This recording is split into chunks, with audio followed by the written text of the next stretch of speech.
eras tan feliz que yo no me atrevía ni a pensarte. Muchos me dijeron que encontraste al fin aquella otra mitad que un día soñaste. Evidentemente solo fue un error, aún tienes ese brillo en la mirada. A pesar de todo, no se te olvidó lo mucho que me gustan las caricias en la espalda. No sé qué mentira le dirás si tú sabes que al llegar aún te tiembla el corazón. Aparentemente tú le quieres, tú le amas, pero si esta casa hablara, te diría lo contrario. Aparentemente estas ganas de tocarnos, de sentirnos, de encontrarnos, fue creciendo con los años. Evidentemente si hoy te abrazas a mí, es que junto a él no eres feliz. That was a little intro, and I'm not sure if debemos seguir el juego que hoy la vida nos depara. Nada remediamos por ponerle fin a esta relación que nos encanta. Evidentemente. all right.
That's impressive. Well, we have a lot to accomplish tonight, and we have a quorum, so we're going to get started. We're going to start with the Pledge of Allegiance. We're trying to do stuff a little bit different here, and I'm looking for a young person who goes to the Rochester School District who can lead us in the Pledge of Allegiance. Now, I see a couple candidates. That young man looked away because he knew I was looking at. Yeah, I'm looking at you.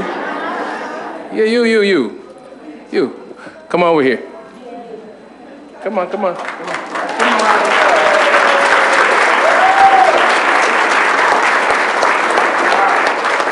all, I should introduce myself. My name is Van White. Nice to meet you. This is Mary Adams. This is Jose Cruz.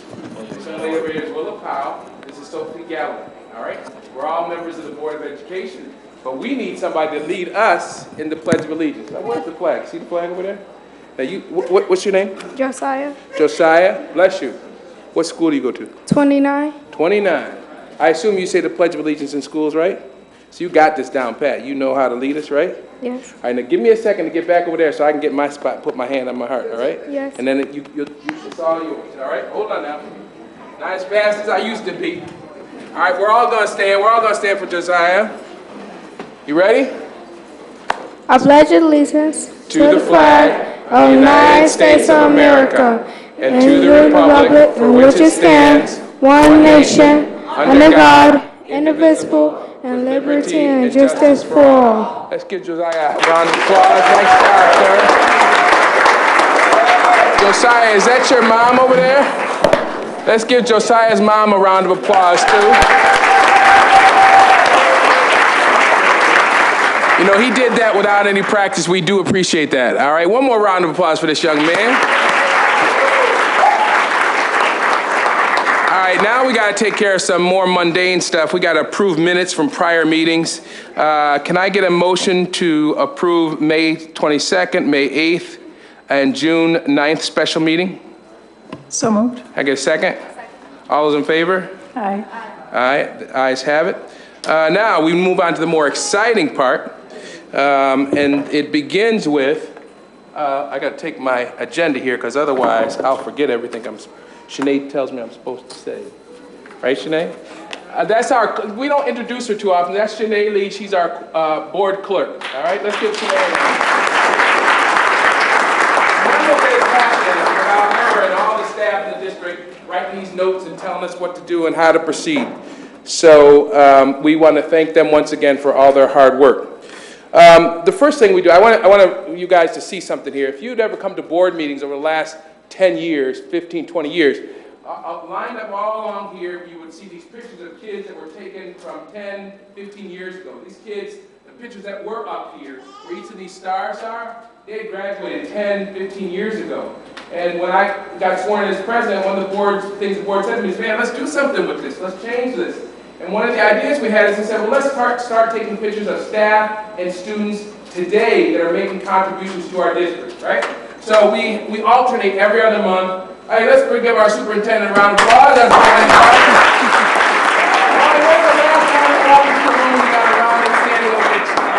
So what we do is every other month, we switch the award that we give, right? So as you can see, we have two awards, the I Believe Award, and that is an award that is given to a student that we pick about 2 weeks before the meeting, and we recognize the progress that that student has made. That student may have gone from a C to a B, or they may be just an A+ student. We recognize good excellence. We recognize progress, right? So we give a student the I Believe Award. We tell him or her that he or she is getting an award about a week or two before they get the award, before the meeting. And then we say to that student, we say, hey, listen, give us an adult in your building who contributed to your success.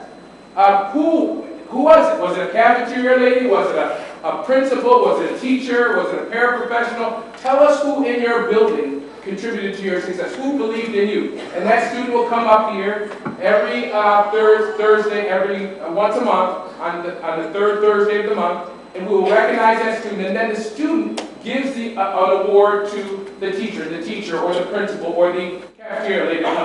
So we talk about believing in ourselves, and then the other month, we alternate, we recognize a whole school in the Yes We Can Award. Now, this month, we're recognizing the Yes We Can Award. Oh, and by the way, see those beautiful faces up there? Those are prior winners of our awards. So the faces are now reflective of what's happening in our district today.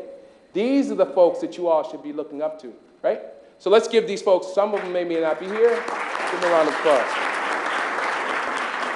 Today, we're recognizing the Yes We Can Award, and we're recognizing number 19 school. Is the principal from number 19 school here?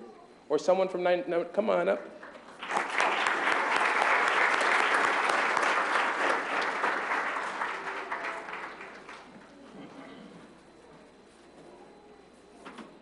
Now, we're going to do this together. You have oh, got the whole staff up here. Let's give them all a round of applause. We want to recognize number 19 school, which is on Seward Street. And they are a school that constantly make us proud. You know, a few years ago, they issued me a challenge. They said, you know, our kids are going to read books. And we think we can read enough books to make you shave your head bald. Now, at the time, I had an afro. But that was the beginning for me of shaving my head. And, but they're trying something a little bit different. Now they're into music. And they have a program called Strings for Success. I want you to describe it for us a little bit. Good evening, ladies and gentlemen. My name is Eva Thomas, and as Commissioner Van White has stated, we are excited to receive the Yes We Can Award. I have with me our partners from Center for Youth. Together, we've created the Strings for Success program. I have Dr. Yarmel. Can we give her a round of applause? I have our instrumental band instructor from the Rochester City School District, Mr. Robert Faulkner. I have Miss Gretchen Judge here, who is also a violinist. And for the past 6 years, we have been tutoring and working with students from 3rd grade through 8th grade. And we've developed a wonderful violinist program. And I'd like Dr. Yarmel to have an opportunity to share from Center for Youth what she does to support the program.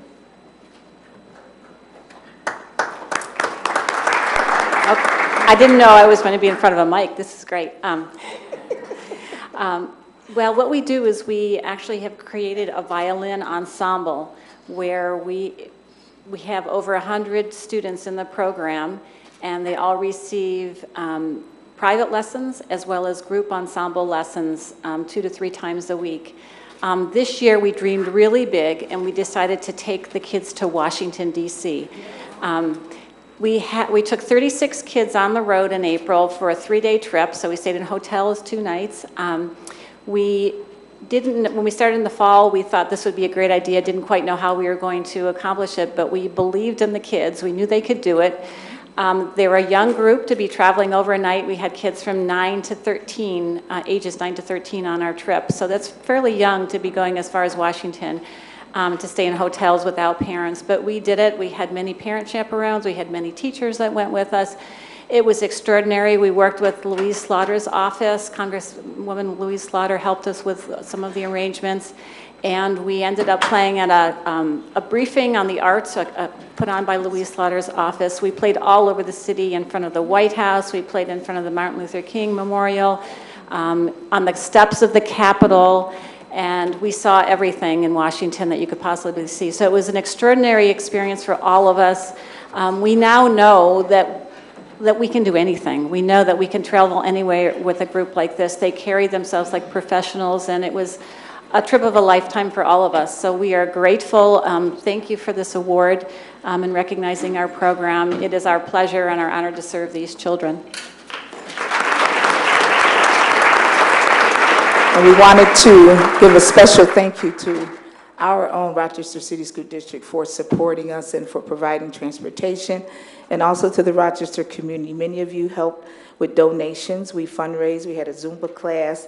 So we raised lots of funds for our students to attend this event. So we want to thank the Rochester community, the Rochester City School District, and all of those who are part of this wonderful endeavor for our students. Thank you so much.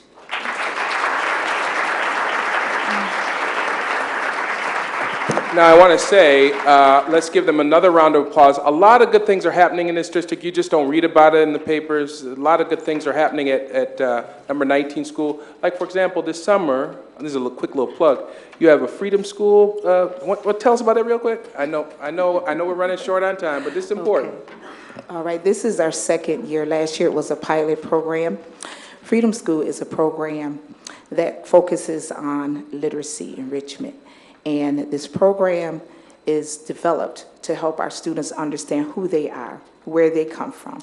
They study a variety of different cultures. They get in-depth instruction and informational texts. We have opportunities to share, to give testimonies, to understand who they are and where they're going, to set goals for themselves, and also to reach out to the community. And some of the questions we ask our students are, how can you make a difference in the world today? Where do you see yourself in the future?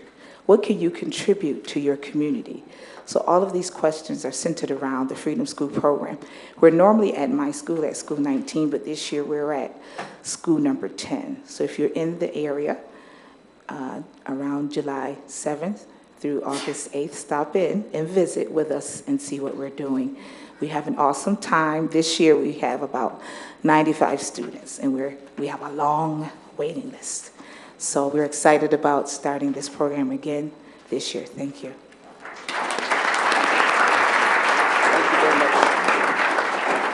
All right, there are a lot of good things happening in this district. Let's move right along and talk about some of these other things. We want to recognize not only our athletes for what they do on the field and on the court and the track, we want to recognize them for what they do in the classroom. So, Mr. Cotto, you want to take this from here? Thank you.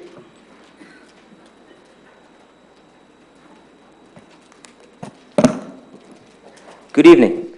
Good evening. Okay, my name is Mr. Cotto, Carlos Cotto. I'm the Executive Director of Health Education, Physical Education, Athletics for the Rochester City School District. And I'd like to welcome you all. But before I get started, I'd like to also thank the Superintendent and the Board of Education for allowing me the opportunity to recognize this year's Scholar Athletes, which I will kind of give a little information on each one of them. Every year what we do is we look to recognize 2 athletes per building that exemplify what it truly means to be an athlete on the field as well as in the classroom. The athletes that I'll be recognizing today have maintained a minimum of a 3.0 GPA. Attendance has been at a high of 95 or more, and their citizenship has been one in which they've become true role models to their school. And we want to take this opportunity to really highlight their successes as I go through the names of the individuals. What we'll be doing is we'll be recognizing them not only with a plaque, but also a certificate. The certificate will read, presented by the Board of Education and the Superintendent of Schools in recognition of athletic success in the areas of the sports in which they participated in. If I can have the board come down and help me recognize. Great.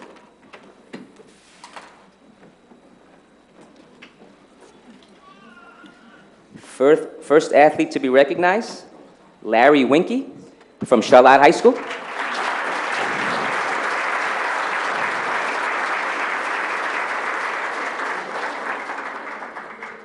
Larry is a senior with a 4.4 weighted GPA, participated in baseball as well as bowling. As far athletic,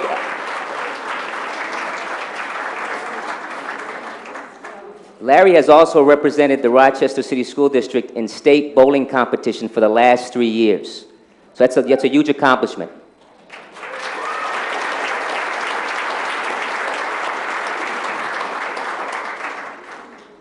Next up, Caroline Morales from Charlotte High School.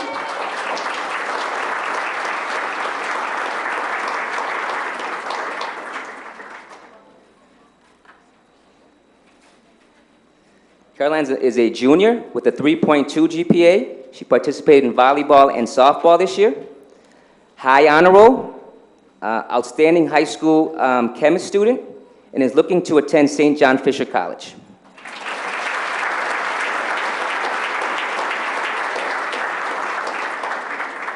Next, we have Amani Monroe from East High School.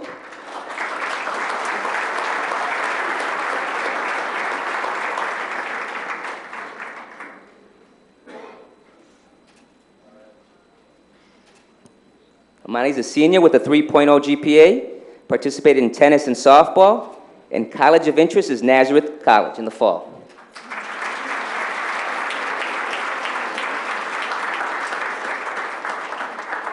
Next from East High School, Jack Covey.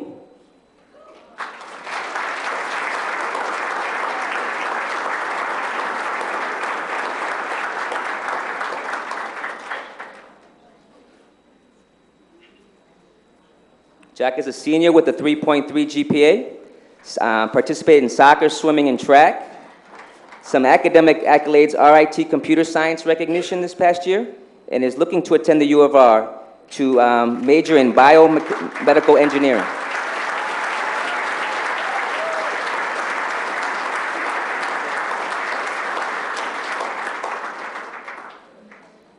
Next is Amy Tran from Edison. Amy Tran.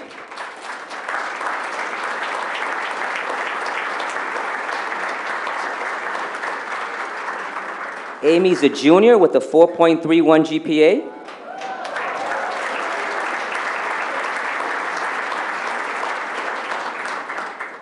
Participated in softball, athletic awards, most improved, and coaches award. And her college of interest is also RIT with biomedical engineering as well as an interest.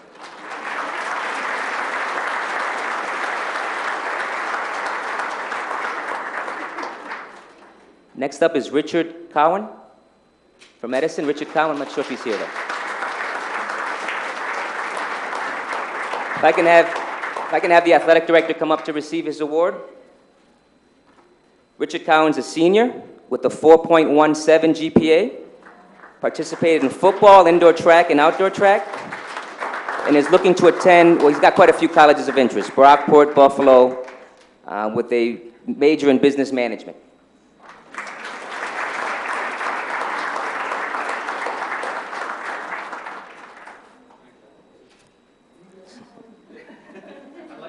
Shamir Stubbs? Is Shamir Stubbs here? Yes, great.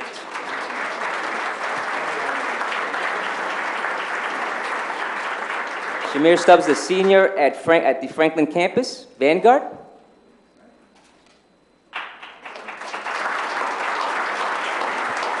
Three 3.5 GPA, captain of the football team, also played basketball.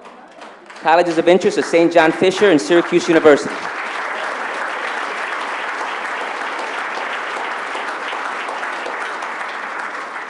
Shakita Williams.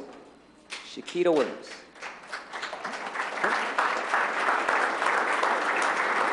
Shakita's not with us today, but she is a senior at the Vanguard, the Franklin campus, Vanguard. Has a 3.66 GPA, participated in basketball, volleyball, and track, and college of interest is Syracuse University.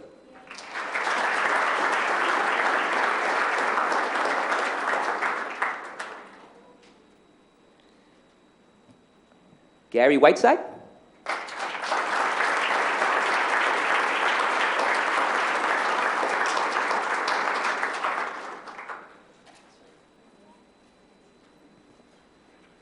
Gary is a junior at Leadership Academy for Young Men, has a 4.2 weighted GPA,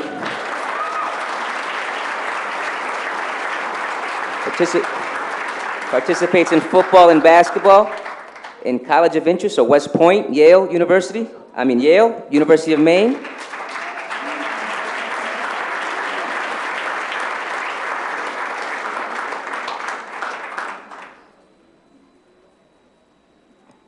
Next is Morales Pabon.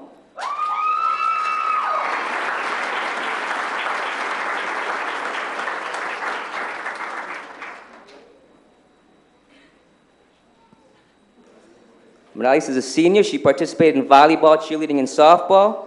In college of interest are Keuka College and MCC.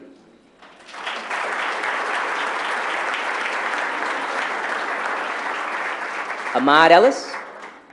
Ahmad Ellis.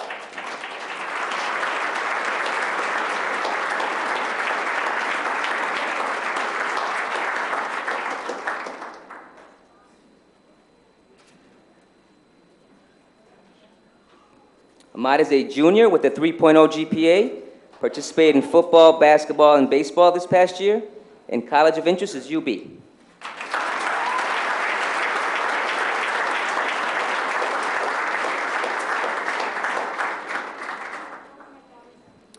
Nicole Hill from Northeast.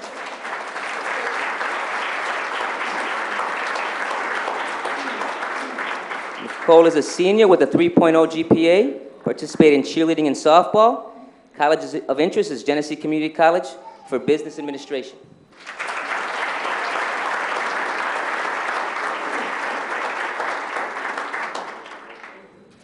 This next young man I don't believe is here, but I want to introduce him. I mean, at least to recognize him. Torrey Wright from Northeast College Prep.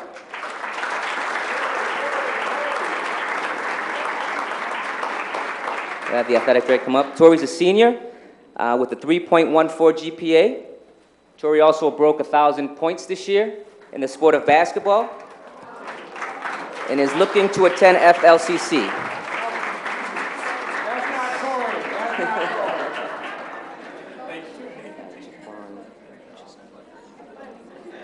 Jaquan Chisholm. Jaquan Chisholm.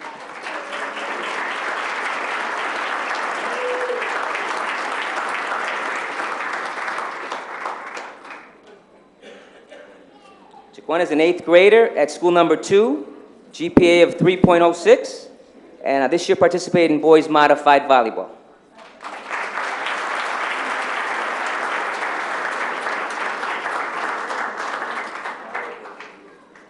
Najee Boswell.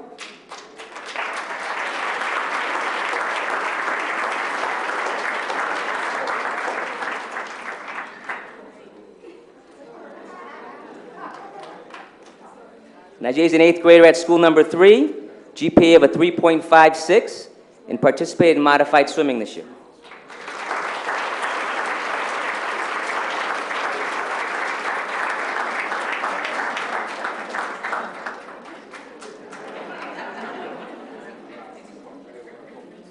Next is Arca Capra. Erica, I'm sorry. Erica. 8th grader with a 3.84 GPA, participated in modified track and field this year.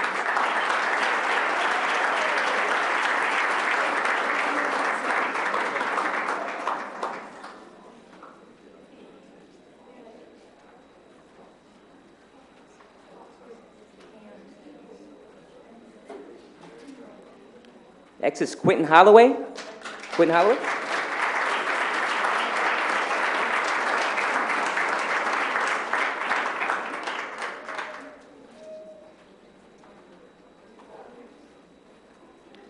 Quentin's an 8th grader at school number 9, GPA 3.72, modified basketball.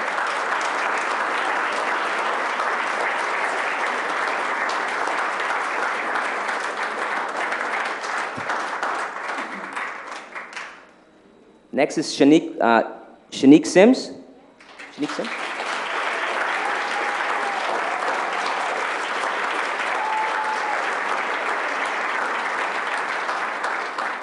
Seventh grader at school number 19, GPA 3.55 in girls soccer.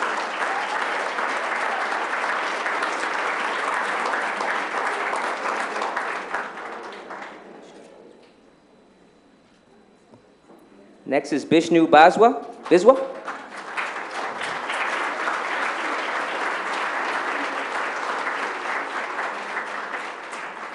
Bishnu's a 7th grader at school number 44, has a 4.15 GPA.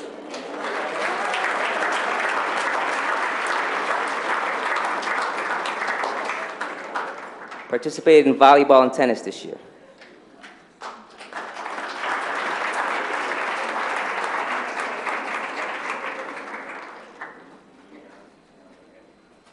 Next is Tiana Leggett, School of the Arts.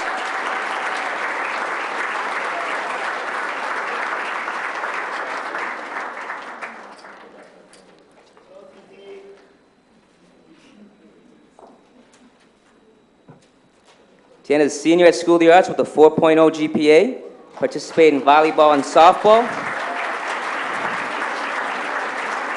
attending Brockport University.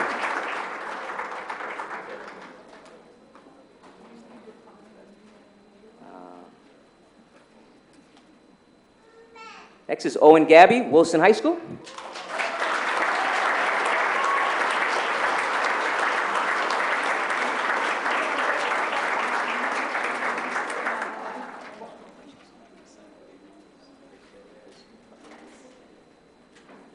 Owen's a senior who participated in baseball and soccer, attending the U of R on a full scholarship.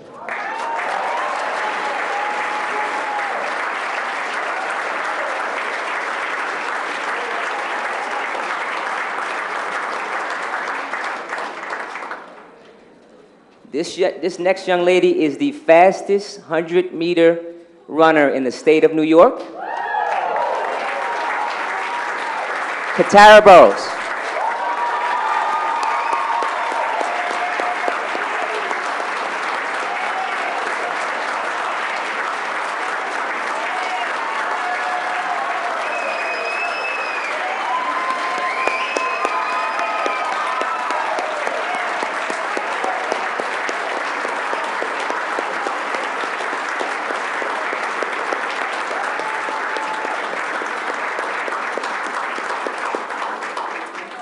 And she will be attending Aubrey next year.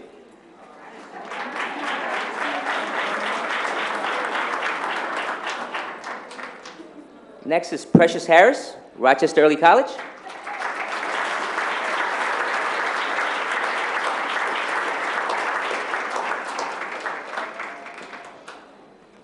Precious is a senior with a 4.5 GPA.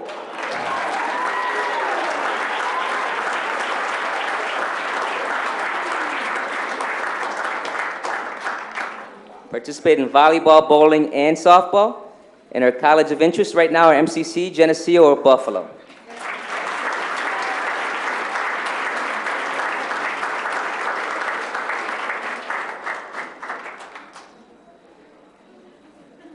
Next is Brianna White, World of Inquiry.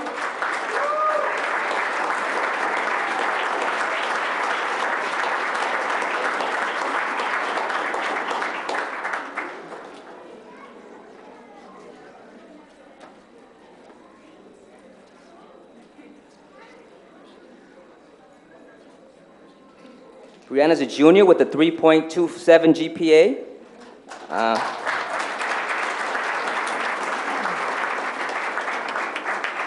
And is interested in going to the U of R and studying nursing.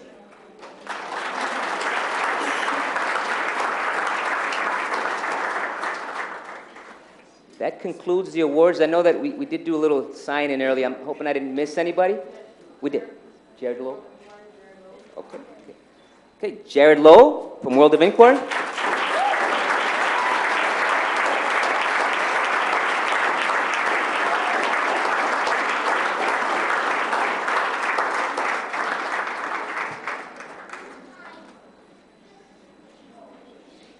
Jared's a junior with a 3.83 GPA.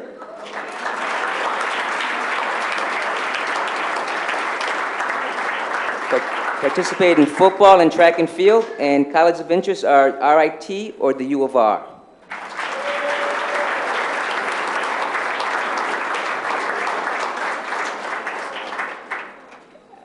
I'd just like to congratulate all of our award recipients this evening, and I want to wish them the best of luck this summer.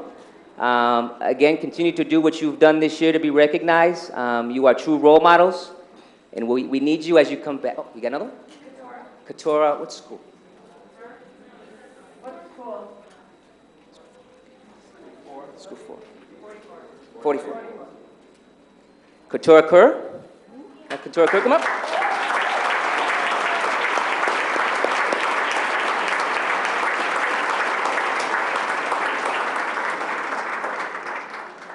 Katura is an 8th grader at school number 44, 3.64 GPA. This past year participated in basketball.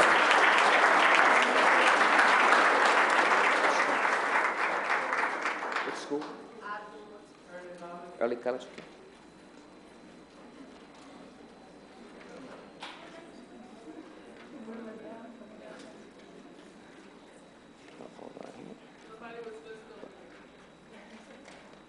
If I can have Abdul come up, I'm finding a name here. Abdul, come up, Abdul.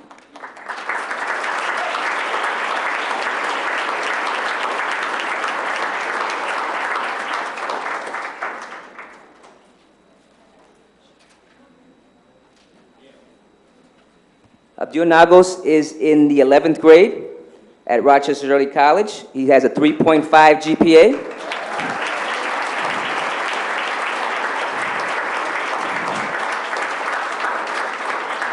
Participated in soccer and track and field, and his colleges of interest are SUNY schools.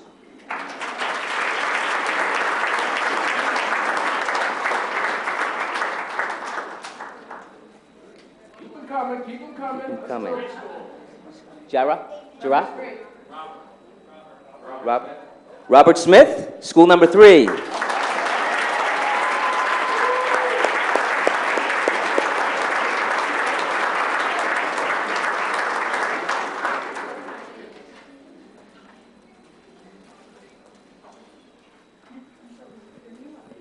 Robert Smith is a 7th grader at school number 3, GPA 3.6.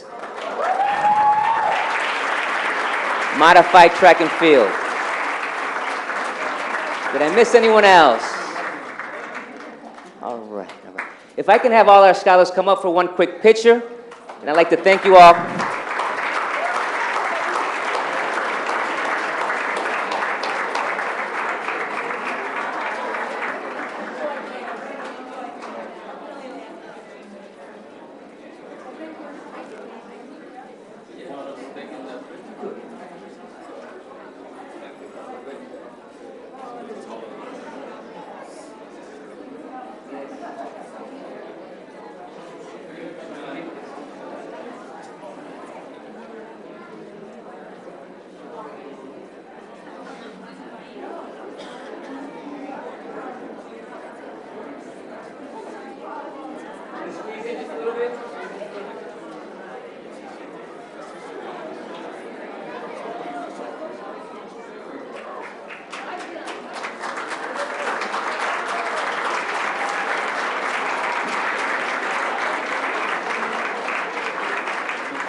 All right. Thank you. Yep.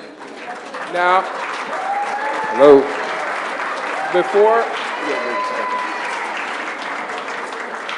As you all know, we have a very full agenda, but I see people getting up. Do not get up just yet. Everybody back to the seats, because I got something I want to do real quick. We've got a lot of stuff, so I need you to do this quickly. This has to be done, though. All right, everybody's back in their seats.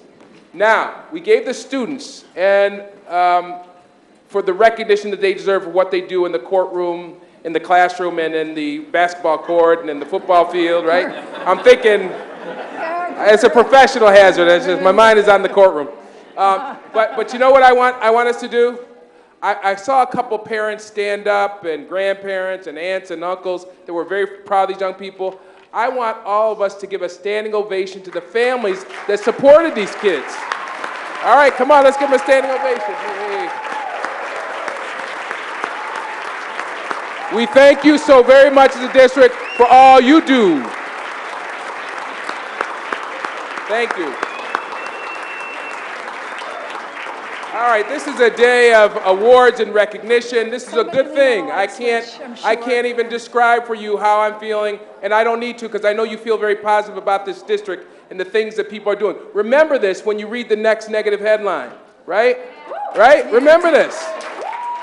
When you got a beef or a complaint about this district, remember this moment. There are a lot of good people, teachers, parents, pupils, working hard to make this district a success. We have an initiative in Rochester called Rise Up Rochester. What an appropriate name.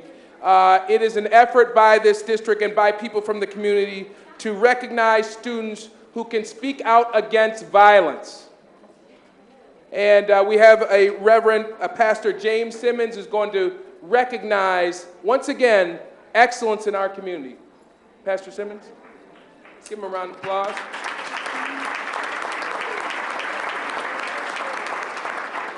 Thank you, Commissioner White and members of the board.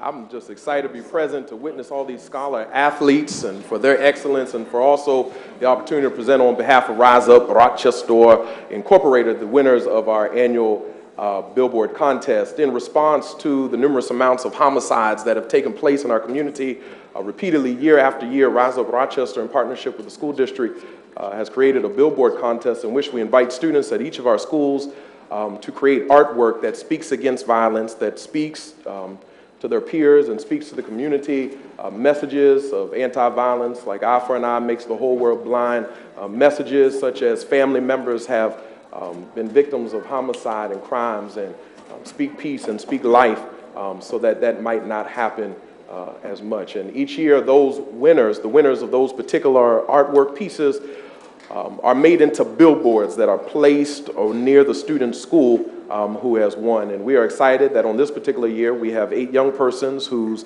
artwork will be created into billboards and placed around their school when school commences in the fall.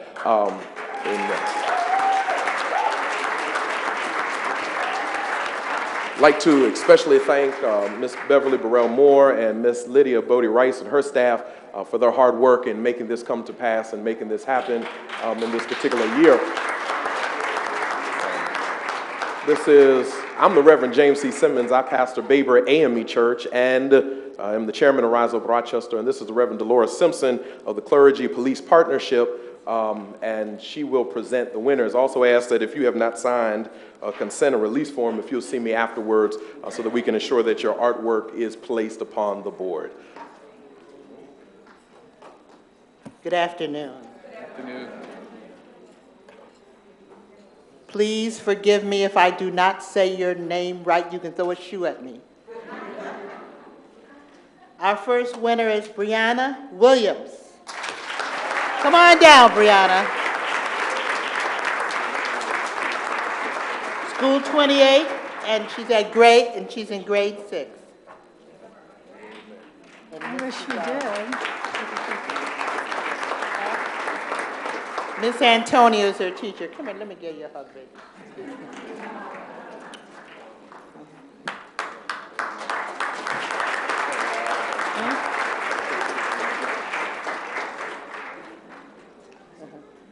Miss Summer Davis. Come on down. She's in school 17 in grade 6. And Miss Lombardo is her teacher. Summer. Miss Kwame Jeffries, school 17, grade 6. Come on, smile, come on. You're on candy camera.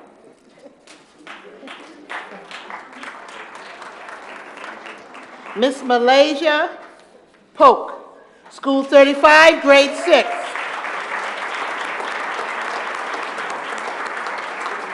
They're receiving a certificate also and a gift card. Erin Cactus, a Young Mothers Program, grade 12.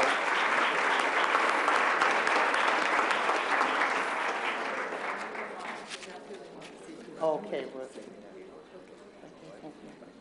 God bless you.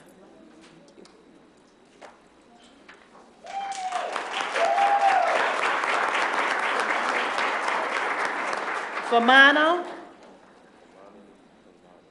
Kamani. Fomani. I know I'm messing up this name so bad. It's all right. Famani, she here? Okay, here we go. Here you come, oh Lord. School of the Arts, grade 7. Oh, please forgive me. I love you. I'm sorry, okay?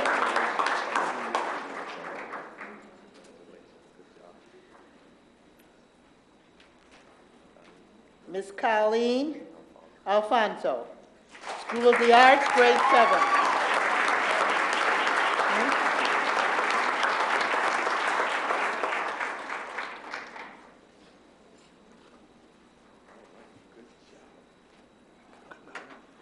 Come on.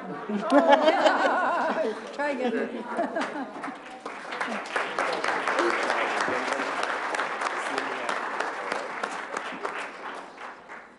Veronica McFadden Jones, Young Mothers Program, grade 11.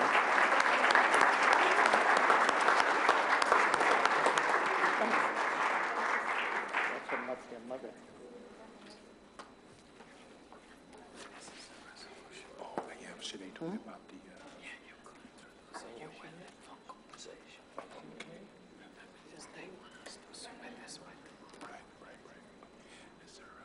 Is there any rules regarding when you get out of school? You got it. Thank you. I think we can waive. Once again, thank you for the opportunity to serve.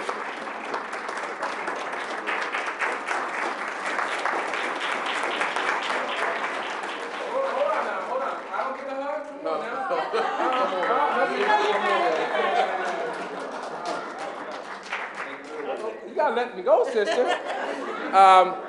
Next, we have to keep it moving. I'm sorry we don't have a time to really rejoice over these good things that are happening in our district, but please, put this stuff in your memory, right? When it gets tough and you understand that something's going on in the district that maybe isn't to your liking, or somebody you know is struggling, remember these moments. But I got more moments for you. Sophie Gelden, you want to come on up? She's going to talk about the Student Leadership Congress. We recognize these young folks' efforts at the end of every year. Sophie? So a couple of weeks ago, the Student Leadership Congress went to Washington, D.C. with Erica Messner, Andrew Gardner, and why am I blanking? Miss Palumbo. I'm sorry, Miss Palumbo. What is wrong? Mr. Gardner's going to say a few words. Yes, I'm Andrew Gardner. I'm a social studies teacher in the Rochester City School District. I've had the honor and the privilege to take some amazing students to Washington as part of the Close-Up program. The Close-Up program really empowers and inspires students to participate in civics and action. They get to participate in a mock Congress. They get to see their local Congress people. They get to meet kids all across the country. They get to visit sites such as the Martin Luther King Memorial, the Franklin FDR Memorial, the Vietnam Memorial, and many other amazing opportunities. As great as this program is, I think what makes this program work and what makes this program successful is the students and the families that support this program, and the board and Dr. Vargas that support this program. That's what makes it all possible. So it's a great trip, but more importantly, after the trip, it's what the kids bring back and the experiences they have. So I'm going to give you the opportunity to listen to their experiences and the amazing opportunities that they had to change their lives forever. Thank you. So first up, we have Ayan Haji and Finbar Gallivan.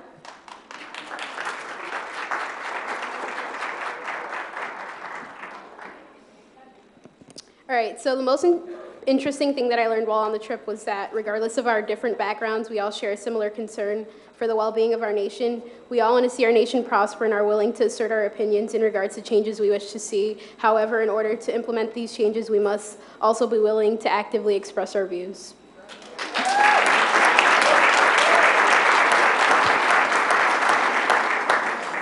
The most important thing that I learned was, and as a group that we learned, in my opinion, was seeing what each individual role in government and seeing what they do. And this is something we learned, but it was a really nice thing, was watching government in action and seeing what they did as it happened. And I think it was really nice to learn outside of the classroom and just get in an environment outside of the classroom to learn. And that was really great. Thanks. Next up, we have Matthew Sherwood, Biff Tudresso, and Kevin Vayon. My favorite part of the trip was meeting with other people from different backgrounds with diverse viewpoints, I would say. Thank you.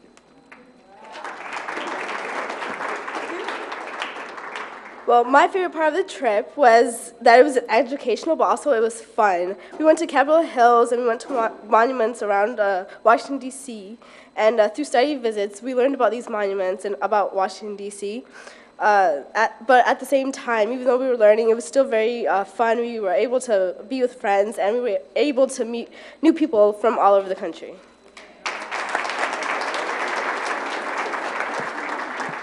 Hands down, my favorite part was when we were blessed with the opportunity to meet kids from all the way from California to people to young men and women from Nebraska. Not just only their input, their opinions, their ideas, their theories, their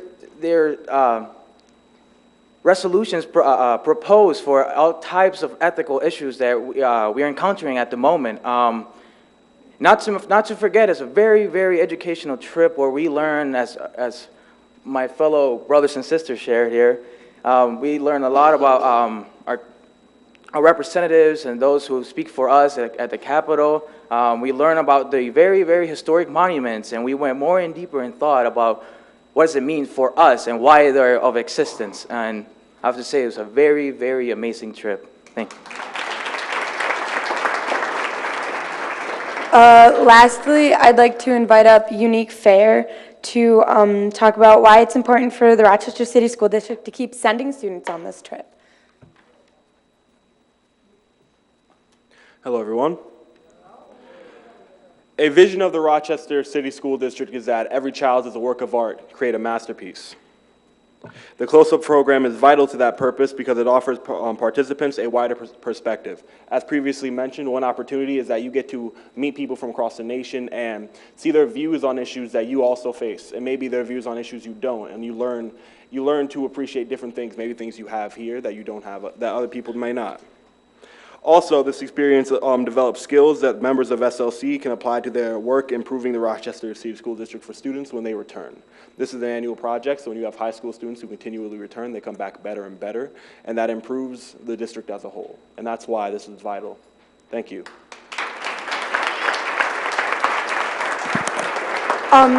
So as some of you know, tonight is my last Board of Education meeting. I've been doing this for 4 years.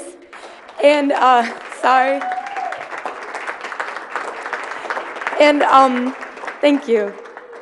I would like to introduce next year's president and vice president so they can recognize the seniors in Student Leadership Congress. So will Unique Fair, who's going to be the president, he's from World of Inquiry, come up, as well as Carly Swift, who is a junior at School of the Arts and is vice president.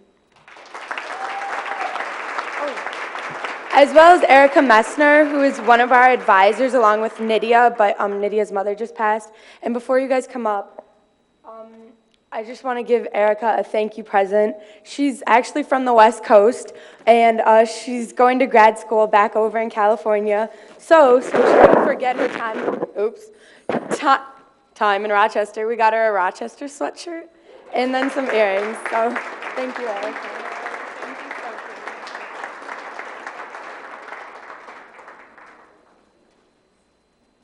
So as Sophie said, my name is Erica Messner, and I have been working with the Student Leadership Congress this year as an AmeriCorps Vista through the Rochester Youth Year program. And I'm here today to speak on behalf of Nydia Padilla-Rodriguez, who is the advisor of the SLC for the past few years. Nydia is so sorry that she can't make it tonight. Her mother just passed, so she is in our thoughts. So Nydia asked me to speak about Sophie Gallivan, the president of the Student Leadership Congress and Student School Board representative for the past 4 years. It has been an absolute honor getting to know Sophie and working with SLC this year. Sophie is incredibly passionate about raising and empowering the voices of young people in Rochester. She has a sense of responsibility, not just for herself, but for her peers, and she constantly strives to recognize and support the amazing work of this community. In conversations with Sophie, I am always impressed by her ability to speak bravely and honestly about her experiences and the experiences of those around her. She is a unique kind of leader, honest and realistic, yet optimistic and ambitious in her vision for a better Rochester. Even in this moment, I hesitate to take the floor away from her because I so admire her ability to persuasively articulate her opinions and goals for this community. Sophie, thank you so much for your many years of service, continued dedication to your community, and unwavering leadership of this group.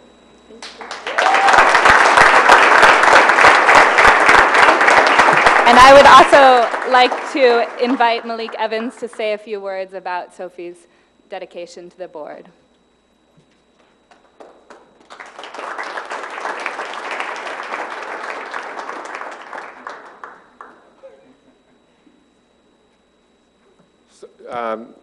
We're going to miss you, Sophie. Sophie served on the board for most of the time when I was board president, so I got a chance to know her very well. But four things come to mind when I think about Sophie. Number one, that she was a role model for the students in this district. So often we see young folks look to people who may be negative influences in their lives, but Sophie was extremely positive, particularly for young women. And I think that that was a trait, and is a trait, that she possesses, and she probably has influenced a lot of younger people who are coming up in the district. So she was a great, is, not was, but is a great role model for young folks. The other thing is, I would say, attitude. I think, you know, there's a saying, when I was at Wilson, it said your attitude determines your altitude. Sophie Gallivan always had a positive attitude. And let me tell you something, that's tough, coming to a Board of Education meeting, dealing with all these adults. She always maintained a positive attitude. She was always patient. And that showed every meeting that she attended over the past 4 years. The other thing was, she was extremely persistent. I see that she's still lobbying us to make sure that we continue to support this Washington trip. I remember one meeting, she brought Congresswoman Slaughter here to tell us why we should support the Washington trip. So I think that that's a good message to young people, that you have to be persistent. You have to be persistent. And you know, these are young folks who can't vote yet, but they were able to make sure that what they wanted, that they knew how to get it. So that persistence was very important. So I think that that is important. And lastly, I want to thank Sophie for being an advocate of the district. That is so important. We need advocates for this district. When we have people that say East High School is dead, or our kids can't do it because they're poor, and we just don't know if our kids could do it. Sophie was always there to push back and say, wait a minute, I'm a member of this district, and the kid I know at Wilson, they weren't like that, and I know the kids from the neighborhood, and they can do it. And that is what we need. We need young folks that are going to be advocates for this district. I know Unique's going to be that way too. But she advocated for this district sometimes better than the adults in this district advocated for this district. Sophie did that, and she is really an example for not just the students, but for us as adults, how we should model our behavior. And I want to thank her for her time here. And we will miss her, so let's give her a round of applause.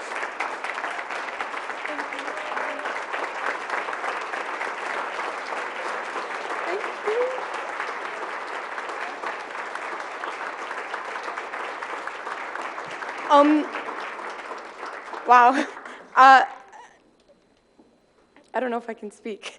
I would just like to thank everyone in this room and in the district, and all of the board members, and Dr. Vargas, and Erica, and Nydia, and of course my mom and dad and brother, and just everyone who's been there for me over the past 4 years. I wouldn't be where I am without any of you, and I know you guys have not only done this for me, but you've done this for so many other students in the district, so thank you.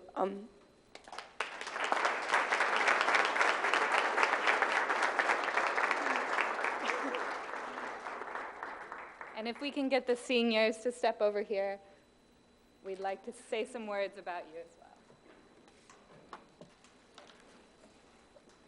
Hi again.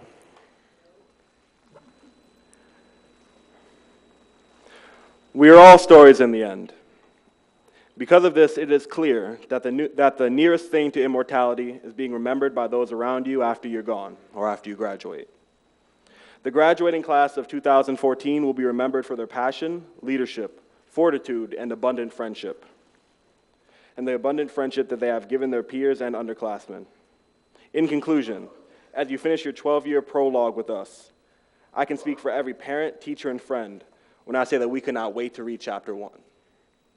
Thank you for your years of dedication to the Rochester City School District.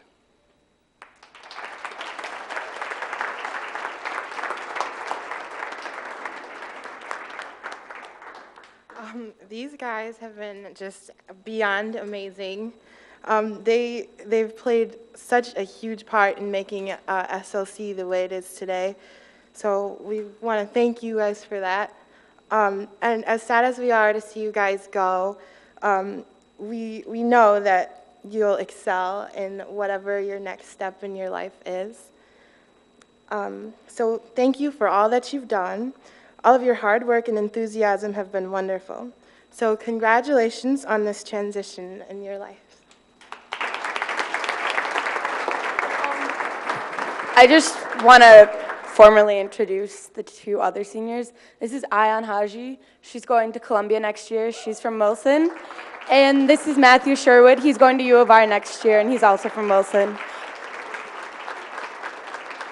So thank you all, and could, Mr. White, do you want to say something, or? Listen, I think it was probably about 30, 40 years ago where I had an afro, and I was thinking about all the bright things that I could do in the future. And you just never know where God and your future is going to take you. But I would ask, the board that I work with intimately every day would ask, that wherever your future takes you, please make it take you to other folks who need you. Because what we all realize here is and I talk to each and every one of these folks, we realize that even where we got to where we thought we would be, there were folks that needed us that we had left behind. So we need you. And you think that you've completed your service, you seniors? Tell them, folks, it's only just begun. Thank you very much.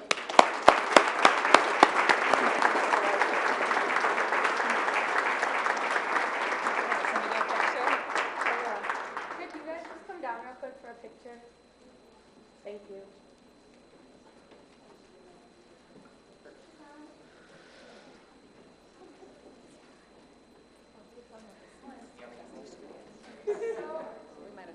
Are we going in?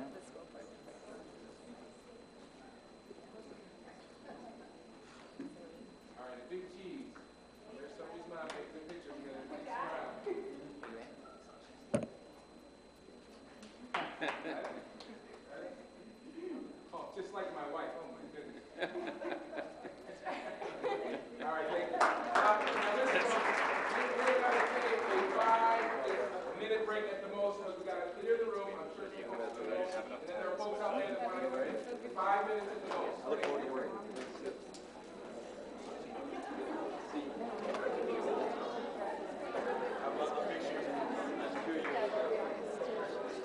Thank you.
Right, we're going to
student. He's here with both of his teachers. This is some of his artwork. He has a book and posters. So we just wanted to share this with you. At School 19, we charge all of our staff with nurturing the gifts that our students have and developing them. So he just has a special gift he wanted to share. We have Lydia. Where's Lydia? Is she here? Okay. Well, look, come on. Mrs. Graham, his teacher, noticed this gift in the classroom. He would pick up things off the floor, anything he could find, and he would begin to create sculptures. So it's called recyclable art. We're going to let Lydia speak to it quickly. Very quickly, art matters. As you know that I have attempted to get in front of the board through the Visual Arts Steering Committee and our arts teachers, evidence that art matters in the classroom. So if you cannot see it in this young man and his creative gifts and how he, in his own words, keeps from being bored in class, this is how he stays attentive and focused and learning, and art matters. So I want to thank my sister for calling attention to Kanai and his special gifts. And I want to thank his teachers, Mr. Sloan, and it's just amazing what you can do when you're all together. So thank you.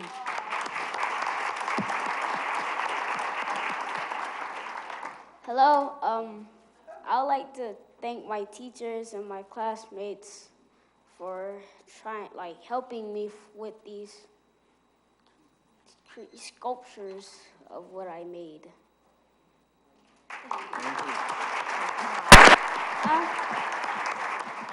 Oh, and my mom. Can't forget your Thank mom. you. Thank you. Next, we have someone help me out with the name here. Lee, Trey Lee, not here, okay. Triana Hollingsworth.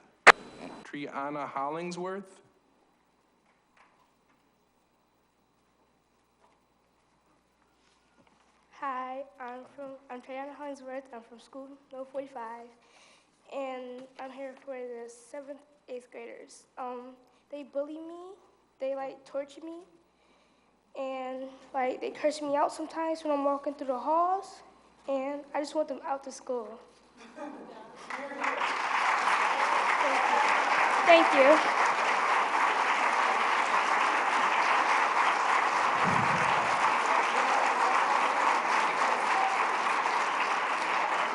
Anthony Canty will be followed by Zenobia Nelson.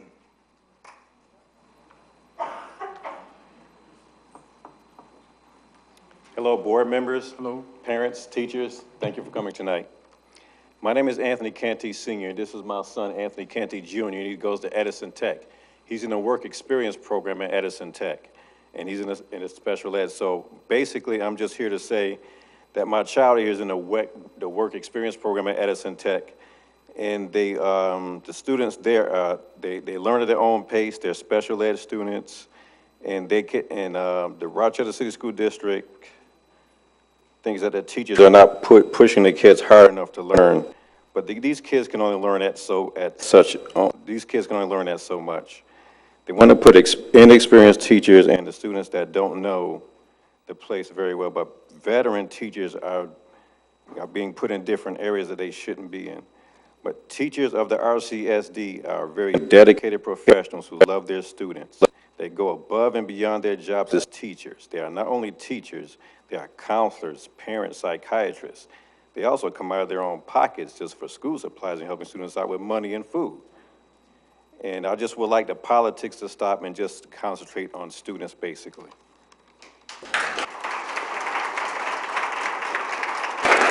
And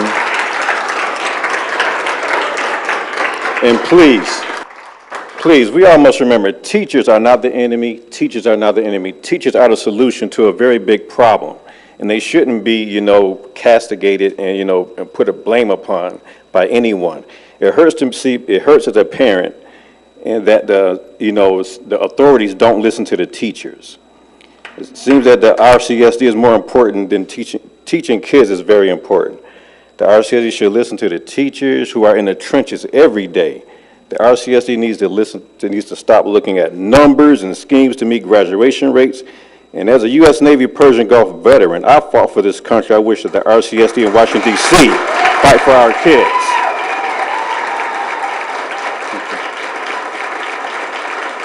So I ask you all, whose side are you on? I'm on the kids' side.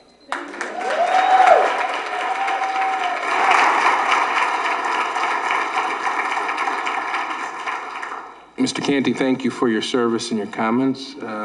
Zenobia Nelson. Followed by Michelle Hill. Hello, my name is Zenobia Nelson. I am a mother of three, but I'm here today to speak on, I am a mother of my grandchildren.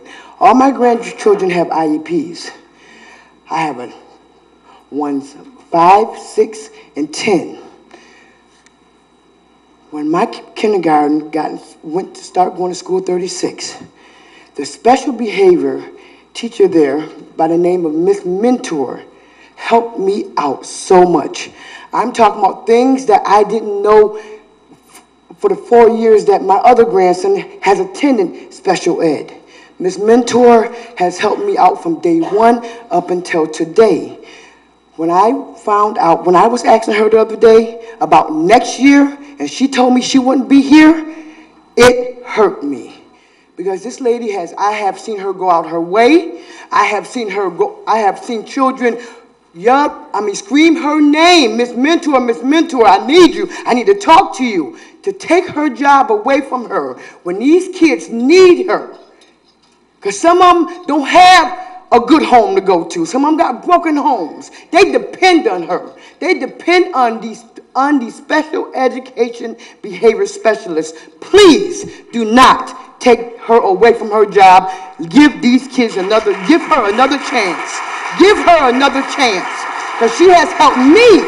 I am a full-time student, but she has helped me with mine. And I know she has helped other parents with theirs. That's all I have to say. Thank you.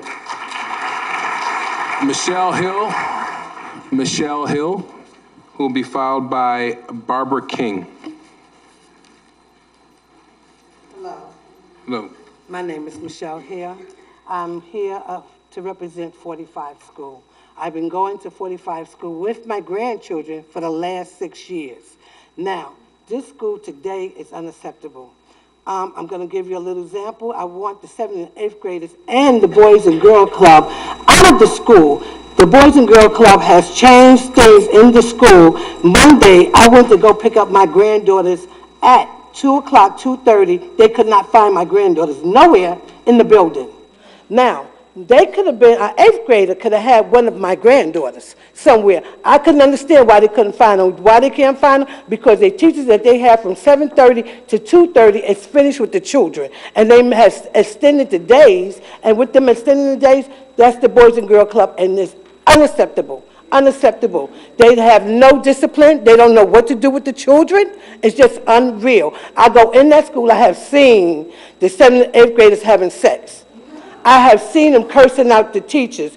There's teachers that has came to me and they had threatened the teachers, if you come outside, we're going to kill you. There's a knife they said a young boy said he's going to have a knife in school next week, and he's coming up there to kill one of the teachers. This thing is unacceptable. I fear for the teachers. I know what the teachers are feeling like in there. And it's unacceptable because they can't call. The parents won't come up and see about their children, see what's going on. You got 8th graders having gym with kindergartners and 1st graders. Okay? They have no place to have gym. They have nothing to do in the school. I have nothing against children. I got 11 grandchildren, and I love children. I'm a mother of the church.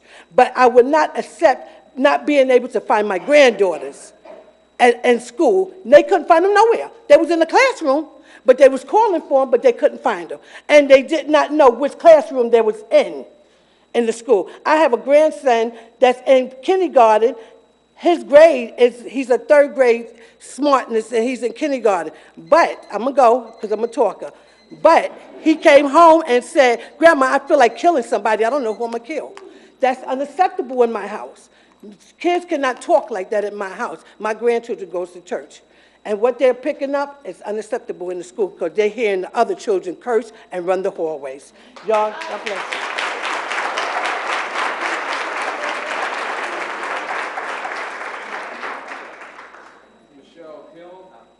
Michelle Hill, followed by Barbara King.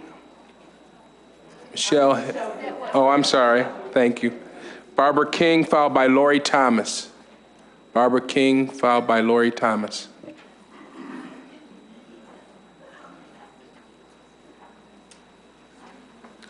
Good evening. Good evening. My name is Barbara King, and my son attends Edison in the WET program. My thing is, he's been in this program since he was a toddler. And when he goes to school, he was put in a 711 inclusion class with kids that had really problems. He doesn't have that problem. So I went to the school and got that taken care of. But to me, if a child is on a borderline, why is it that he gets thrown over into the handicap side? And I feel that the city school district doesn't, I don't want to take from the other young kids that were here, but it's not acknowledged about, you know, the kids that are in the special ed program. My son's teacher, he talks about his teacher. She's just a saint, a savior in his eyes. And for y'all to take the teachers away from the students, it's wrong. He is who he is today because of some of the teachers in here. Miss Farnun. So, to me, we need to acknowledge the special education group and their accomplishments and what they do. My son is a 3.2, and he's doing real good. So just need to focus more on how these children that go to Edison get picked on. My son has been, some of the kids, you know, don't mess with that. Don't mess with her like that. Don't do that to her. He's defended some of the kids in his class. So we just need to focus more on them and keep the teachers.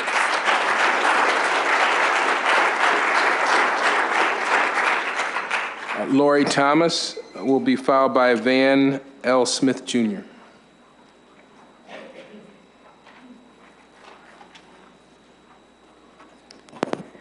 Good evening, ladies and gentlemen of the board and in the audience. I came tonight not to speak to the board, but to address the teachers.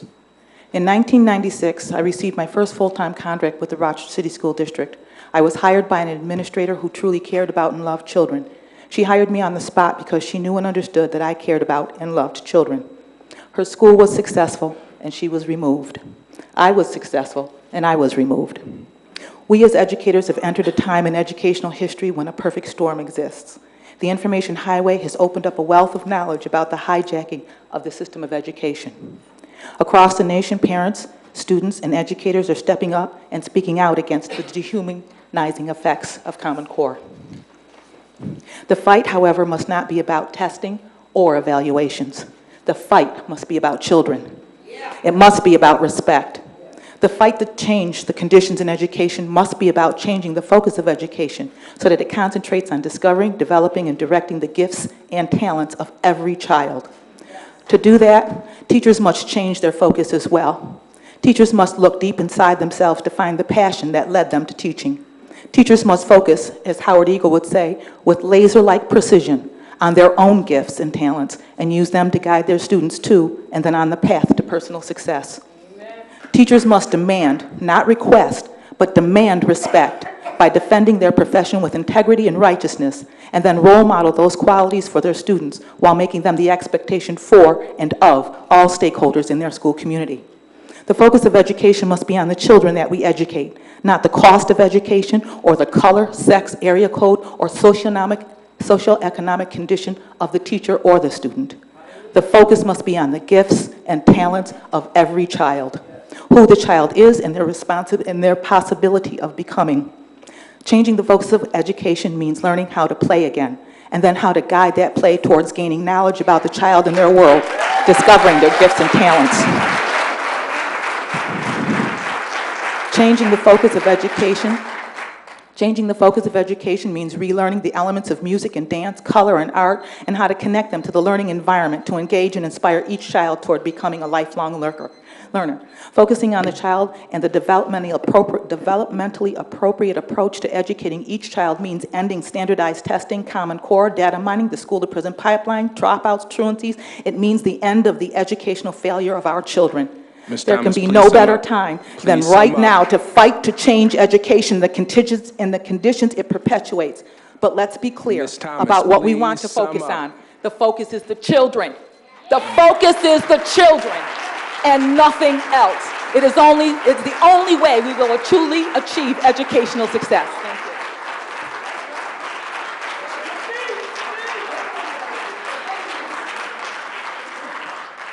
Van L. Smith, followed by Crevasse Walker. Let me just remind you that there are at least 40-something additional speakers. Everybody has to respect the moment because everybody's entitled to speak. So my asking you to sum up is not a show of disrespect for you, but it's a respect for the 40-something other people that have to speak. So please, keep your applause brief. I understand the need to want to support one another, but to the extent you continue to do that, you will cut into other people's time. Thank you. Mr. Smith? Yes, thank you. Good evening. Good evening.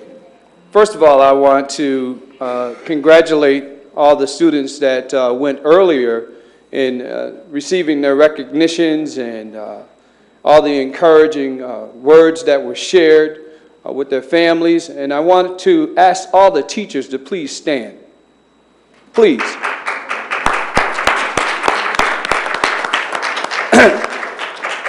You can sit. I believe that teachers are very important.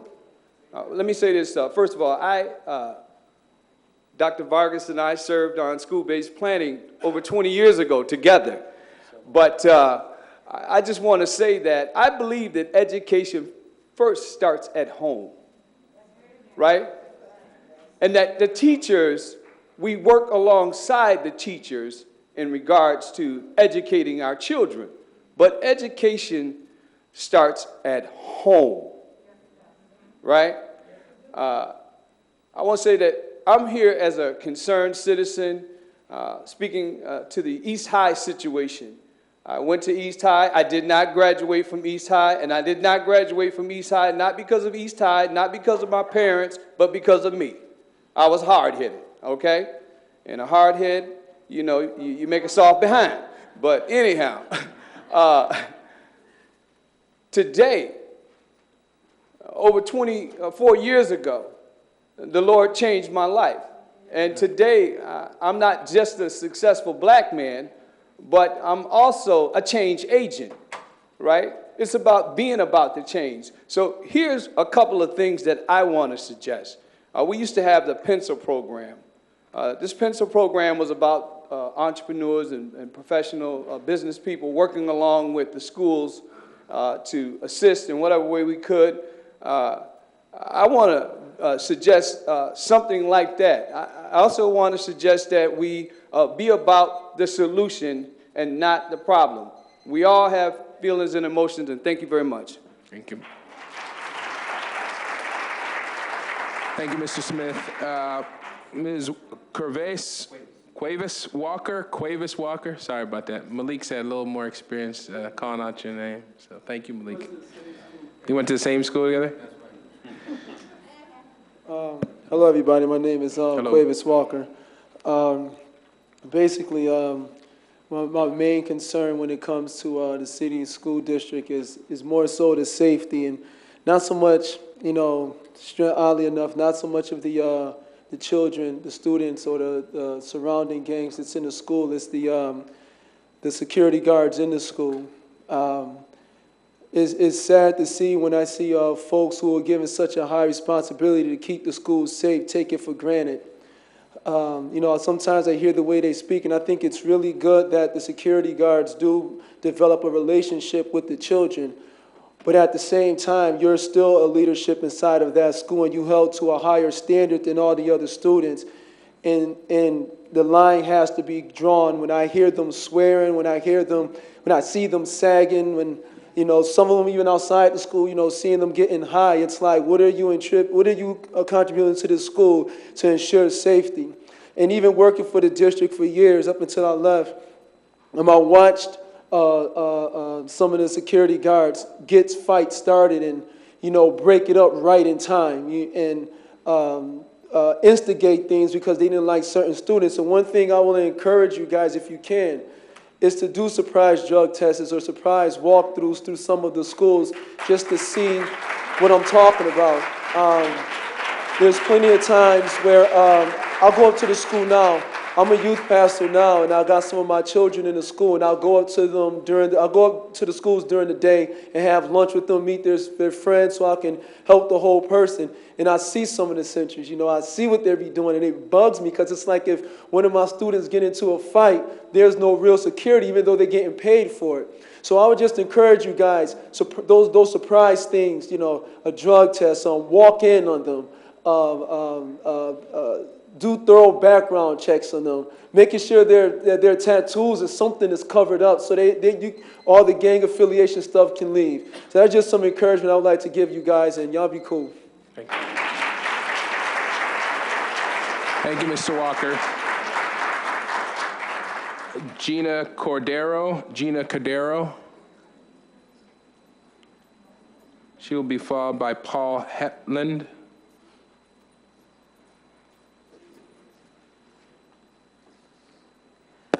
I wrote this letter to Dr. Vargas on June 11th. I'm a second grade teacher at School 42, and I do not usually write letters, but unfortunately my frustration level got the best of me. Please bear with me as I try to have someone see and feel what it's like to be a classroom teacher trying to administer performance-based assessments to 21 of my children and what this has done to 2 of my children.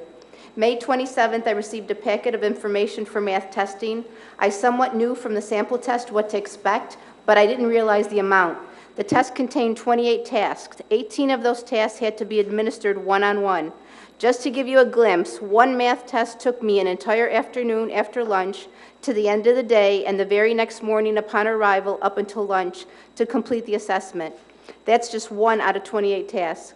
I just finished the math assessments today, scored them. Now I have to compile the scores individually to tally a score out of 112 points and then put them into Linkit. Of course, that's going to be done on my own time because I have more testing to do. Upon starting ELA, my heart has broken. I had to have kids read a story that was fairly lengthy and then answer 8 multiple choice questions. 2 of my boys that have had a difficult academic year but made incredible improvement broke down and cried at different times, uncontrollably, because they couldn't read it and tried every strategy they had studied. I could not console one of the boys. His face was beet red. He was embarrassed for crying in front of his classmates and devastated because he couldn't complete the task, which he really wanted to succeed. I took him out of the classroom and hailed down a teacher to take him and help him while I finished testing the rest of the class. ELA consists of individual word foundations, individual running records with a minimum of 5 minutes of reading, read a story out loud and write about it, and then an entire writing process on an opinion piece. This is as far as I've gotten so far in trying to figure out how to administer everything because I'm having a problem understanding the tasks. I have only been teaching 23 years, so I guess I need a little more experience in understanding the purpose of the task. Thank you.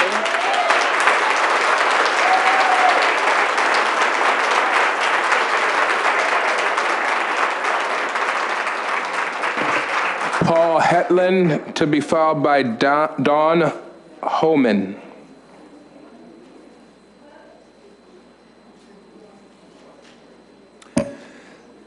Good evening.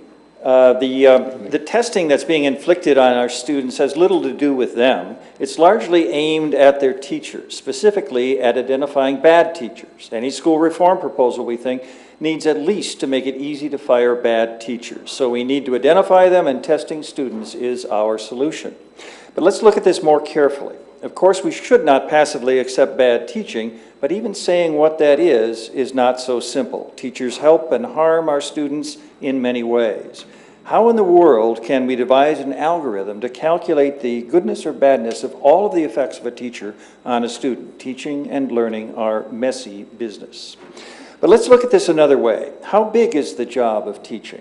As I look at my son, a city school graduate who has just graduated medical school, I can see that while there is a lot he knows about medical practice, there's also a lot he doesn't yet know.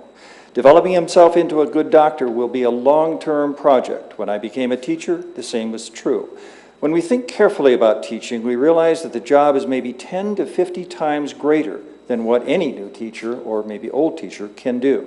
For two reasons. One, there is so much we would want to do with and for each student, but we can't because we see so many. Two, there are so many disciplines in which we must be well versed, not just the disciplines we teach, but all those that make up the complex field of pedagogy as well. It's a lot like being a new doctor or a new lawyer.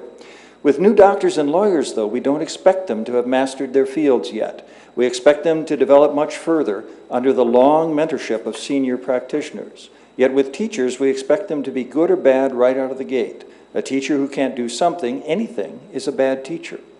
Not true for doctors and lawyers who specialize, yet we don't seem to want to accept specialization for teachers. That some may be very good at helping students develop solid study habits, that others instill confidence for the long haul, that others through their caring keep students afloat through difficult times, that others awaken creativity or interest, that others promote critical thinking, that others help students develop in important habits of mind. In short, we cast a static frame on teaching, accepting that teachers are what they are and cannot change. That's nonsense. Teachers learn and grow, and they learn and grow better if the conditions for growth are present. Good teaching is like good studenting. It's about growth and about conditions for growth. Growth is a product of relationship and engagement, not of testing. So drop the tests. Mr. We Hedlund, can't fire our way to Finland, please but we wrap it might up. be able to grow our way there.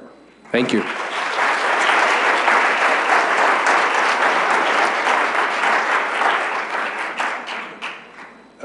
Don Holman, can you help me out with your last name? Don Holman. Holman, okay, I didn't do too bad. And followed by David Wirtz.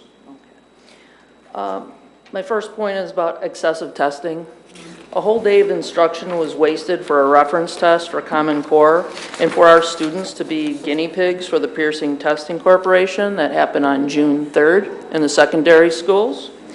This took time away from students preparing for a test that needs to be passed, a test that our students struggle with, the Regents Living Environment exam.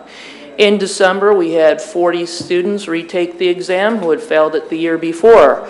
Out of those 40 students, 4 students passed it. My students, the next few days, since I am a living environment teacher, complained about the excessive testing, the math, and the ELA that they were subject a whole day to. And as well, a test that did not count for them, did not count for their teachers, but helped out a multi-billion-dollar corporation.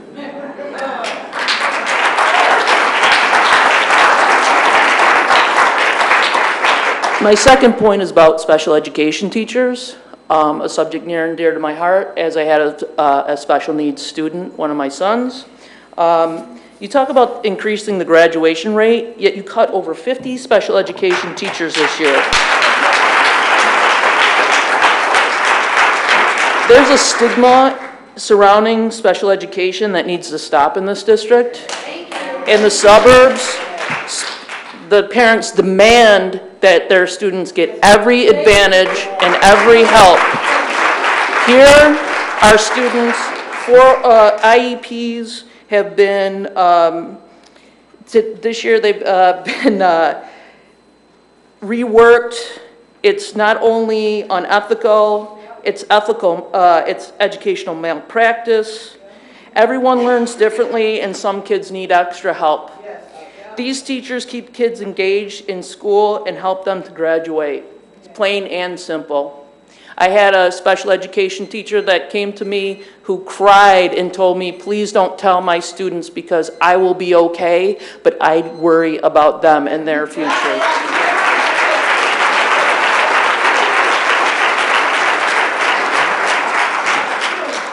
David Wirtz will be followed by Anna Urbanski.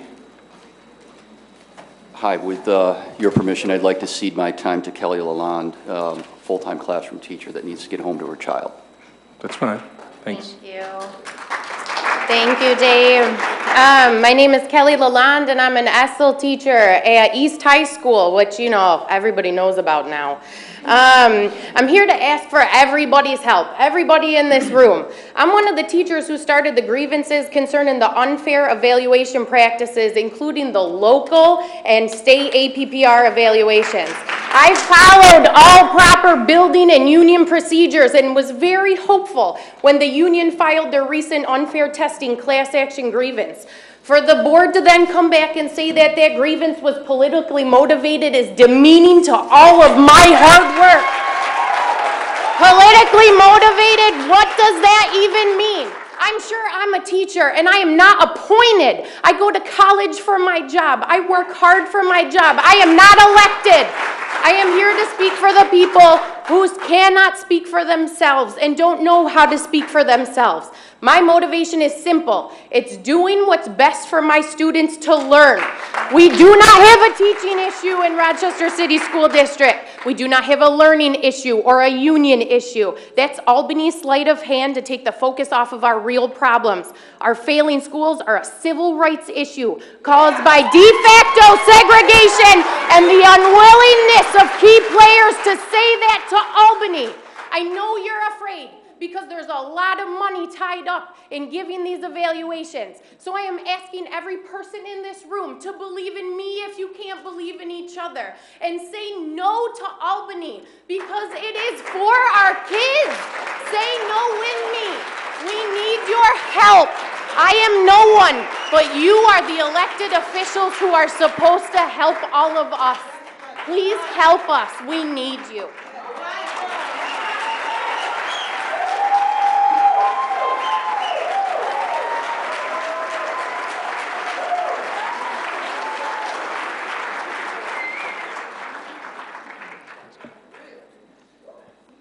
Good evening. Good evening. Good evening, Dr. Vargas, members of the board. Instead of giving my remarks, instead of reading a letter to you from AFT President Randy Weingarten, who was in town earlier to announce a joint venture for reading, I'll just give the copies of the letter to the secretary and yield my time so that more teachers and parents and community members can tell you about how they view the realities that exist in the school. Just want to correct one thing, in all fairness. The board did not say that our actions were politically motivated. That's what the board was told. It's not what they said. And so we appreciate your willingness to hear from teachers, parents, and others about the realities in schools as they see them. Thank you.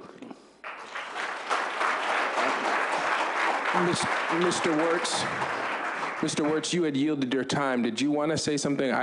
We don't have a problem if you want to take 2 minutes. No. Are you good? I would like to have more classroom teachers. Okay, all right, that's good. Well, we'll keep on then. Martha Keating will be followed by Jamie Schecht, and I may be pronouncing that name wrong. Schecht. Well, she will correct that, I'm sure, for me.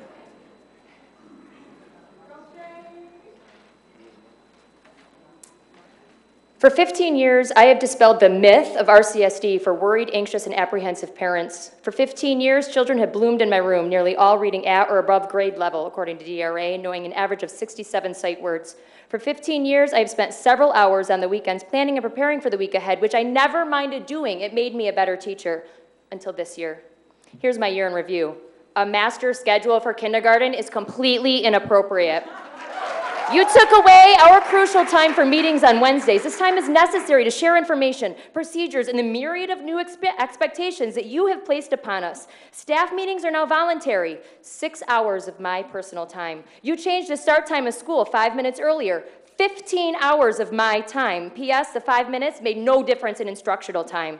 Writing SLOs with no guidance, no support, updated emails every 3 days. I had to choose my own assessment, administer it, figure out a percentage, pull percentages and expectations for where I think they might be at the end of the year, create these documents on my own, 5 hours of my own personal time. TCRS for primary project, 1 hour. Verifying student roster for New York State, that took me an hour to get through.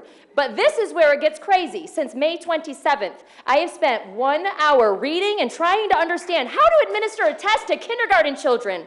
18 hours I spent administering those tests to my babies. They were not in line with the SLOs. They brought Lamont Jones to tears when he looked at that running reading record. My children were unsupervised for those 18 hours while I sat with them one-on-one. My children watched 2 Disney movies in a week.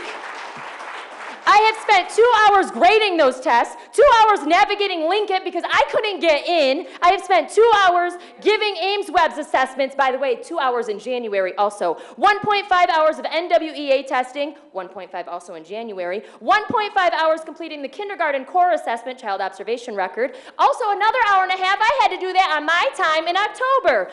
30 minutes for the TCRS for the children that did participate in primary project. 2 hours of progress reports and intervention updates. 5 hours on report cards, times 4, that's 20 hours. 79 wasted hours, that is 13 work days. 54 hours of my personal time. 25 hours wasted of my children's time. That is a full week of school. And this is not even including my planning and preparation time. I am here tonight to implore that you have the courage that these teachers before you tonight have. We are here speaking out because we love our job, we love our children, the families we work with. We respect children. We need the leaders of this district to stand up for our children, for your teachers. We are done allowing our children to be pawns in a money game. We are done being disrespected. It is your turn now to defend us in Albany. Stand before your superiors and do what we are having the courage to do tonight. Thank you. Thank you.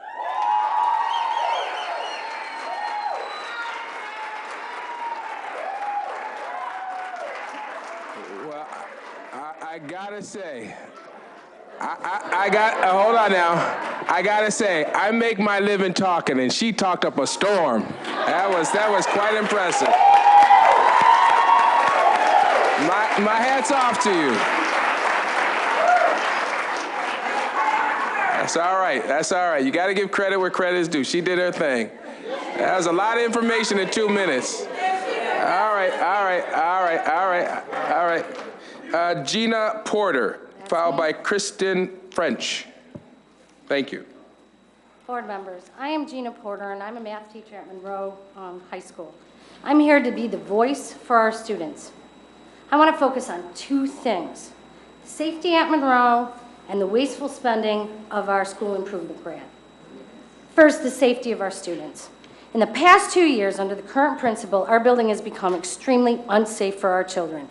I'm going to speak about the infraction of several state safety laws. In the past year, we have had most 3 fire drills, which has not even come close to the mandatory 12 fire drills that we are required to have under state law. This, in consideration of the fact that in the past month alone, we've had 2 incidents where the Rochester Fire Department has had to come to Monroe. One when there was a fire set in a bathroom, and the second when a bottle rocket was set off on the 2nd floor and became lodged in the ceiling, filling the hall with smoke. Neither time was the building evacuated, nor the the alarm go off, or we were alerted that they were even in the building, the fire department. Even the fire chief who came into the building, both incidents, questioned why students were still in the building. Last week, the principal locked the student bathrooms, which is also in violation of state law. The staff was not notified that the bathrooms were locked. No procedure for students in need of the bathroom was sent out, which resulted in a student urinating on themselves. Even more dangerous is the fact that every day, hundreds of our students have gone off into the streets for the last hour of school during the extended day period. Parents have been under the belief that their children are in the building and under a teacher's supervision. Instead, they've been wandering the streets, unsupervised. The administration ignored this problem until it became the subject of a news story, and then the administration's response was knee-jerk and incompetent at best. Extended day has been a complete waste of over $2 million. Teachers were point blank discouraged to participate by our principal. I ask and implore you that our children deserve better at Monroe. Please, please, for our children, I beg you to put us under new leadership. Thank you.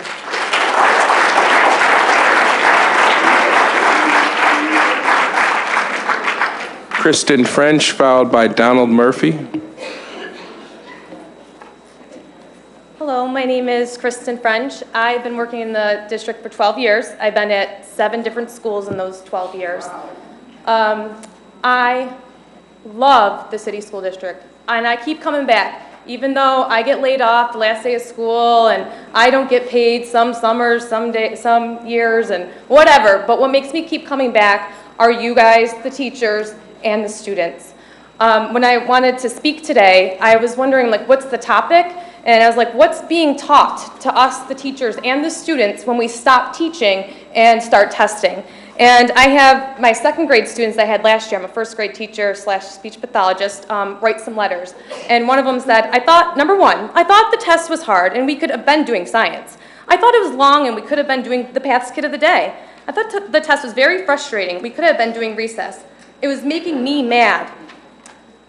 Dear school board, I thought the test was whack because it took too long. It was pathetic. We could not play that day. Some people had to take it twice, like Luttrell. It's not fair. It's horrible, too. Thought the testing was not good because I was frustrated. Next, I don't like it because it took us out of recess. And after that, I don't like it. It's too long. I like this one. I did not like the testing because it was too hard. I felt like I was going to fall asleep. I felt like my arms were going to fall off. I did not like it because I was going to crumble up the paper and I felt like I was going cuckoo.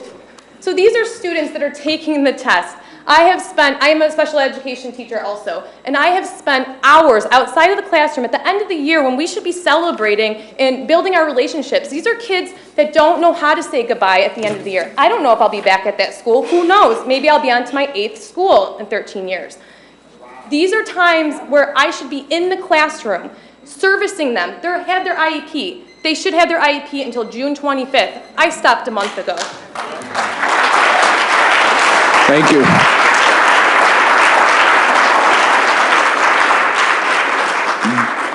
Mr. Murphy, followed by Margaret Sargent.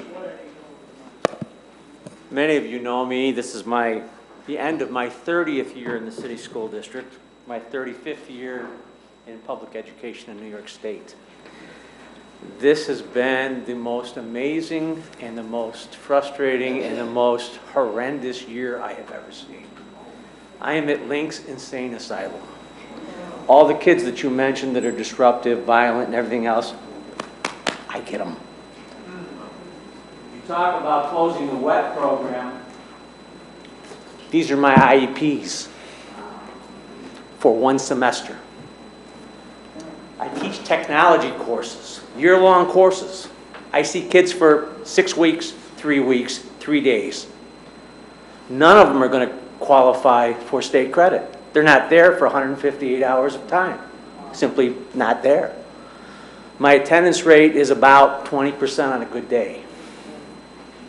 Sounds like a piece of cake. Thank goodness for cell phones. I hear screaming, fighting. I witness it on a daily basis. If I don't get 20 threats a day against me, I've had a bad day. It is incredible. But I'm here to talk about CTE, Career and Technical Education. We have kids who need to be prepared to go out into a real difficult world.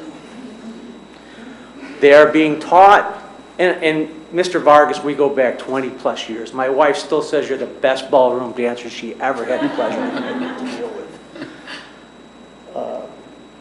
Mr. White, I don't know how many thousands of dollars worth of hair are donated to causes to raise money for our kids over the years. There's ponytails everywhere. All right, so we have that in common. My high-tech classroom at Edison Tech consists of decade-old computers, middle school chairs, no printer except a black and white printer, software that crashes every time the old computers get to a certain point, no tools, supplies, equipment at all. I'll close by showing you my supply cabinet, my top desk drawer, filled with stuff I pick up off the street to bring to my kids. Is this the future we want for our kids? One closing remark. I have here the 3028 transcript for a teacher. I was the teacher being charged. The district brought in a witness against me. We turned the tables on him. We have to stop hiring teachers with pretend degrees. This teacher testified he got his technology license from BOCES. His bachelor's degree from BOCES. Thank you, Ms. Murphy. You can have these. Just give them, you can give them to the clerk. Margaret Sargent, followed by Christina Gray.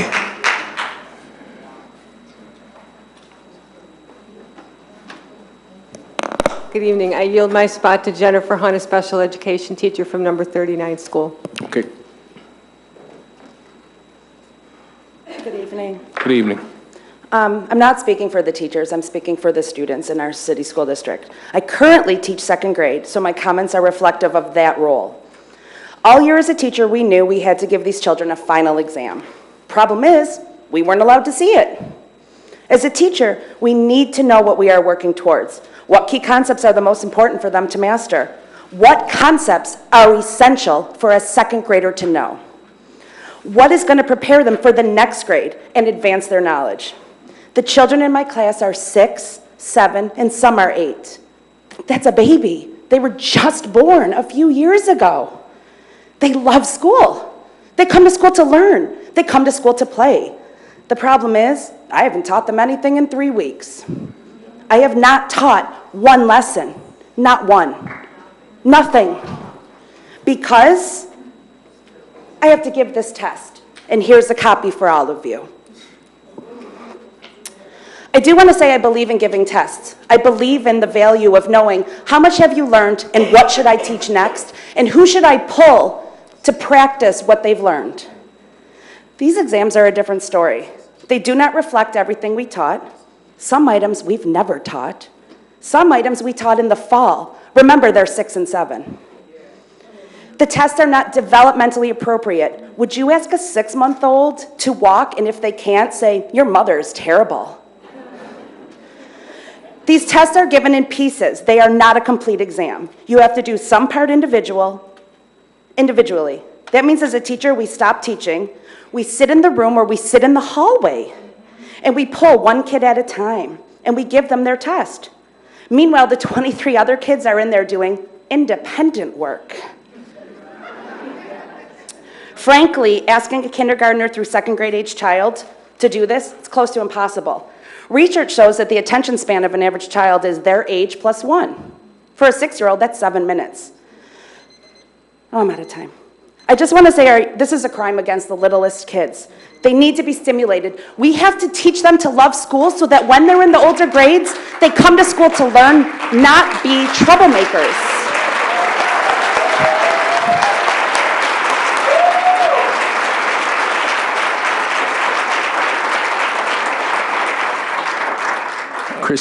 Christina Gray, followed by Jeffrey Feinberg.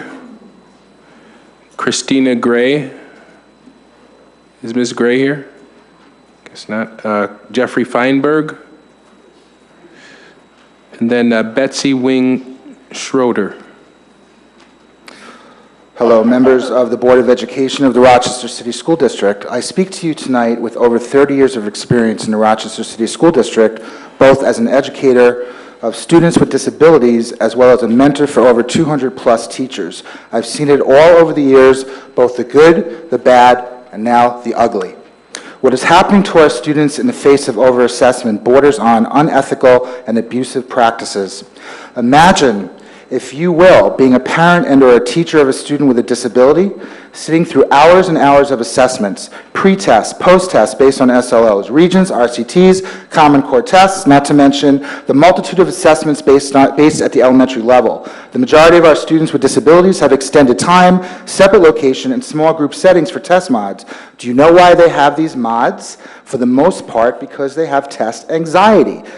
So the solution is to give them more tests to measure their growth. I believe we are stunting their growth, not measuring it. Imagine sitting at a desk for up to 5 hours at a time taking a test. You and I only had to do this a few times in our lives for licensing, etc. These kids have to go through this 10 or more times a year. Many of our students internalize our over-assessment culture by saying, I fail a test, I retake a test, I fail that test, therefore I must not be smart or able, thus I fail as a person. I stand here in support of the hardworking support staff, teachers, and administrators in navigating through this assessment-frenzied culture. I ask you, members of the board, to step back and really think about how our students from grades K through 12 are being impacted, especially our students with disabilities. Let's go back to an age when education was about nurturing our students, not scaring them away. Thank you.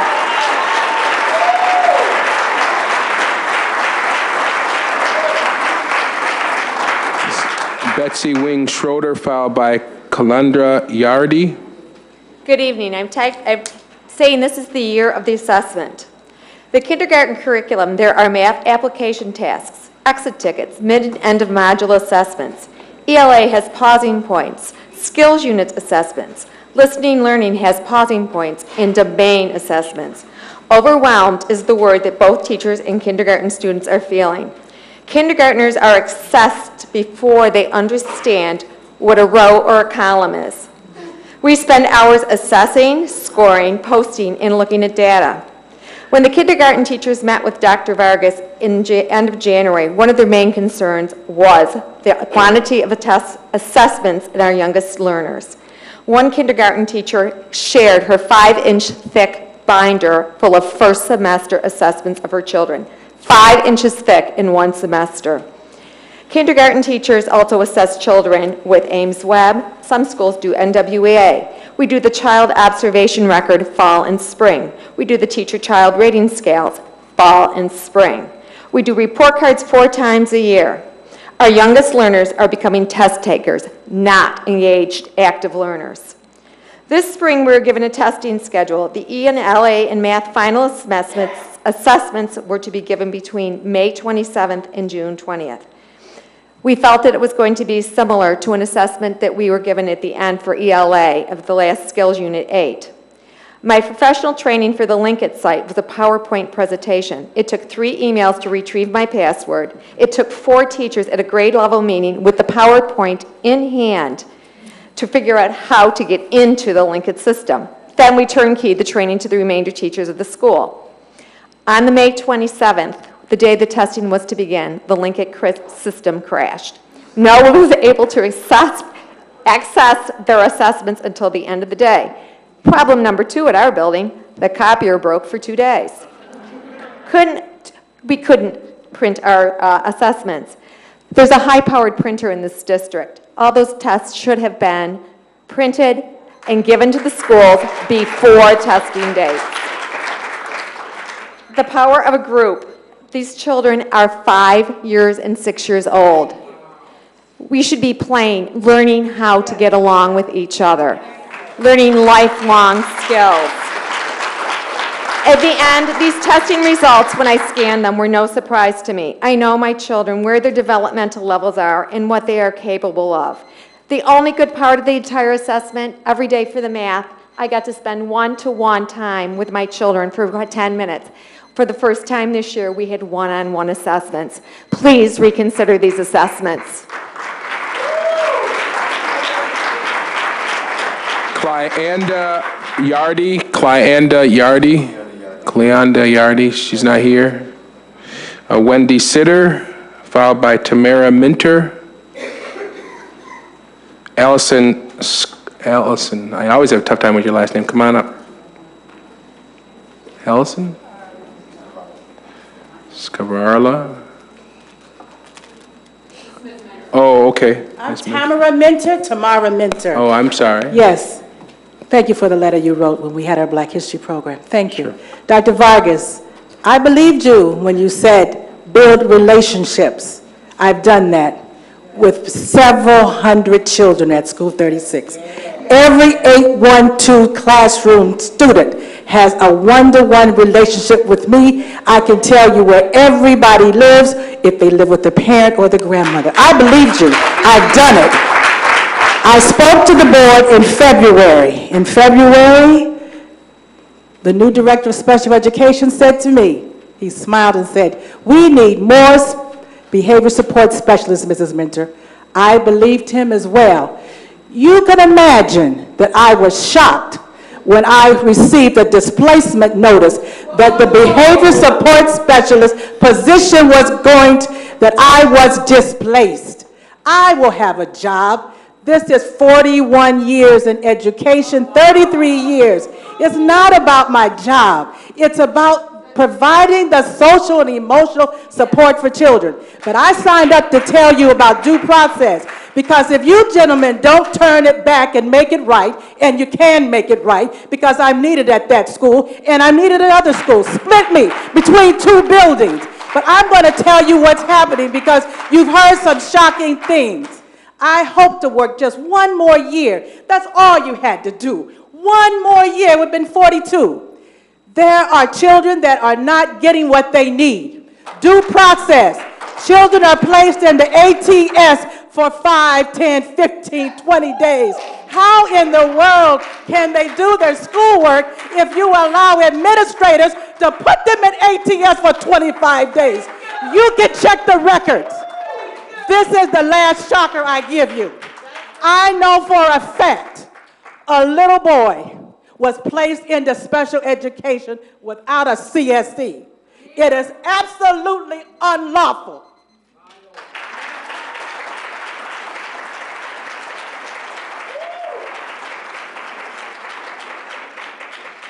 Thank you, Ms. Minter. Allison.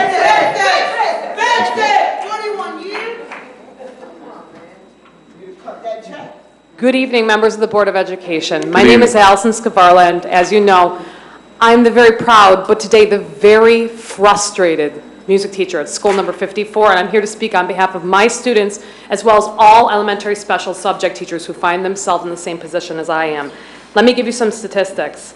A student in elementary school, regardless of grade, will be taking one ELA exam, one math exam, one physical education exam, one music exam, one music enrichment exam, one art exam, possibly a NICES lot, possibly a bilingual exam. That adds up to 1 month of minimal instruction for all students in the elementary school system. That means in my classroom, 0 final composition projects, 0 enriching opportunities for the last month. This has translated to a massive spike in behaviors over the last month of school. That has translated to about 25 to 30 unusually high stress-related meltdowns in my classroom. What it means for me this year, 10 days as an emergency sub due to lack of subs, 10 days of instruction lost. I have 500 students, 265 of which were on APPR. Despite that fact, although there's the largest cohort in the district, I tested all 500 of my students. That translates to 2,500 individual grades taken, 1,250 to inputted in Linkit, 3 hours redoing those grades after Linkit crashed and lost them all, which translated to 1 month of minimal instruction, educational opportunity lost for the students in my care. Second year in a row, post-test relationship to benchmark testing, none. That also translates to about 10 children who refused with tears to take this performance-based exam. On behalf of my exhausted, overwhelmed babies, who for the first time ever have not gotten to do all their end-of-year activities they look forward to, I have to ask you, let it go, let it go. Tests all day just have to go. Let them play, let them grow. All the research tells us so. Here I stand, and here I say, give them back their due. They deserve to be taught a better way.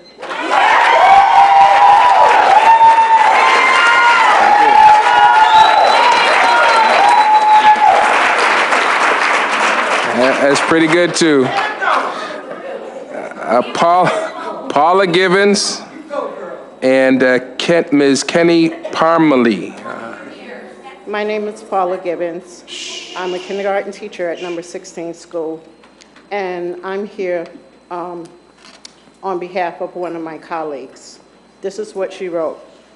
As a kindergarten 12-on-1 teacher, it is impossible to teach the curriculum at the pace of general education kindergarten classes. The amount of adaptation, simplification, and reteaching that must take place in order for my students to grasp concepts is tremendous. Expecting my class and me to keep pace is unrealistic. Now I am forced to give assessments to my class that include concepts that haven't been yet covered. I, as a special education teacher, am fulfilling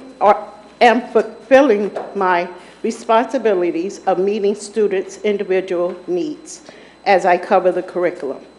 Yet, because I have done so, my students and I are not where we should be in the curriculum. It is a no-win situation for us all. Either my students struggle through assessments that include some concepts that haven't been taught, or they struggle all year because I must move at an inappropriately quick pace. We must stop the testing.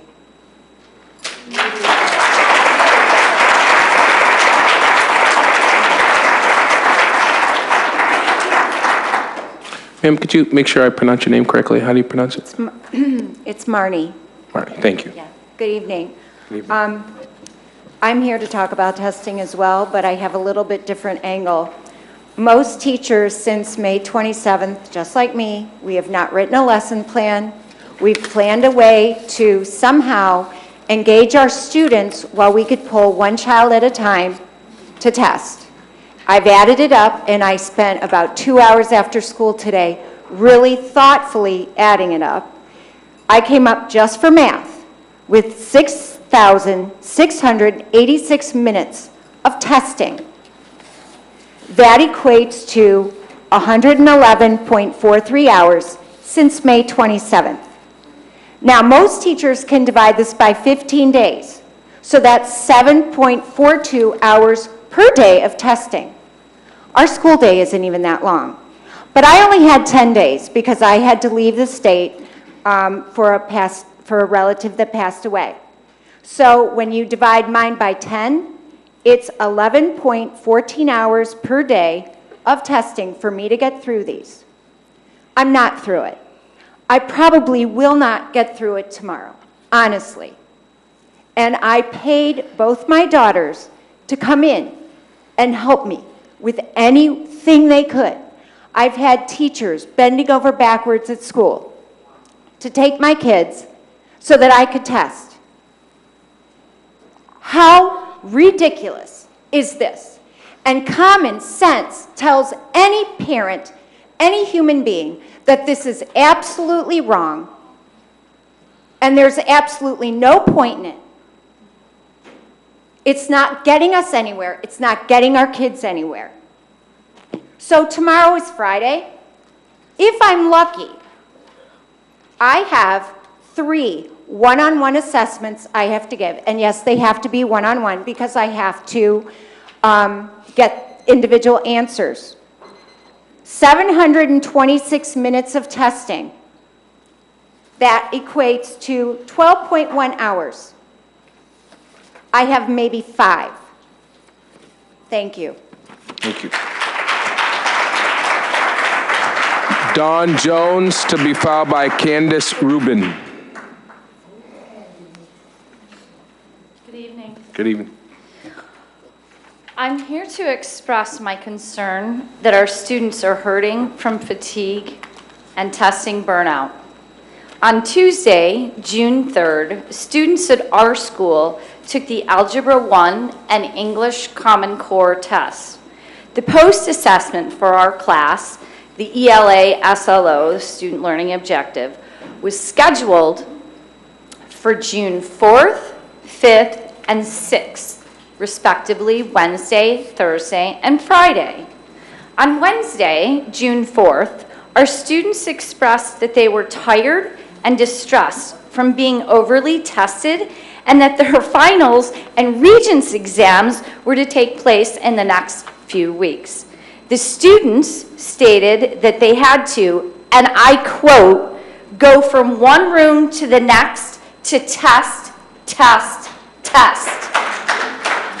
Not only were they taking the English SLO, they also had to complete the global SLO on the same days. Some of our students only completed the multiple choice portion of the ELA test because they were too burned out to write the paragraphs. Since the ELA SLO test was being administered on Wednesday, Thursday, and Friday in conjunction with the global test, some students decided not to attend school at all so that they didn't have to take part in the test. I really thank you for your opportunity to express, for me, the concerns of our students. This is real, and we're turning them off from education. We need to consider what these students have expressed and to find a constructive way to let our students show us what they know without over-testing. Thank you. Candace Rubin, followed by Mary Beth Knowles. I wanted to speak to the harmful effects of testing, first with a personal anecdote about giving the NISLAT to a student with an IQ of 45 this year. This mandate is both cruel and absurd. It's absurd because it measures nothing. Alternate assessment students, the student was one of them, don't even have test mods because they're test exempt. Why is there no waiver for the NISLAT with alternate assessment students? Students with an intellectual disability spend a considerable amount of time trying to envision the similarities they have with other members of the community. They want to believe that they have a niche in society. They want to believe that they have opportunities for normalcy, for maybe even a supported employment, or possibly becoming a parent, even though the chances of that are remote. Administering this exam shatters the illusion of normalcy. It shines a bright light on the disability. When I administered the NISLAT exam, the student after, and I was unsure of whether I should even read it because it wasn't a test mod, after about 10 minutes she said no more. And I complied with her desires. This is something that should be changed. It's cruel. Now, otherwise, I wanted to speak overall, just summarize the harmful effects of testing. Bill Gates, who's basically designed the Common Core, paid for it. His children go to private school. Arnie Duncan's children go to school in Virginia where his children don't have to read the modules because they don't do the Common Core. Obama's children go to private school, yet it's good enough for our students. Harley School, no, doesn't do it. Allendale Columbia, but for our students, they get to read Horace Mann in the 9th grade. They get to do the modules. It's lost learning time, the testing, and the Common Core, which is a vital part of that. Reduced content knowledge, history is downplayed. Politically, it makes them into robots. There's a narrowed curriculum, history, arts, language are all downplayed. In some instances, they're shut out of programs, and they internalize a sense of failure that probably never leaves them. Thank you. Mary Beth Knowles, followed by Annette Pinella Martinez. I just handed the clerk a petition that has been circulating in my school, School 45, since mid-April. The concern that we have at School 45 is we have 7th and 8th graders that have been in our building for 2.5 years. Started with the 7th graders 3 years ago and the 8th grade for 2 years. Our building has been turned completely upside down. We don't begrudge those children an education, certainly. We certainly don't want them in our building being all disruptive every day. Excuse me for my nerves. Take a deep breath. Okay. So what we have to do is we have to do what's right for our children, because it pains me to the core to stand here before you and share this dismal information about our school, which used to be great, and I believe with all my core it can be great again. Thank you, Dr. Vargas, for coming last night and listening to our concerns, and Mary Adams for taking the petition and going out and speaking to parents. But I want to also ask you this. Are we doing what's right for students? And I believe we can do what's right for our students by the beginning of the next school year, by putting those 7th and 8th graders in a school of their own, recreating those middle schools, and letting us go back to the work of being an elementary school. Are we doing what's right for our students? Is it right for elementary school children to be exposed to vulgar, sexually explicit language and actions on a daily basis? Is it right for middle school students to not have a true middle school experience, including elective sports, lockers, space for their growing bodies, and enough counselors, teachers, administrators, social workers to help guide and nurture them? Is it right for elementary students to be exposed to disruptive and disrespectful middle school age students only to have those negative qualities being copied by the elementary students? Is it right for our children with autism to be subjected to the inappropriate words and actions of older students, a population that is expanding from 4 to 6 classrooms next year? Is it right for staff feeling like they have to be fearful for their own safety as well as that of the younger students every single day? Is it right for kindergarten students and families, especially those for whom early childhood education is their first exposure to school, to bear witness to the middle school behaviors? I've got another whole sheet. I stand here as one person. Right now, our petition is 224 signatures strong. And the petition is still going on. And I do believe you can make those middle schools. Make it right for the 7th and 8th graders, and make it right for our elementary school kids.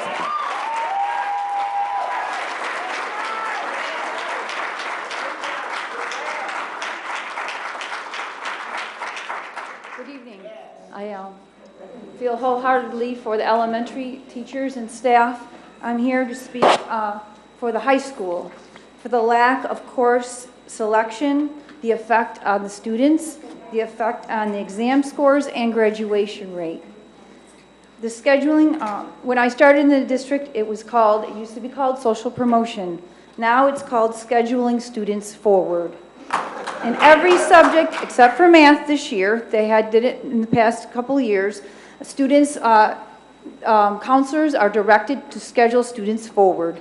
They are told what is on their schedule. Presently, they are to schedule them in Regents exams, whether they have passed the present course or not. And students are then scheduled for review classes the following year, or they have to take it during summer school. If they don't pass in summer school, they have to take a review class the following year. The counselors are then, hands are tied.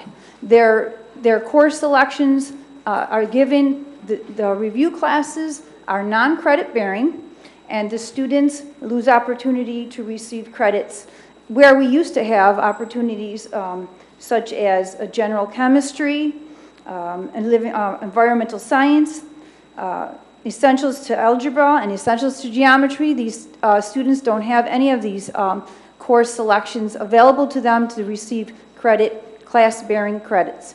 And other districts like Penfield or Pittsford, they offer a plethora of course options for these students to get class credit. But our students know. The special ed students are forced to take Regents level courses, even though they might not have the cognitive study skills or skills to be successful in rigorous courses, and they are no longer able to take RCT Regents exams. So what is happening is our students are aging out, and we are sending them into the community without anything. Teachers are struggling, and this cycle perpetuates. It's a dismal effect on the Regents exams and the graduation rate with seniors. We need to stand up to the state and let them know that all students are not going to be college material, but they need vocational courses across the district. And we know what's best for our students, and we need to stand up to the state about this. Thank you. Paul DeReich and Kelly Roland. Again, I apologize if I'm mispronouncing the names. Bless you.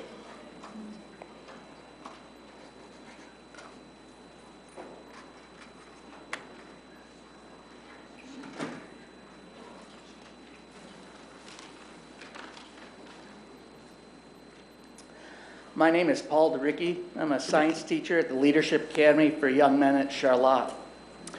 I sustained the injuries you see today when I was assaulted by a student in my classroom on March 24th. I required repair to tears in my meniscus and replacement of the ACL in my left knee by transplant. We constantly talk about empowering our students to enable them to become college and career ready. The reality is that due to mandates by RCSD Central Office, we are empowering the wrong students. Central Office has mandated that RCSD schools are not allowed to remove habitually violent and disruptive students from their buildings. There is an environment of vindictiveness at the RCSD Central Office. Each and every speaker here tonight that is a district employee fully expects some type of retribution down the road for speaking out tonight. Why are we all still here to speak? Because every teacher, every building administrator, every school safety and resource officer pour their heart and souls into their jobs. We speak out because we sincerely care about our students. Our CSD Central Office has tied all of our hands, severely reducing our ability to effectively deal with habitually violent and disruptive students. They've empowered that violently disruptive minority to continue the reign of terror and chaos in our schools. A typical school day involves repeated threats to the teachers and students alike. Vivid and reprehensible threats as to how these violent students will shoot us in the head, rape our wives or husbands, slit our children's throats, and burn our houses to the ground. These are only a few examples of the daily and continuous verbal abuse that occurs. But there is also rampant physical and sexual abuse perpetrated by these exact same individuals. How is any student expected to learn at all in an environment where they see and hear their teachers and classmates threatened and attacked daily right in front of them? While fearing for their own safety, the answer is no real learning can occur in these conditions. I'm going to have to cut my short, but I'll go right to the end. Don't wait for another Peter Castle or Stephanie Givens to occur.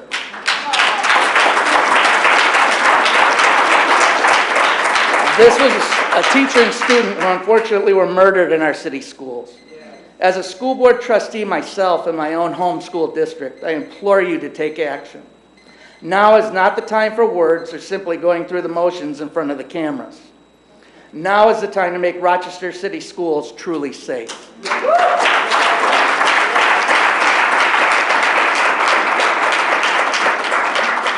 Kelly Roland and Drusilla Nichols. Okay. Drusilla Nichols. Followed by Amy Ranieri. Good afternoon, and thank you for the opportunity to stand before you as a person who education was not my major. I came from corporate America. I worked at Kodak for 18 and a half years. I left Kodak because my children did, in fact, get a good education in the Rochester City School District. My daughter tested in the top 10% in the country, and she was a graduate of Wilson Magnet High School. My son, and they left private school and came into the district because they wanted some of the challenges that the district offered. My son graduated from Jefferson High School in the law magnet program because he wanted to be a lawyer, but he is now a graduate from RIT. My granddaughter just graduated a year ago at 17 years old, and she completed, she left school early.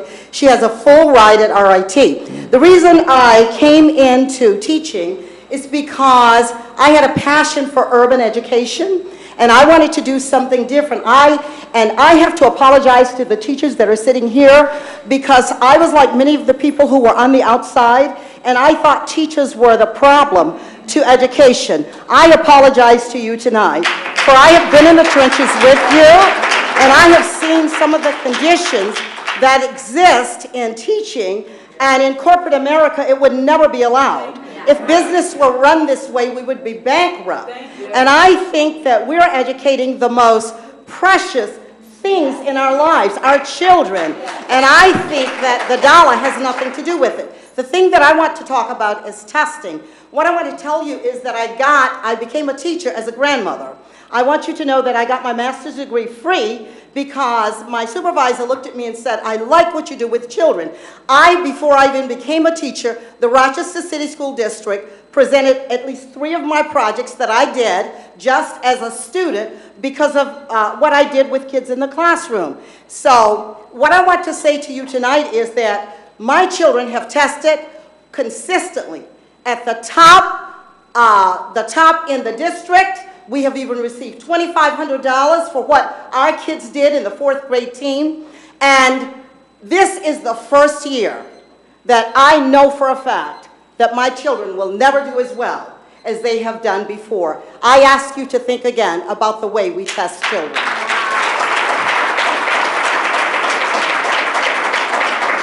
Amy Ranieri, followed by Jennifer Hunt.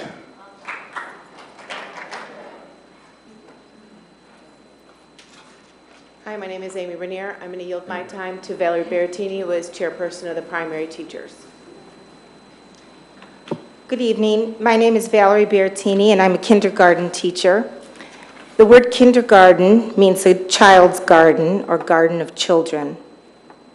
This charming word brings forth images of nature's beauty where a garden is carefully tended to and allowed time to flourish and grow into the mature fruit it was intended to be.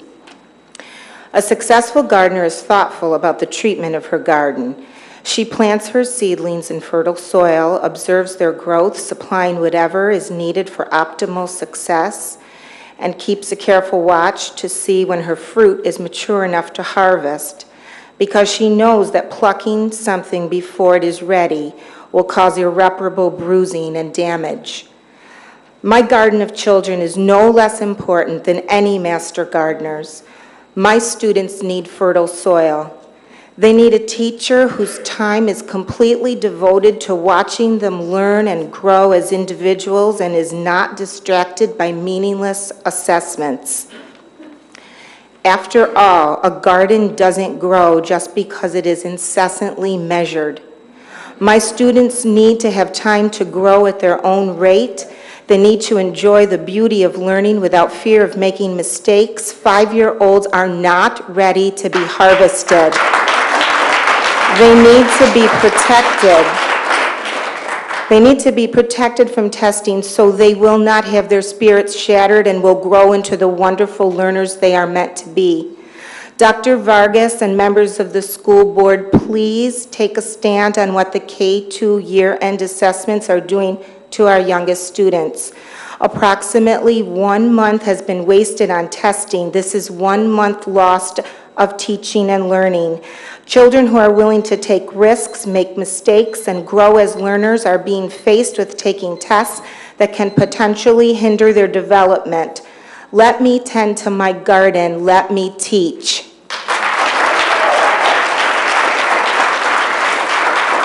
Jennifer Hunt and Nicole Frazier.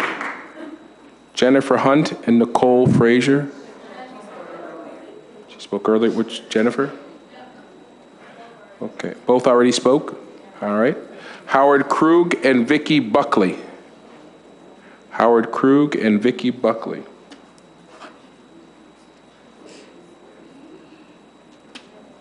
Thank you and good evening, board members, Dr. Vargas, Mr. Van White, sorry. Remember you from Marshall. I don't know if you remember me, but we did a career in laws enforcement program. Oh, okay. That was a while ago. We took kids to Albany. Yep. Those were some fun times, weren't they? We created a criminal justice class. It was a lot of fun. I got to tell you, I've been teaching for 20-some years. I went from being a distinguished teacher under APPR to developing in 1 year. I'm not sure how it happened. I got effective in my rating, and my kids tanked on a test. They actually did better on the pre-test in September than they did in the June of last year. Okay, so I'm all excited. We got the testing for this year. We got a new way of doing it, right? We're going to set up our SLOs. We're going to give a test. We got this all figured out. Along comes June 3rd, June 4th, June 5th. I have on my board, happy testing day for all the kids who walk through the door. And I kind of make it lighthearted. Unlike you folks, I actually had a learning target. I will guess the correct answer for the multiple choice question. Honest to God, I wrote this. While bubbling in the circle, not going outside of the lines. And secondly, answer the written part of the complete sentences in paragraph forms to make a coherent essay. Second period, the kids came in. They looked at it. Oh, Krug, you're weird. They sat down and took a test. They did okay. It wasn't too bad. Fourth period, the kids started to enter the room. A few of them were complaining about taking the English test, the science test. And they said, this is getting ridiculous. By eighth period, the students were actually burned out. Several students' eyes were glazed. Several of them did not even want to take it. They were complaining about taking English, math, science, and social studies on the same day. One of my girls, who I've been working with so bloody hard all year, actually got an 18 on the test. I got to tell you, it's not reflective of her score. I had to do some creative grading at the end of the year with a few projects to help her so she could graduate. I'm happy to say she's probably going to graduate in June. But she had an 18% on a test because she had taken 4 different tests in one day over a 2 to 3 day span. It's crazy. Thank you.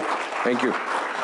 Vicky Buckley, followed by Natasha Bell. Vicky Buckley, followed by Natasha Bell.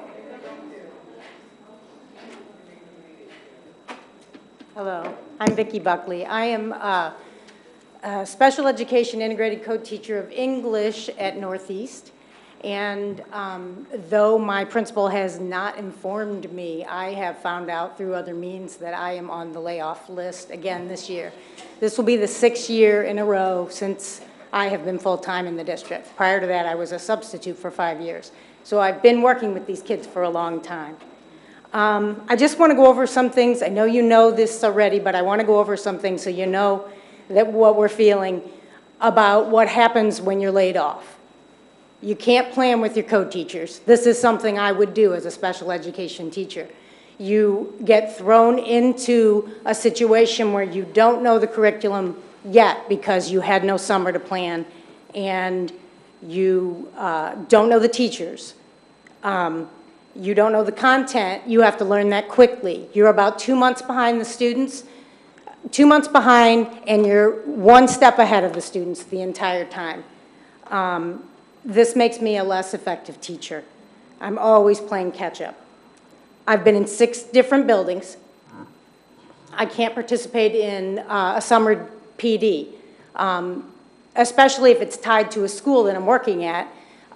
In fact, Northeast is working on school improvement, and they have a PD planned for the teachers to work together to be on the same page. If I get hired back, which I assume I probably will, I won't be part of that. I will then again be an outsider coming into the school, not working, getting to work with everyone else, not being on the same page. It's difficult to have a new environment every year. There's new staff, new colleagues, different protocol and policies, believe it or not. It takes a year to adjust, and then I'm laid off and I start again. The relationships with students you don't get to develop, and classroom management is ridiculous because you haven't developed those relationships. It's like being a first-year teacher every year. I wanted to talk about testing too, but I'm not going to do that to you. I just want to end with my goal has always been for student success and achievement. I feel as though my hands have been tied behind my back and APPR has pushed me into the water and said swim. Thank you. Thank you. Natasha Bell, followed by Ruth Young Card. Natasha Bell, to be followed by Ruth Young Card.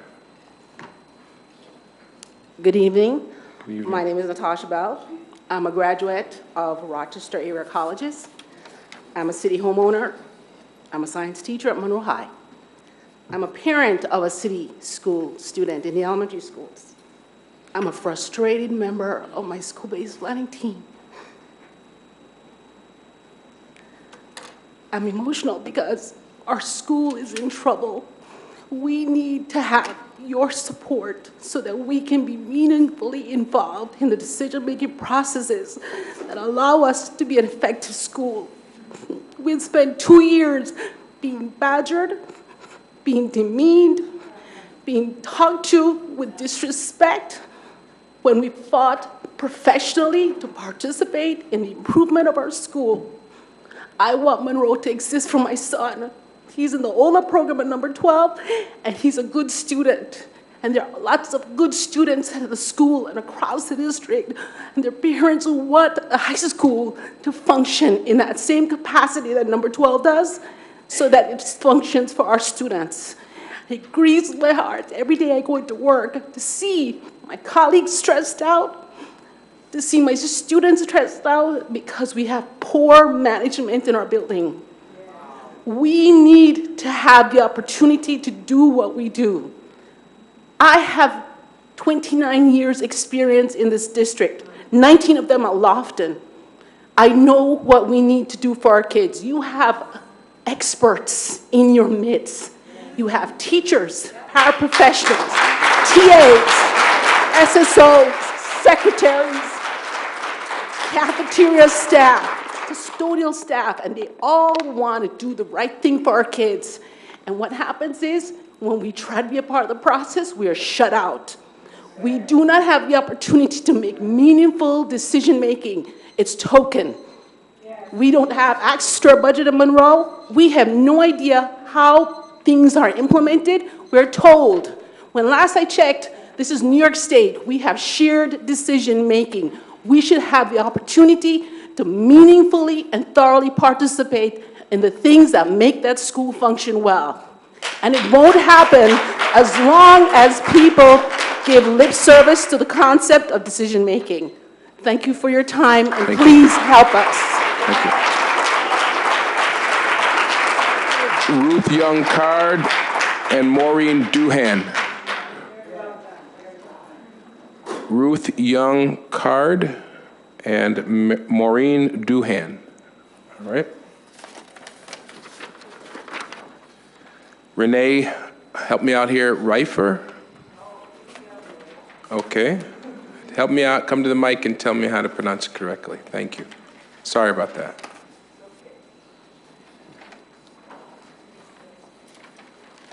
Hi, I'm Renee Reifer, and I'm an English teacher at Charlotte High School. I do take a lot of jokes about my name. I'm pretty much going to say a lot of what everybody else has said up here, so I'll just jump in really quick. On June 17th, a little after 11 a.m., I went into my classroom after the U.S. history exam had ended and saw one of the students I had last year with his head down, sobbing. He was totally inconsolable and defeated. He had not been able to finish the exam, and he knew he would not graduate with his class. He is a good student and comes to school every day and is involved in sports. He has only been in this country for 2 years and grew up in Jamaica. I've been tutoring him in English this year to help him prepare for the ELA Regents exam. My heart broke to see him sitting there sobbing like that. I had never seen him so sad because usually he is a very congenial young man. After that, I felt I had to speak up for him and all of the other students I see suffering through this testing madness.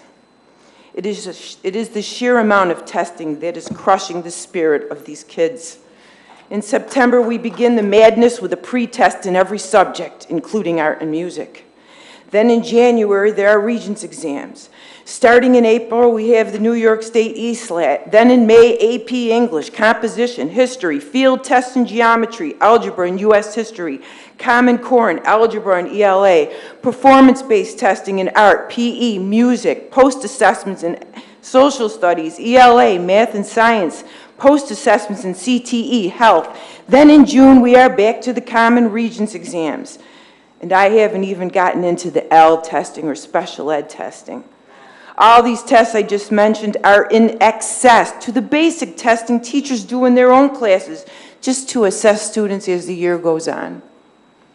From what I see, the average student takes at least 20 mandated tests a year. That's approximately 80 or more mandated tests in 4 years. Please stop the insanity.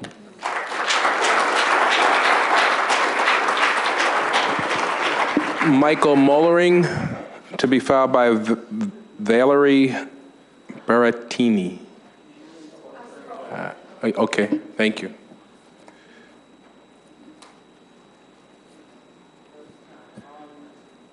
Good evening. Dr. Vargas, members of the Board of Education, parents, students, colleagues, friends. As many of the others here tonight, I'm here to share with you my experience on the subject of testing, specifically the 2014 post-tests that have been administered this year. And I speak to you as an RCSD teacher, city resident, and a parent of former students. My youngest graduated last year. I emailed all of you earlier today with an example of what my colleagues in the building, Wilson Magnet, come to me with on a regular basis. I followed up on Commissioner Adams' email to me about it being a glitch with another example, and I have in my hand yet one more. I didn't have to look hard to find them. This post-test for computer graphics had numerous questions which are seeming non sequiturs until you realize that whoever put the test together thought this was a graphics art class. My favorite is number 17. Using blank is the best way to remove rubber cement from hands. A really great computer graphics question.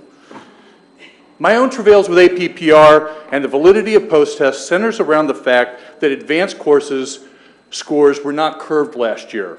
I'm sure that you all know that a 3 on the 5-point AP scale is passing. But an AP student only needs to get a 51% to obtain a 3. Our scores were entered as raw data percentages last year. This year, we'll see.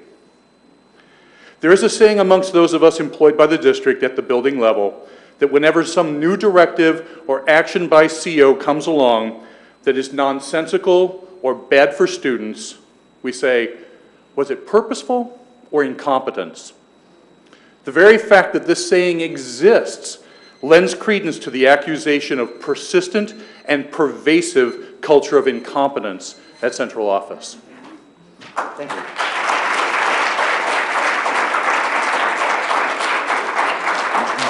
Daniel Delahunty. I saw him here. Oh, there he is. Followed by Anna Guevara.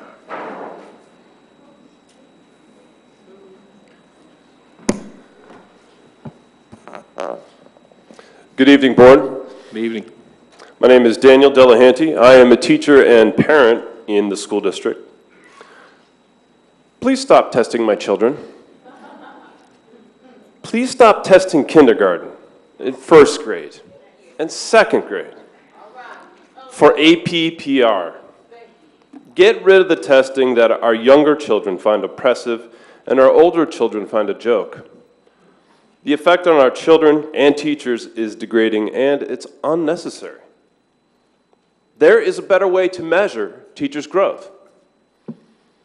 Instead of testing, could we require teachers to perform professional development throughout the year and then require a portfolio as evidence of practice at the end of the year? Then give every teacher who demonstrates their growth their 20 points. This idea grows our teachers without testing our kids, without killing curiosity in the classroom, as testing does, without turning the school into a test prep factory. End APPR as it is currently practiced. Mr. Superintendent, I'd like to compliment you on your selection of Stephen Lamort as the new director of testing. He is a top-notch teacher, an excellent leader, and a person who knows how to collaborate with teachers to get the job done. Under his leadership and your direction, Mr. Superintendent, please change the way APPR is practiced in our district. The state has given you the power. End the tests. And for heaven's sake, please stop testing the kindergartners. Thank you.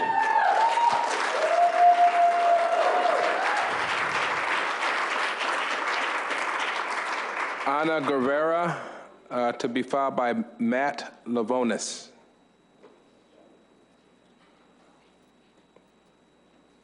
Good evening. Good evening. I wish I was 51. I'm number 51. Okay. Okay, as you know, my name is Ana Guevara, and I have been a teacher for 29 years for the Rochester City School District. And the reason I'm here is because I work with special education children. For 29 years, that's what I have focused on, special ed kids. They have many needs, and they required much test service modification and testing modifications, as you know. They're also bilingual, which means that every single test that you give them comes in English. I have to translate it to them as well, because they don't come in Spanish. All those modules that math takes out, they're all in English. I have to translate them for them. So they need preferential sitting, they need testing in separate locations, use of a scribe, they need to be, they need extended time. They need many things, but the inflexibility of the current system and the personnel fails to meet the requirements that they need. An example of how the current testing system fails my students is the following. The science test, the 8th grade science test that was given now in May, several of my students were misplaced. They were sent to classrooms where there were no scribes and no readers for them. So they went into panic and they went to look for me. So after we set them up, the test manager went to get them and show up with them to my classroom 45 minutes late. Okay. So the test started late. They were very anxious, very nervous, their anxiety level is just incredible.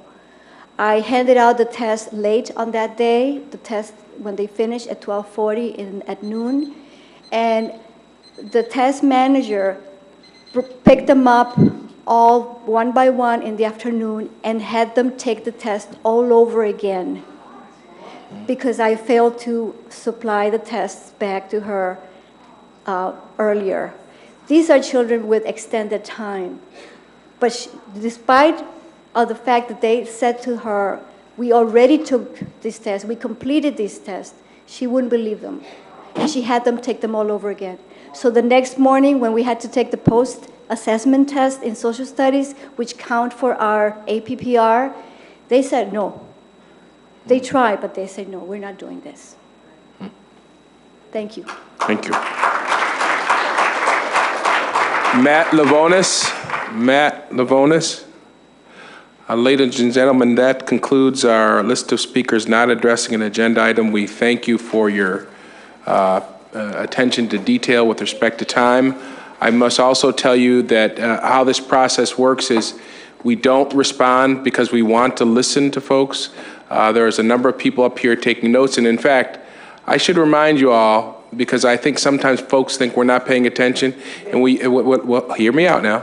When we are sitting here writing on these things, or iPads, or whatever they call them, we're often taking notes and we're communicating with each other. Folks think we're not paying attention. Back in the day, you had a yellow pad and you wrote notes and people didn't have any problem with that.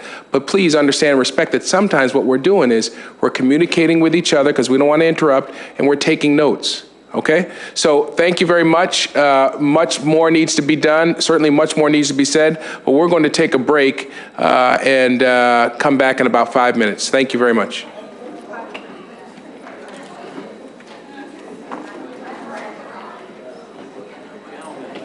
Yes, sir. Susan, 1973. No, well, I thought it was like some twisters or something in that thing. Oh, really? Oh, wow. Go take a peek out the window. Did you hear you didn't read my text? No, my cell phone died. Yeah. have to bring it back. What am I doing? Just wait. Yeah.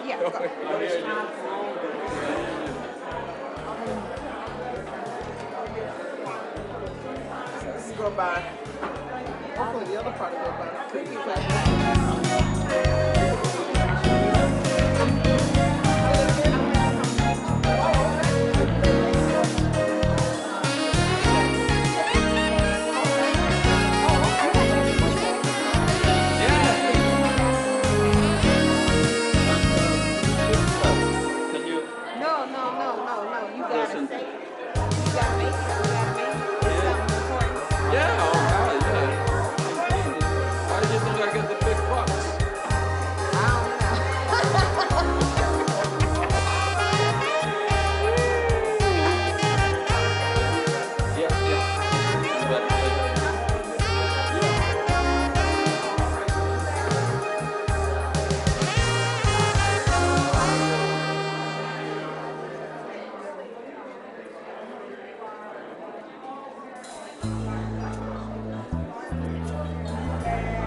Buddy Chris. Good, I'm doing well.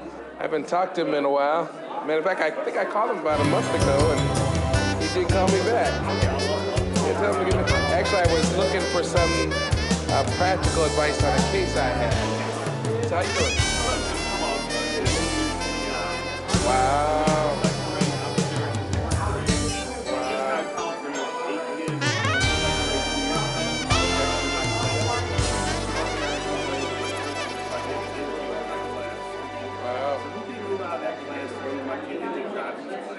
Oh, wow.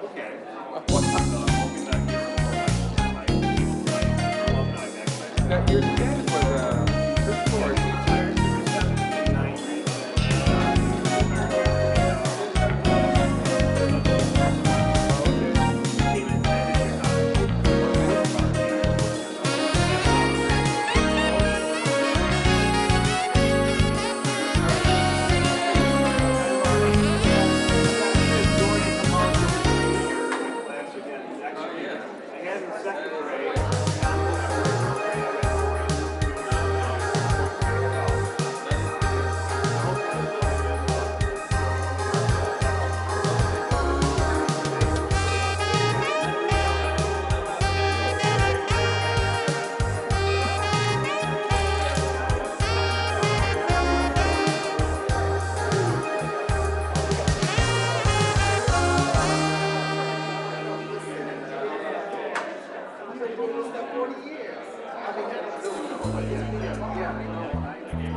years ago was that? That was, That long ago? that's what taught you what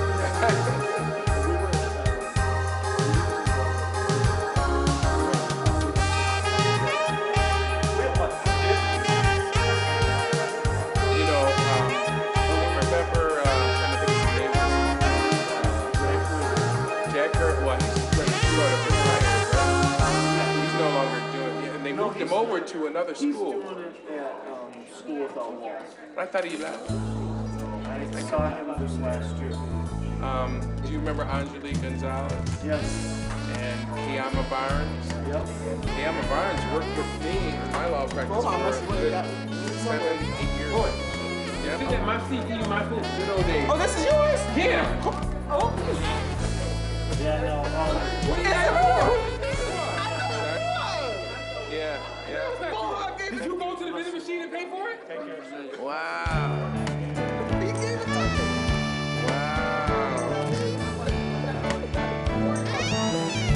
All right. We got a little tension going on here. Bowen's giving away other people's food. So we got to get people home before Bowen gets arrested for theft of property. Sorry. But it's understandable. He's hungry. He's a Not only is he younger, we had nerve to open them. And I thought they were his. Aren't we going to discuss the code of conduct, Bowen? Aren't you talking about revising that? All right, well, we've got quite a bit more to accomplish. I would ask my colleagues to be acknowledge the time, the lateness of the hour. We certainly have a job to do tonight, but I'm hoping we can do it in an efficient and effective manner that allows people to get home to their families, but yet at the same time, make sure we do our job in a very thorough way. So the next thing on the agenda is the superintendent's report. Dr. Vargas? Thank you, President White. I'm happy to tell you that we started a historic moment for the city of Rochester. For too long, we've been talking about what we don't have, that children don't have books, that they don't have support. I'm here to tell you that today we launch our effort to make sure that we send, at the end of the day, there will be over 150,000 books that we are going to give our children, thanks to our teachers, our administrators, paraprofessionals, civil services, and community agents and public library. Every child, K-2, will be getting at least 10 books. I don't need to tell you about the whole challenge of Commissioner Evans always had talked about the need for addressing the summer learning loss, and we're no longer talking about, we are acting on it, as you can see in page 2 of this presentation. Just to give you an idea, according to some research, most students experience a loss of around 2 months of instruction if they don't engage in educational activity during the summer. Also, you have a very robust reading list that is going to our family with the support of our teachers. Our teacher, I put in lesson plan that I've been sent home that parents and families and community could assess. We are working with community-based organizations and all that. You have a copy of the most robust ever reading list in recent history on this district.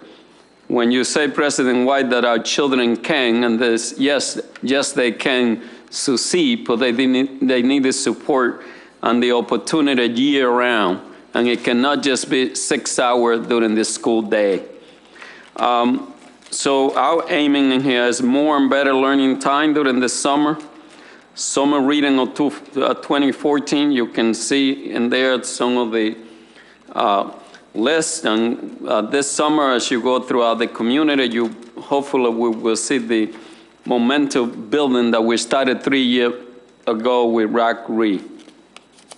Again, some of the outcomes that we are tracking is we want 75% of the K-3 participants will maintain or increase reading level this summer. So we are hoping that they won't experience the phenomenon called the summer learning loss. in the spirit of time, I'm just going to move forward to the next page, page 5. And we are doing some innovative thing. Not only our students are going to be learning this summer, but also our teachers are going to be engaged in a very robust, creative, innovative way, professional development for our teachers and also our students. And we also are using best practice. We have some, as you heard it tonight, some of our best teachers, some of our best instruction, and the question is, how can we expand that it become throughout the system? That is no longer good instruction reside in some classroom, but good instruction, the goal is, will reside in every classroom, and teacher will be collaborating and learning from one another, not necessarily learning from outside expert. This program will be launched from, will be run with our teachers, our administrator, not necessarily outside type of PD, come and go. And this are going to be very hands-on in the classroom. And we are using our best practice in bilingual education, special education, general education, and also student with learning disability. One of the greatest challenges that we have in this district is that we have the lowest graduation rate for special ed in the entire state. Just to give you an idea, Buffalo, New York has a graduation rate of 38% for the special ed student. For Rochester, New York is 22%. For Syracuse, it's around 36. For Rochester, 22. For New York City, it's in the high 40. For Yonkers. And again, these are children that there's no question in my mind that our children have the same potential that children anywhere in this county or in any city in New York State, and that we had to do better in providing them more opportunity, more time, more support, and yes, high quality instruction. So today at the Children's School, we had an incredible day. The American Federation of Teachers was here today, and I have a quote here from President Weinberger, President of the American Federation of Teachers, which is saying, Rochester's commitment to reading is spot on and is showing how to reclaim the promise of public education. And one, by the way, you heard people talking about over-testing. Well, my action last year, as you recall, Mrs. Cintron, at the last minute, I came in with a recommendation, and thank you to the ITA, and we were able to reduce testing by 219,000. I agree, too many testing I've been giving, and I'm committed for next year to reduce the number. And right since day one, I had a proposal, and I continue to propose less and less testing, and there are ways that we can do less. However, both sides must agree to it. And there's no question in my mind that we will reach that goal next year. This is something new. I am very appreciative that the ITA and others are willing to work collaboratively in reducing the number of tests. Last year, we were able to reduce it from last year to this year by 219,000. I totally understand what the K-2 teachers are saying, because for them, this is the first time that we're giving this test. Just like last year, we did learn a lot when we gave tests for the first time, and we were able to avoid many of them this year. As you can see in the required reading list, and I will conclude very soon, the book list is very engaging, have age-appropriate title for particular to help us with our primary objective, which is to help our children to read on grade level by 3rd grade. Our city public library is working with us, as well as school libraries are going to be open. Again, we do have an agreement. For the first time, we are going to be hiring during the summer actually not the first time. Last year was our first. This is our second year that we are going to, all our summer program, we have access to the school library. And in the past, the practice was that you run a summer program where open the library. They were not seen as necessary. Reading camp will be hosted by the various public libraries. Up to 18 library aides of our own students are going to be working on this effort. Summer opportunity to place the student into JA. Again, RAG-RE, we are going to be celebrating this summer, the entire community and our families and the students. Our goal is that we will have 13,000 families at the Red Wing Stadium. We are working to get free tickets to family and students and teachers. The most beautiful story that I have was when 2 students from J Street last year called a teacher in Fairport, and she was engaged in family activity, and the kid begged the teacher to please to take them to the Red Wing to get their books and to show up the reading that they were doing. And this heroic teacher, in my view, that give her phone number to her children, speak louder for the effort and that our teacher are willing to go through. Again, the phone number, and these 2 students were able to make it to this event only because of their teacher were available to them, because they didn't have another adult in their life that was had the ability to get them there, because there were other things in family affair that get in the way that many of you are familiar in terms of the challenges that our family from time to time are facing. So let me just move quickly to the next effort. Last year, for example, this year, actually this May, City Council approved the budget. Thank you to them and thank you to you. This year we were able to close out $42 million gap at the same time that we're adding and doing more things for our students and working with our staff. I'm totally concerned around the whole notion of, as you heard, too many of our teachers and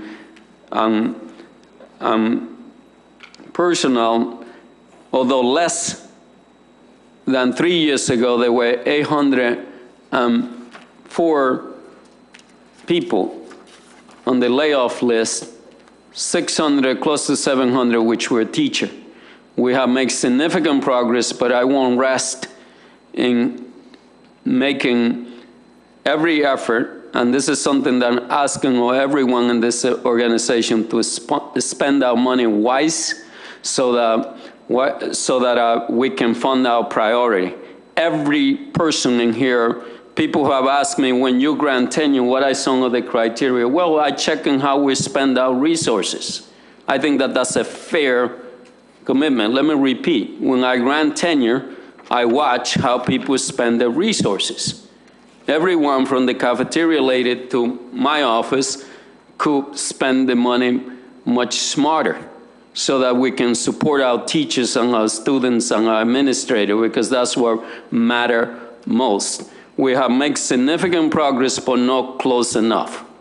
Actually, I'm concerned, because I think that now that we are experiencing some success in bringing some stability to our budget, sometimes we can get a little, I don't want to say careless, but for lack of a better word, we might put our guard down, and we might find ourselves into another situation. Our goal is by 2017 to close the budget gap. And we believe we can do that so that our children can get more reading teachers, more art, more music, more sport, more extracurricular activity, and yes, less testing. And we can do all of that. But less testing is not enough if we don't have the art, the music, the sport, the socio-emotional support for our children that they deserve. And yes, better learning time. with our students. So we have already begun our work to make sure that our budget on March, when I typically present it to you, that we have a better handle of the gap.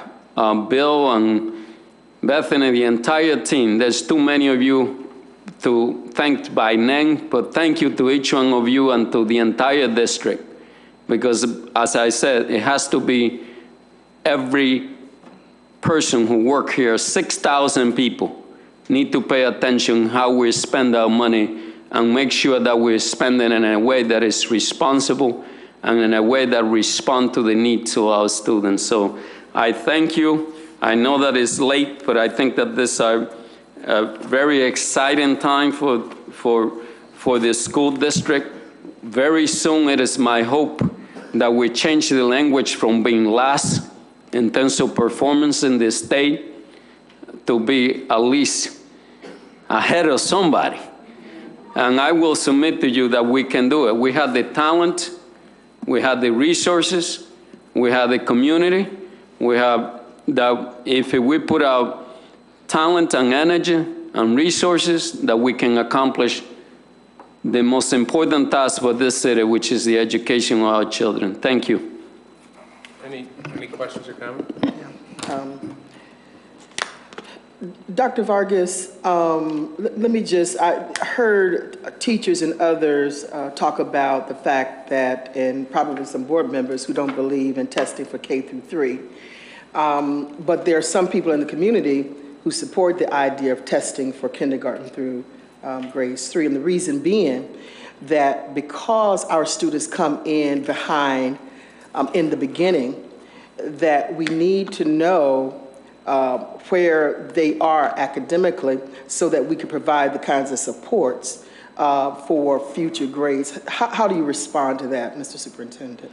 Well, there's always a balance, and for example, we are required to do screening for kids. That's an assessment. And that's a valid one. There are some districts, for example, that I reducing the number of testing, for example, by just using the 3rd grade assessment for K 1 and 2 teachers, because they contribute to the success, right? So I will put proposal forward that could eliminate testing in a significant way, and I'm sure the ITA would be happy to hear this. I do think that we are in a period of time where, because it's so new, that people are, in our case, in Rochester, for example, I would like to see less particular performance-based testing. Everybody throw that term, but when we say performance-based testing, those are the ones that take the most time. So you can say, I don't like paper and pencil, a multiple choice question, because they not as meaningful. I say, well, I agree. And then you say, I like performance-based testing, and we say yes, but we have to consider all the factors, and I think we are learning that performance-based testing takes a lot of time. That is not necessarily something that you can do in the context of 180 days, school year, and as you know, Rochester used to have the shorter amount of instructional time, so we are dealing and working around some difficult issue. As I will tell you, but there's always a need for assessment. The question is balance and meaningful. And in reference to the additional time needed in the community again, and I also heard it being discussed here tonight, that towards the end of the day, our students' attention span diminishes. And so what do we do if we're going to extend the day? How do we,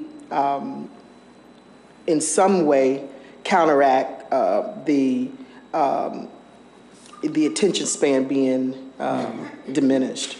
Yeah, if you go to, again, as teacher, good teacher will tell you what you have available for kids. If the kids are just doing boring stuff all day or just testing like someone, Of course, if you've been in testing all day, you're not going to be as.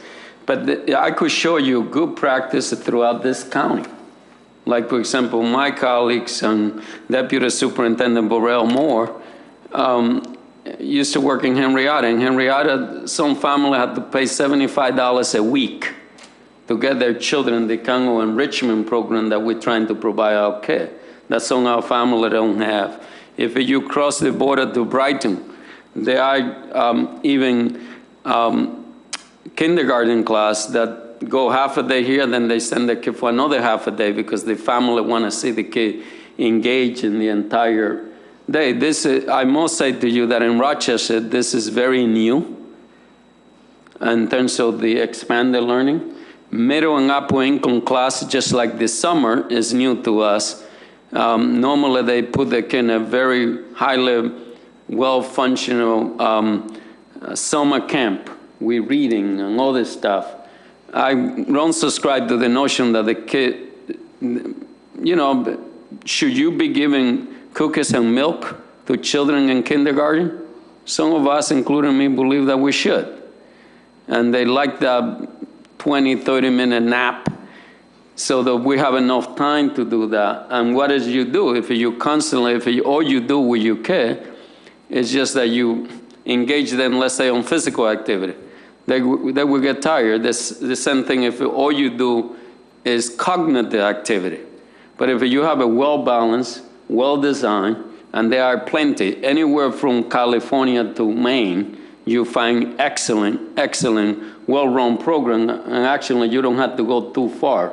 School 23 is developing one of the model for the best. School 9 is in that trajectory. And we have many, School 46. School 46 and School 23, we had about 3 different districts from the New England state coming and visit those programs.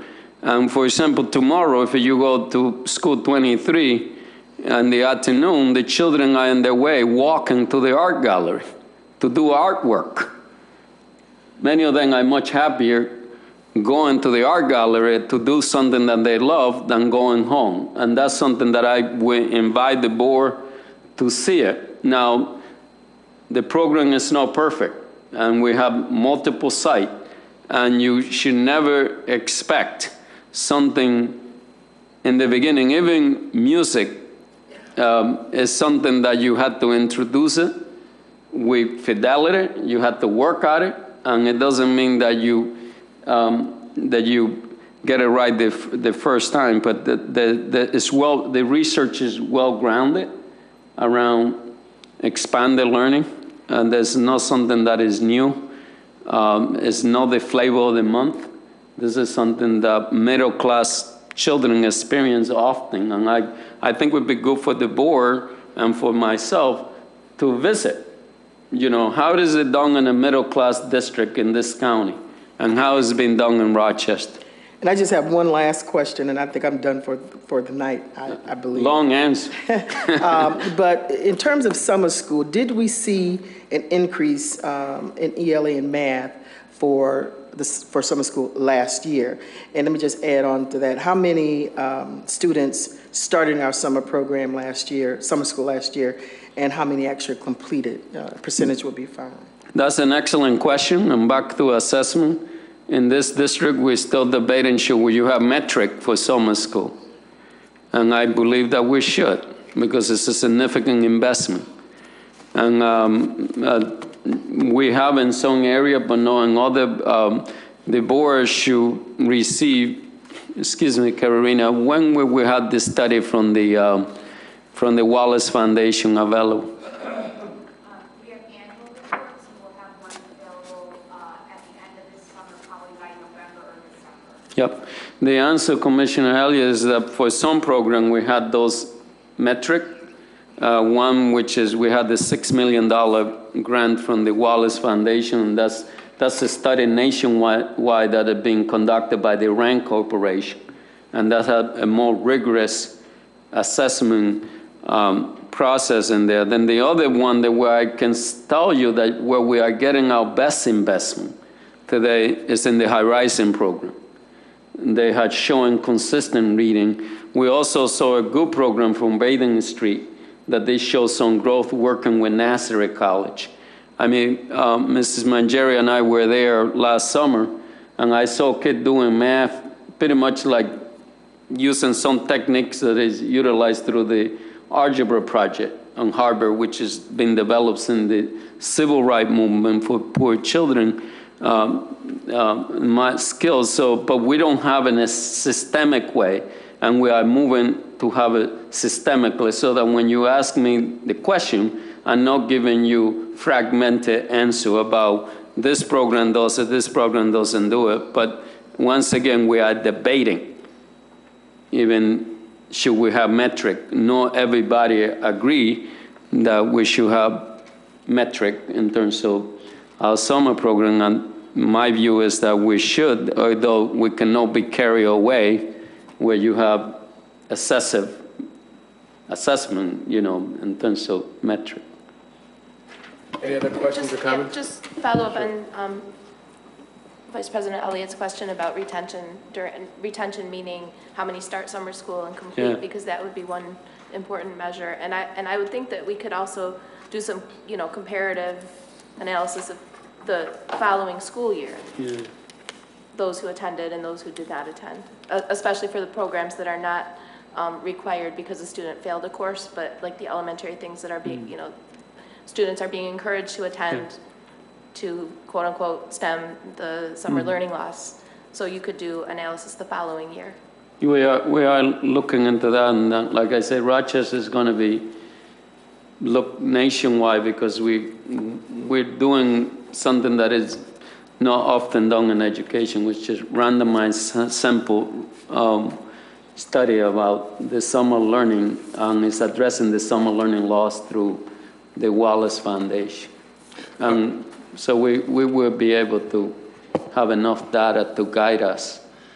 To sort of bring to conclusion. I'm sorry, but is there an answer to the question about how many students start and complete summer school last summer? There is a great answer, and we're also finding in practice that we don't drop the summer students. So it's a question of attendance, because if you have a policy that you started and don't drop, you know what the answer is. With the number you started, that's the number you end with. And we can provide you that number, but it's not as a hard data as I would like to see. And I'm not suggesting that we drop kids, don't get me wrong. But what we do have is the number of no show. But sometimes we project, we don't budget for the 100 kids will show up. You budget like typically about 70% of the kids show up. So we might offer 100 seats and 70 show up. And then we don't consider those 30 that didn't show up drop out because they never came to school. So we can work in which we can formulate, something that we can say, this is what I like to see. And so that the answer to your question would be more clear with greater clarity. I would note that Malik and I last summer went to number 19 school, and we saw, because we had a particular interest, as you know, Dr. Vargas, in the Freedom School initiative, which was expanded to number 19, and you saw Ms. Thomas, the principal, speak today. And actually, just last Wednesday, when we were at number 19 school, Vice President Elliott and I asked the question, how did we do at number 19 school with the Freedom School? And Ms. Thomas told us, and I think Beverly confirmed this, Beverly Burrell Moore confirmed that there was no summer learning loss once those kids went through that program. Now, optimally, you want there to be gains, but in this arena, if your kids don't suffer summer learning loss, you've traveled quite a bit. So we were encouraged to hear those results, and we're encouraged to hear that it will continue at number 10 school, I think, as Ms. Thomas said. And there were other great programs, I'm sure, but we've been asking those questions for quite some time. And that is, I think that does put this district ahead. Not only have we been asking those questions, but we've been doing those things that could improve that particular issue, which is summer learning loss, by encouraging reading, as you have done since you've been here. So, let me, President White, and that's an excellent point on what I'm saying, that eventually we want to get to all our program with greater clarity. And thank you to the board for continuing to pushing the envelope on that. I also want to say that one of the things that we're doing this summer is to making sure that the families that are most vulnerable, that they also take part in the summer. And Chris Soriano from our special education department have been working very diligent to make sure that we provide support to the special ed population that are taking part in summer school. And that's something that we want to make sure that, an observation that I made is sometimes you have great programs, and sometimes family find that those are great programs, like happens sometimes with school selection. And we got to make sure that all our children can take advantage, let's say, of the Freedom School, even kids with special need, because they, you know, that's something that we're watching very carefully, that one can get. Again, it's extremely important that we be mindful for that. Well, you know, the thing here is we've got to make these opportunities available to everybody. And you heard Ms. Thomas say she had a waiting list. She had 95 kids, and it's a waiting list. And I don't think she, you know, says, okay, you can't come, you can't come. She takes all comers. So I think when we get another summer behind us, and I'm sure this could be said of a number of different programs, get another summer behind us, I hope that we continue to expand this program, because I think what you're seeing and what Ms. Thomas is saying is not only does this prevent summer learning loss, but you have kids that are learning about their culture and getting strength in their identity, and that's key. So thank you, Dr. Vargas, for that report. Standing committee reports, we can start with you. I was about to call you Dr. Powell. I wish. There's so many doctors around here. Go ahead. There's no here. And not even on the horizon, as far as I can tell, unless it's honorarily bestowed. I wish I could make this brief. We had a very heavy Finance Committee agenda. We met on Thursday, June 12th, and considered Resolution 729 through 758, and also Resolution 777 through 778. The first four of those were budget amendments, but and a placeholder was put in our packets a week ahead for four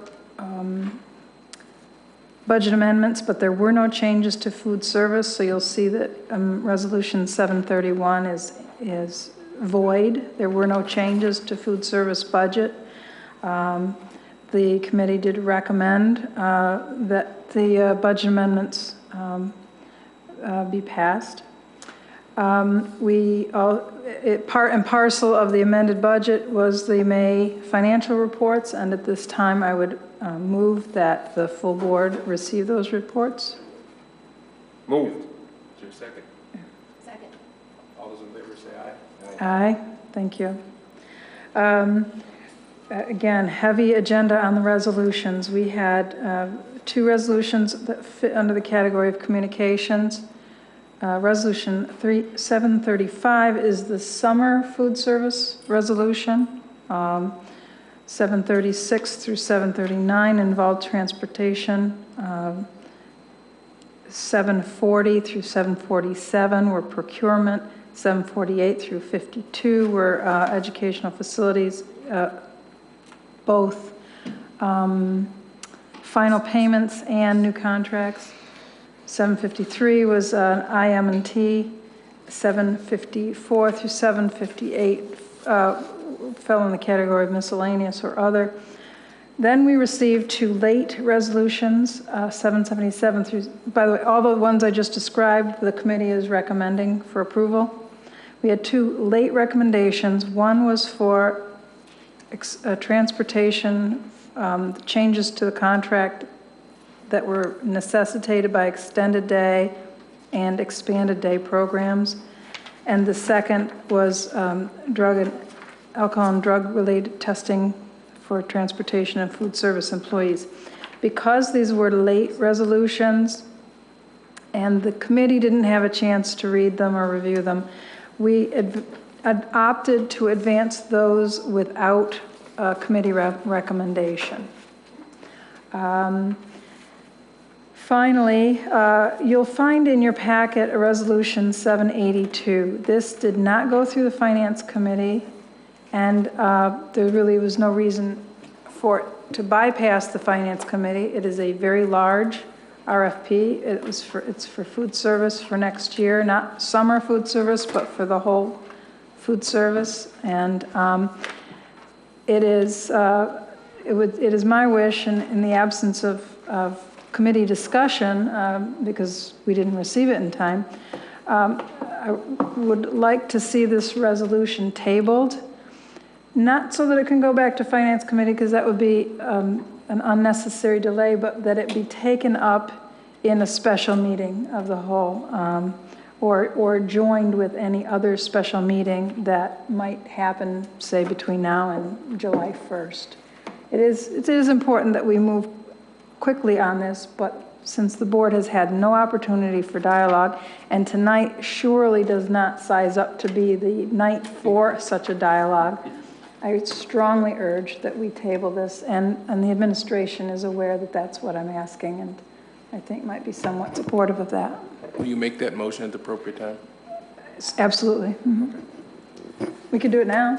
We can do it now. I move that we table Resolution 782. Second. All those in favor? Aye. Aye.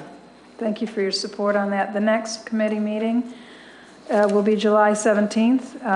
That's a Thursday at 5:30 p.m. And I'm sorry I couldn't be more brief. All right. Thank you. I'm going to try to be as brief as possible because of the lateness of the hour. The good news is that scandal doesn't start until the fall, Mr. President.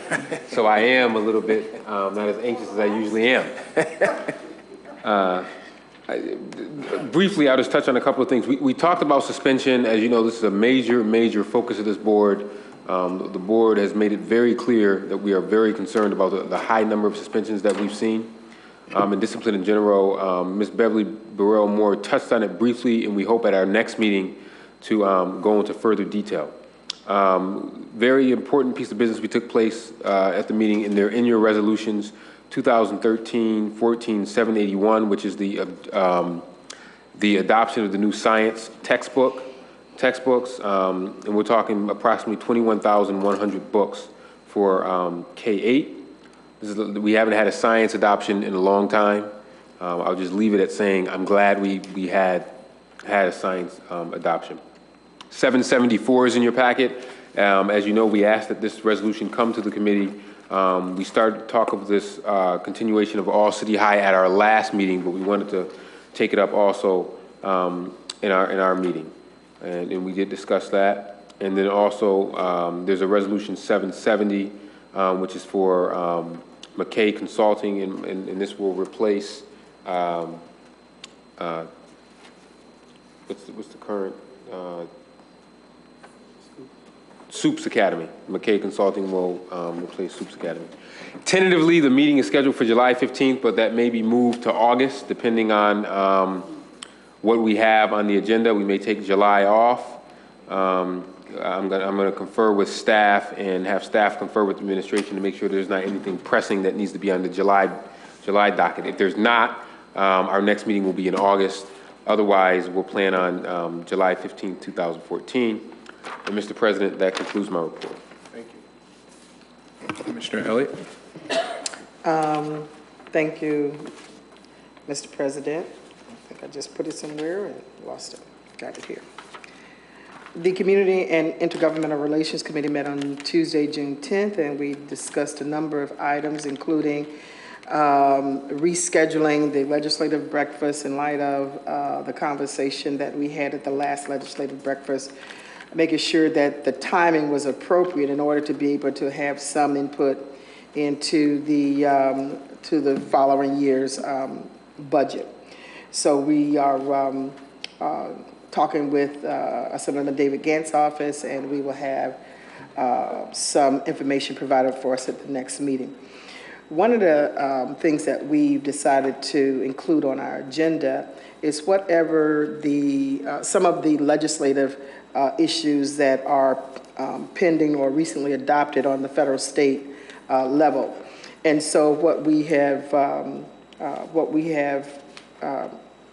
noted on for the last committee meeting is that there's a bill in the House the U.S. House of Representatives, that would incorporate social and emotional learning into teacher training programs, professional development, and instruction in schools. There's also some legislation in the Assembly that would enable boards of education to make staff layoff decisions based on performance rather than seniority. And so we are researching that more to have that to be considered for large school districts. Currently, that legislation is only for cities with populations less than 125,000. The New York State STEM initiative, which would cover all tuition costs for students enrolling in science, math, engineering, or technology fields in a public college or university in New York. So let me see, students would be required to work full-time in New York in one of these fields for at least 5 years to qualify. If the requirements are not met, the funding would revert to a student loan. So that's an opportunity for our students in the STEM program. There's a Smart Schools Bond Act in which the state will assume additional debt to finance capital projects to promote the use of technology in schools. Further investigation will be done to determine the implications for our district in light of technological upgrades planned for phase 2 of the FMP. Legislative updates will be routinely included in CIG meetings. There's a draft resolution and sample memorandum of understanding regarding the role of police in schools. We discussed this issue, and the outcome of this meeting is that we will consider this being referred to the 3-on-3 between City Council and the school board. And that probably is going to be considered for next week, I would believe, if you've had some conversations with okay, all right, okay. And that concludes my report. Thank you. Commissioner Adams? The audit committee did not meet in the month of May. We're scheduled to meet Tuesday, July 22nd at 5:30 p.m. to review the Office of Auditor General Risk Assessment and Audit Plan for the 2014-15 school year. I'm requesting any board commissioner that has not confirmed a date for your risk assessment discussion with the Auditor General to do so immediately for your input to be included in this required annual process. And I'm sure that all of you have met in the past with our Auditor General, and it's really important. And I know that there's a few board members that haven't scheduled yet, so please do so. It's really relevant and important to the auditing process. In addition, at the meeting on July 22nd, we will be welcoming our new parent representative, Mr. Donald Redman, and our financial expert, Ms. Annie Seeley, will be returning for another year. This concludes my report. Thank you, Commissioner Adams. My report first begins with some activities that I participate in, which is really part of the good news of this district that we saw some of when this meeting began quite some time ago. But I attended the Black Scholars Dinner, as I've done for many years, and you all will recall that program was started by former Mayor Bill Johnson before he was mayor and was head of the Urban League. This year, Dr. Vargas and I were there to witness students receive $2.5 million in scholarships and grants, which is really extremely wonderful. And I think we recognized about 42 students from the district. And many people may not know this, but the Black Scholars Program does not just focus on Monroe County. It, of course, includes Livingston, Genesee, Ontario, and so forth. But we had 42 students there, and we were very proud to witness those students get those awards. And it's incredible what college costs today. There was a student who got a 4-year scholarship. It was $162,000. And I thought, my God, his parents must be thrilled. But then I thought, wow, college is just really expensive. But it was good to see our students do so well, and we were very proud to witness that.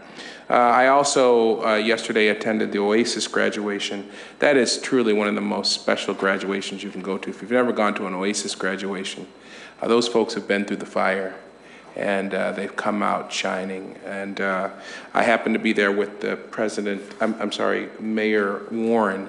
And folks might find this hard to believe because she and I weren't always in sync over the years, but we really have gotten in sync, and technology allows that to happen. We speak pretty regularly by text and telephone, and we got to yesterday's event, and she had these little towels that were about this small. They were like wash towels, and she decided to talk to those young folks about not throwing in the towel, and those old folks about not throwing in the towel. And little did I know, little did she know, and we had not spoken, I had a white rag, and I too was going to talk about throwing in the towel. So the good news there is we had a lot of young folks that, I call them young folks, but some of them were as old as me, some of them a bit older, who have found a youthful way to attack their future. And these folks were getting CNAs, and they were getting degrees and certifications in jobs in electronics and so forth, and culinary programs. So it was really a great ceremony to watch this happen to so many people.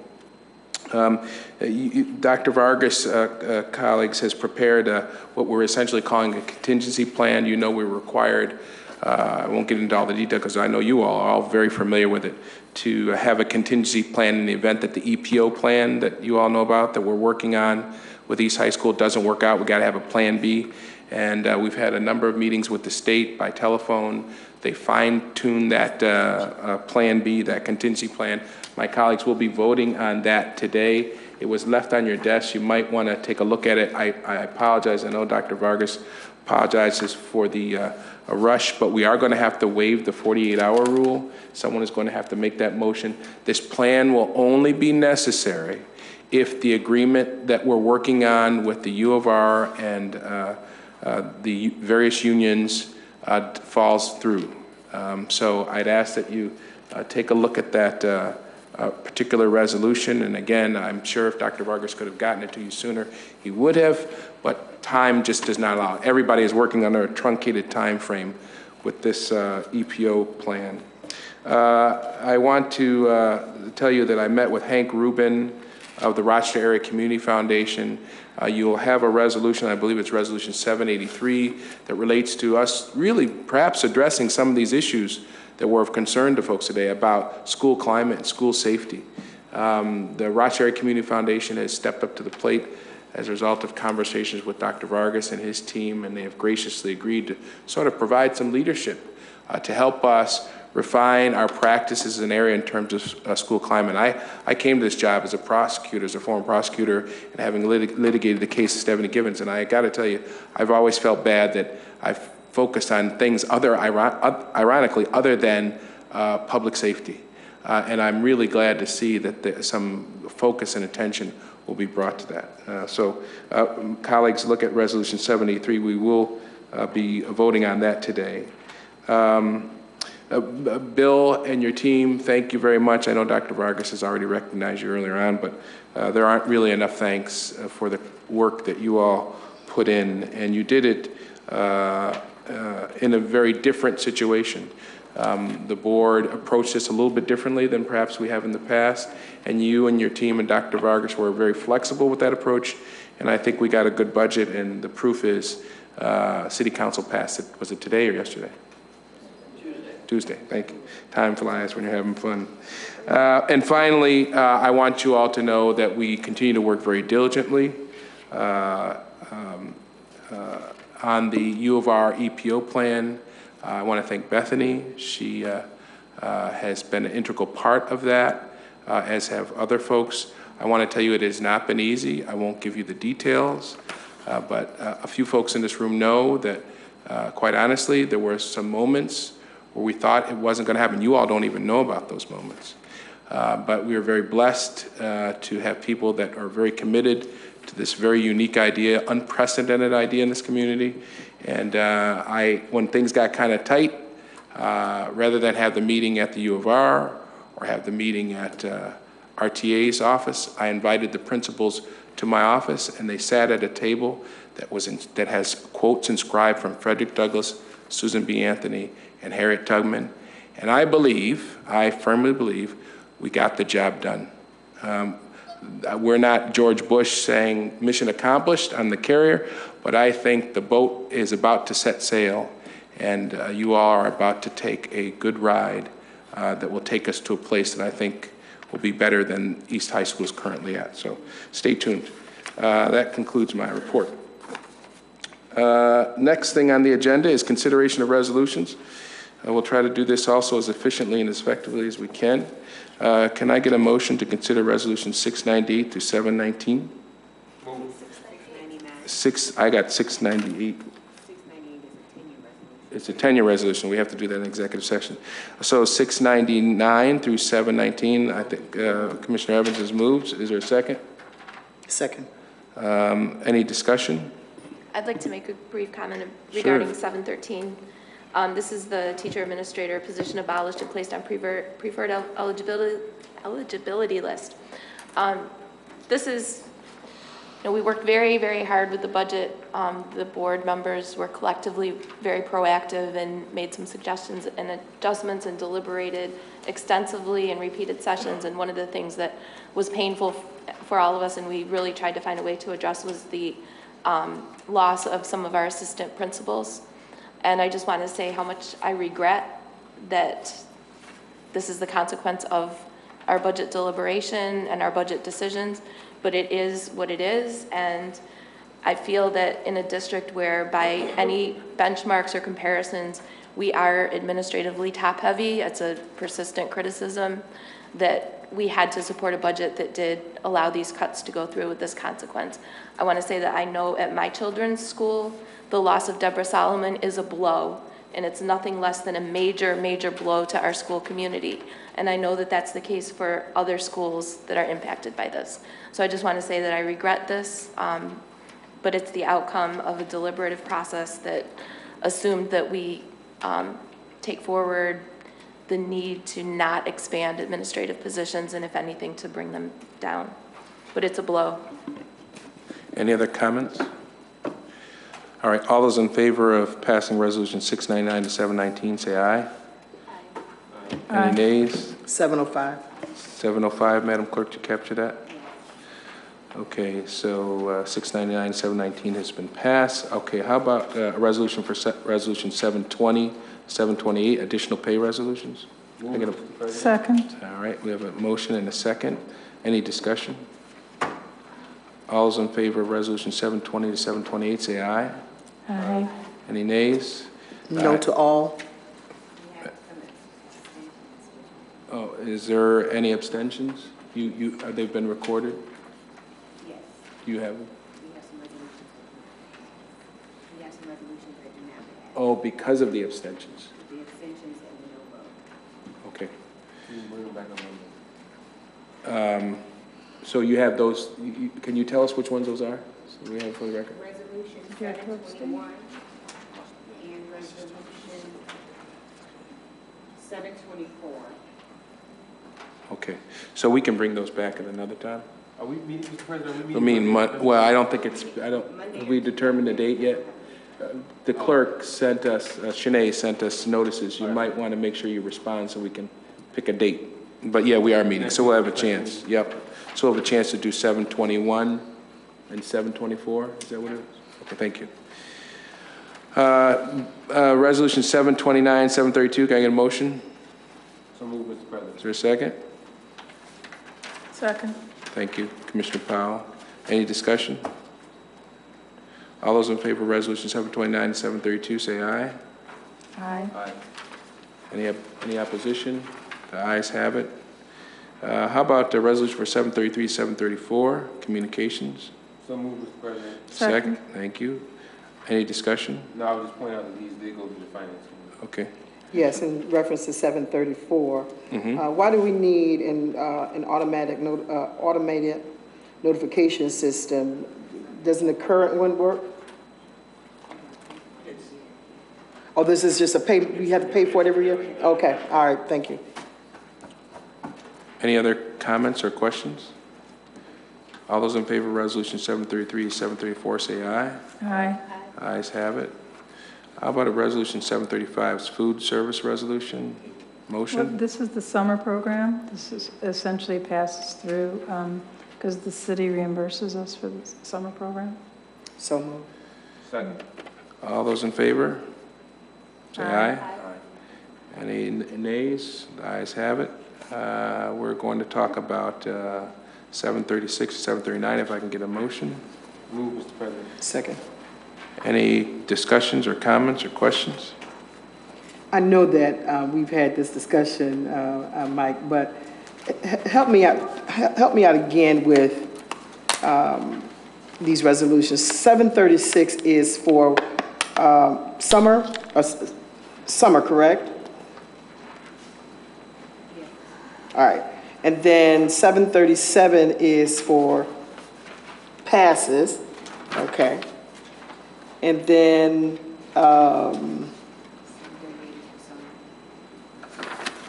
okay, so if 738 is for summer, 736 is for summer, why weren't these combined? Because first student is not RTS. Okay, all right, okay, all right. And thank you. I got it now, I'm clear.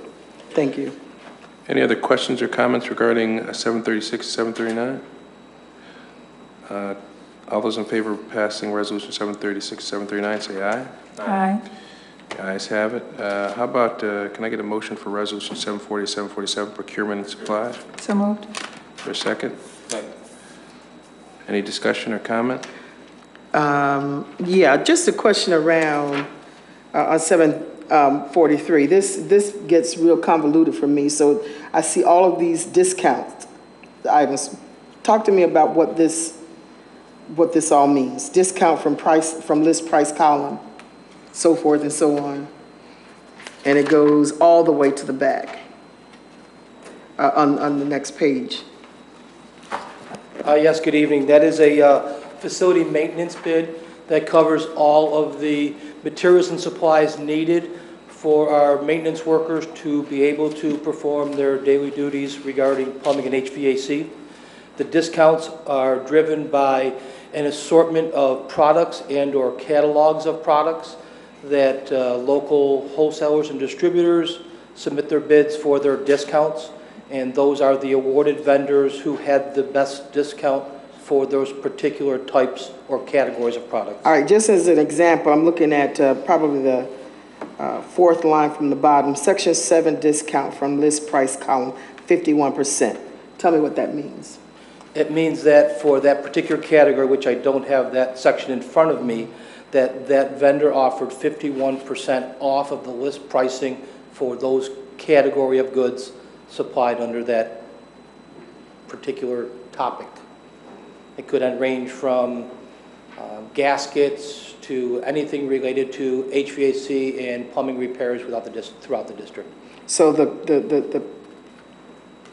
the section number identifies exactly what we're approving to purchase. Correct. Okay, thank you. Okay, all those in favor of resolution 740 747 say aye. Aye.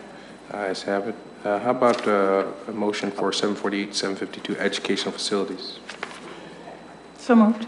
I got a motion and a second. Any discussion?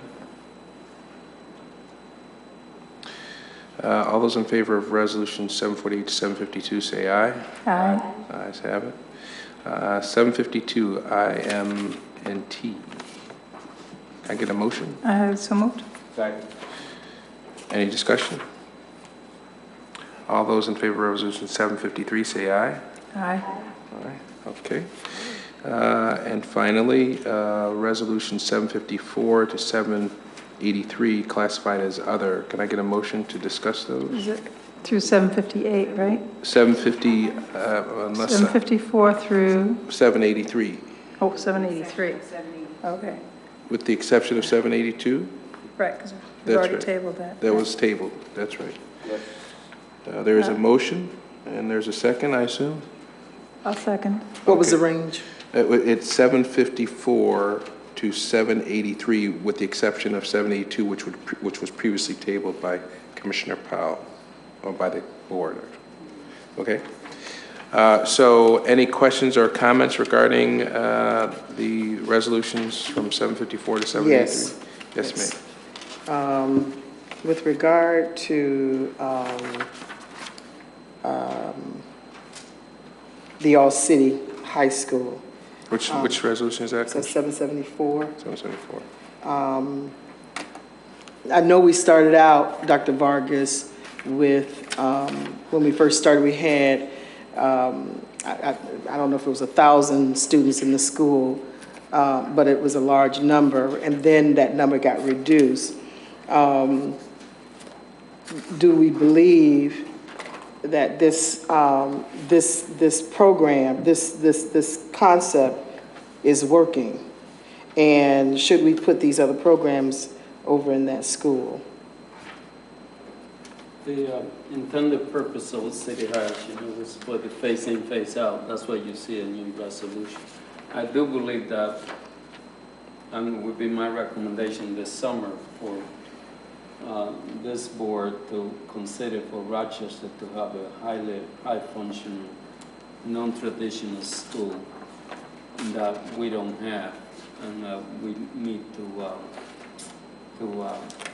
get into it. As you heard it tonight, sometimes we shuffle and shift from program to program. We are having highly effect. I do believe that lesson learned from Old City High could lend itself to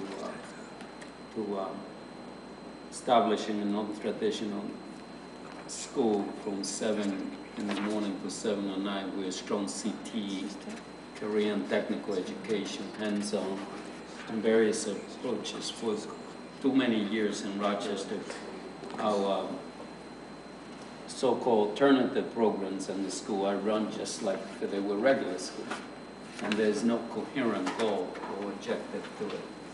And I will engage the board, and I do believe that eventually you're going to hear with the community engagement and the safety of our school, that they are going to have a public institution like this have to have places for our students. Rochester spend probably twice as much in non-traditional school, and we're probably twice as less effective than other city.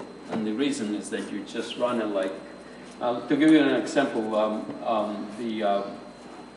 the program, the I'm Ready, I used to tell the story of Mrs. Burrell Moore and I and another, and Bill, I think you were there, we went to the program and we had about 12 students in 1 hour that we went with 29 staff. And I do believe in a small class size, but you can do that. I have a program right now that we are paying and we continue to recommend it to the board. That is probably has about 1/3 of the student there. So we're going to have to look up to those programs if you're investing. We're really reaching up the kid with, as I look at one of my colleagues, with the social emotional support that they need. That it's not just an academic program that we are delivering. So I do believe that Old City High, for the immediate challenge that we have with the overage and overcredit, just looking at that criteria, is would meet the needs for the moment, but eventually the board will have to consider all alternative programs, and I will be giving a report to you about each one of them, how much we're paying, what are the success of the students, as defined by, the sad reality that they have the lowest attendance rate. So are you presenting that data in the future? Because the question I have is, what are the results in its current form? The result in the current form are extremely successful, given what you had you had a school that the graduation rate was around the low 30%. That's why you closed 12 schools. And what I recommended to the board 2 years ago was that you should not continue to have school where you have small number of kids and the teachers are leaving, the students are leaving, and less service and less support. And if you read the original resolution, it was a program intended to deal with the overage and overcredit. Many of them, which were 19 and 20 years old, who had a small number of credit, who were more appropriate for a GED recommendation than actually Commissioner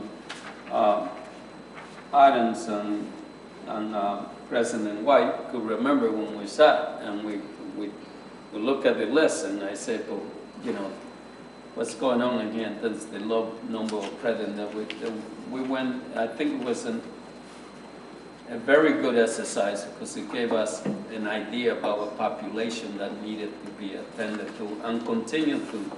There's East High School, for example, significant number of students that are overage and on the credit, and we had them through our system, meaning that the kids are falling further and further behind, and you know. But we've been successful in graduating those kids? All City High have been more successful than anywhere else. I'm sorry? Not so much graduating, but catching them up. Okay. Yeah. And also, in terms of graduation, you see some of those kids going to RIT. Many of them, the staff there, the program might be the first one to say to you that it doesn't meet, in my view, the criteria of true non-traditional school. It never was intended, we never registered them as a school. Those kids are still attached to their original school, which is to, like for example, 19 and 20 years old, normally don't have an opportunity to play sport because they have age out.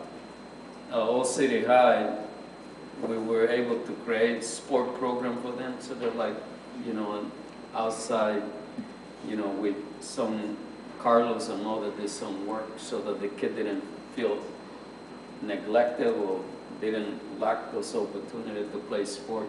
I know President White used to smile because we had a band there that played some great music, but he thought that they should have been a better standard. But again, those kids didn't have an opportunity to be in a band before.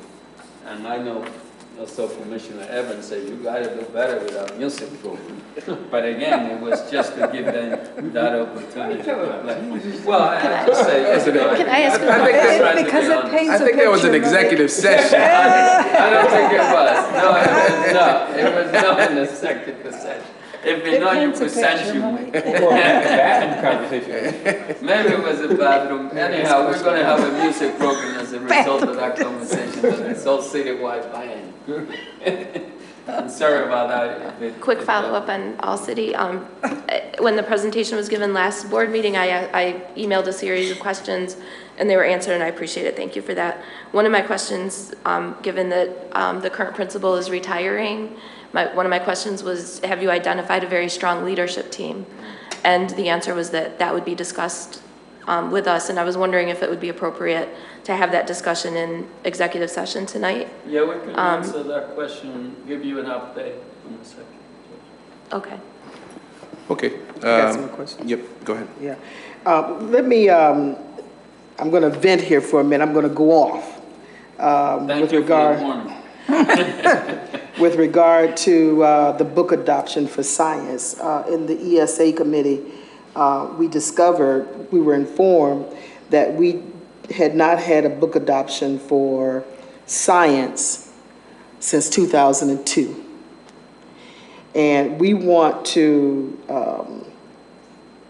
believe it's our children who can't learn. And, you know, our children are very smart, and they know when they're being given outdated information, and particularly with all of the scientific innovations that have happened since 2002. And to not have a book adoption since then is just egregious. It is absolutely egregious. And so, you know, we can't, this whole school system has to go under I mean, if we allow that kind of decision to be made, then maybe the state should take this district over. We can't pass a science textbook. If we can't do those, or we can't get books that were in a library at Wilson into the classrooms, maybe we should have the state to take over. Because these are just some basic things that need to be done if our children are going to succeed in this environment. And we can't do the small things. You know, we got to get we got to get these things straight before we can address any of the other issues. These are just major things. But what we have is union people saying, well, it's not my job, or whoever, it's not my job to move it. I can't move this, I can't move that. I mean, we've got to get our attitudes straight. So, you know, if the state take over, it's everybody. And there can't be this kind of criticism because we can't get the main things done, the real basic things. So I'll stop on that. I think I was kind of calm on that. And then just my last question on Resolution 783.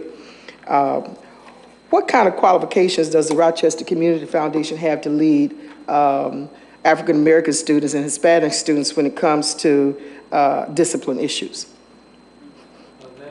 How are they providing, how can they provide leadership? There are no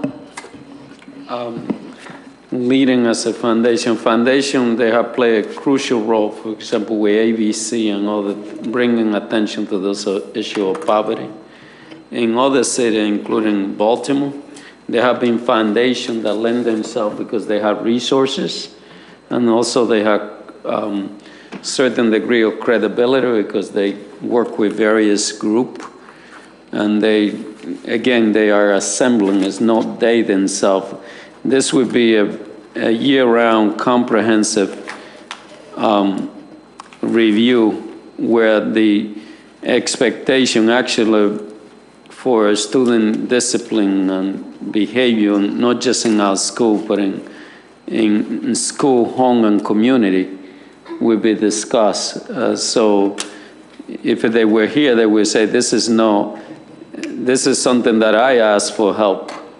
And because there have been so many discussions, like around, President Evans have been very involved in the discussion around race and issue of equity through the Democratic Chronicle. And as you know, they are part, but this is a community engagement, the same thing for the whole issue of poverty that have been well debated.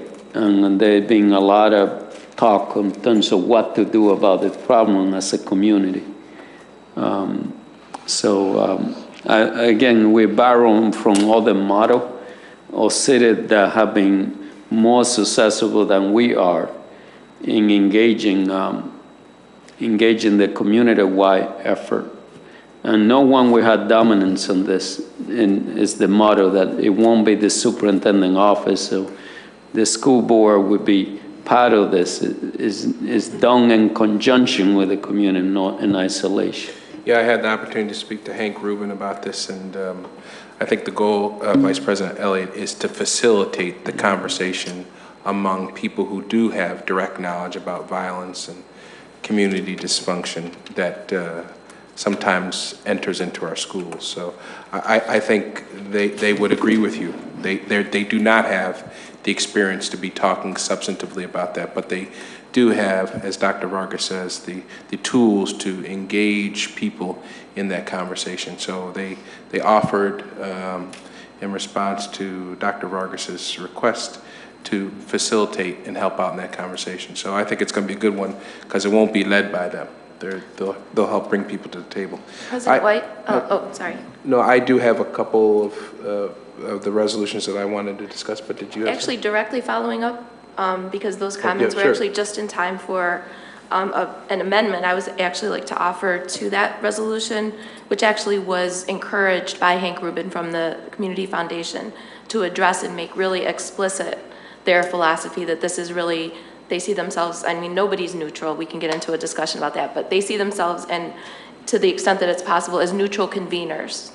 So neutral conveners to create space and facilitation, but where absolutely no one who you would suggest be involved in the process would be excluded. And in fact, you would be looked to for leadership in terms of driving the process. So in that spirit, can I introduce an additional whereas clause? And this would be motion to amend? Motion to amend. So I can go ahead? Okay. After the sixth whereas, insert the following language. Whereas the board recognizes and wishes to formally acknowledge and affirm the extraordinary array of community-based initiatives and programs by existing organizations whose efforts are aligned with these priorities, semicolon, and. Is there a second? Is there a second? I'll second that. Okay. All those in favor of Commissioner Adams' amendment, say aye. Aye. Aye. Any nays? Okay. Madam Clerk, you'll get those, that amendment from Commissioner Adams.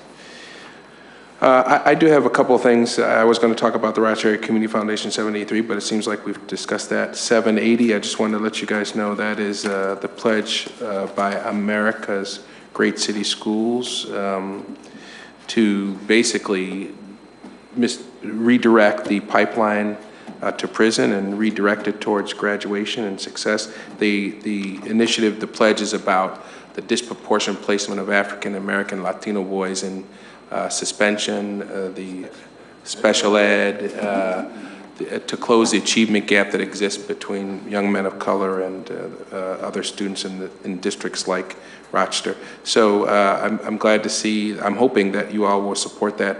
Dr. Vargas and I were supposed to go to the White House, but we found out where the President Barack Obama was going to celebrate this particular pledge, but the trip got canceled just today, we found out, and it's going to be rescheduled. But just the same, this is a good pledge, and I hope the board supports it in its vote. And then Resolution 776, this was a resolution which we were trying to have some advanced discussion.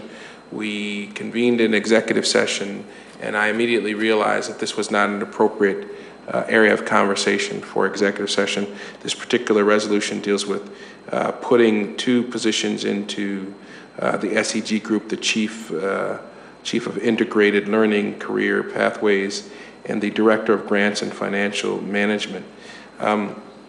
Again, I regret that we even thought to put this in executive session, but when we realized that this was a public policy discussion, that it had to be had here.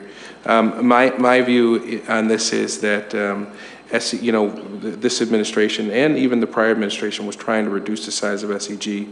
And I agree with that goal. There are some instances where it cannot be accomplished, that we need to put certain positions in SEG, and I think Dr. Vargas a few months ago had recommended some positions be added to SEG, and the board agreed to add those positions. I think one was out of facilities. I can't recall the other one, but I know the board has agreed with Dr. Vargas in the past on putting certain positions in SEG. My view is on these that these should not be put into SEG, that these are functional positions, but that's just my personal view. But it was important that we have this discussion, and it was important that it take place in a very transparent way. Again, I think this board has supported its colleague, Dr. Vargas, who is a member of the board, on this particular issue by putting folks into SEG in the past. But in this one, I just do not think it's appropriate. And I regret that I can't support you in this, but I think these positions are vital but functional and shouldn't necessarily be added to the SEG group. Those are my thoughts. Any other thoughts on 776? Okay, so we have to take a vote on Resolution 750. Oh, I'm sorry, I have two other resolutions. Oh, I'm sorry. Other than that one. Yeah, I'm sorry. Go ahead. Regarding 770, entering into agreement with McKay Consultants, I'm always the skeptic about consultant agreements regarding academic matters. This is replacing the SOUPS Academy as a leadership consultant, which is strange because I thought that the SOUPS Academy was one of a very short list that the state required. But putting that aside, I do plan to vote for this and support it. I would ask that the spirit of increased collaboration among teachers and building level administrators be incorporated into the work of this organization. And I would really like to have some more detailed conversations about how some of the recommendations coming out of the Ad Hoc Common Core Committee regarding developing really specified, powerful structures for making sure that we do actually capture and use and are able to make decisions based largely on some of our really most experienced and highly qualified educators and principals. So I know that the description in this resolution talks a lot about building collegial circles or collegial relationships and so on, but I would love to see that be incorporated into a structural revision or development of some structures. So the ELA, is it the ELA Council that's been recently initiated? I mean, that's a good example, and I would like to see those seeds of educator input nurtured, and if there would be a way to get this consultant on board with helping develop those structures, that would be very valuable. So that's my thoughts on that. Regarding 772 and 773, authorizations to extend and give more money to outside educational experts. I have been following up over the months regarding the amendment that we agreed to in October that says, resolve that outside educational experts will present a summary of their district-wide findings to the Rochester community in a publicly noticed meeting no later than August 30th. Oh, this actually I'm reading from this language, but the prior ones had language no later than June 30th, 2014. And we've been informed that there's more work to be done and that has to be delayed until August.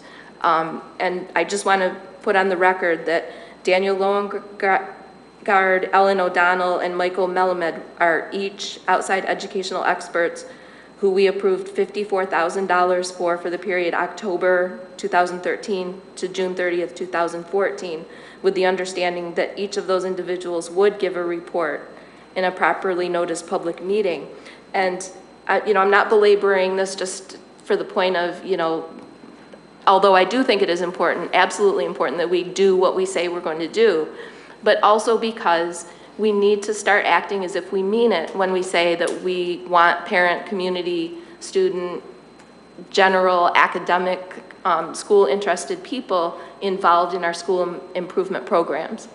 So, and the history here was that there was a verbal agreement that this would be done last year, and then last June, and then it got put off and was never done. So I just want to emphasize that, I will approve these additional pay and additional time for these two individuals, but it's very serious that we do what we say we're going to do. And can I have assurances that each of these individuals who had that amendment language in their resolutions, that each of those individuals will present publicly? Definitely, the work will be subject. If it does the board wish it, yes, we can work. Because at least two of them are no longer, their period ends June 30th. Their period of support from the district ends June 30th. So how do we know that they will come back in August and report? I do know those individuals, they will come and make a presentation, answer question. There's no question in my mind that they, I can't say 100% helpful, otherwise they might get in the way, but the board wants a presentation, I think particularly Langard, because they have done a lot of work with the... But all of them, it was supposed to have been done by June 30th, according to very clear language. And I was prompting and prodding over the last couple of months to make sure that it got done. And we weren't specifying the format of this. I mean, they could just come and give their impressions. But I think on principle, for the accountability of this amount of money through a state mandated process, and for the reasons I said before about meaning what we say when we say we want community involvement with school improvement processes. These are the experts.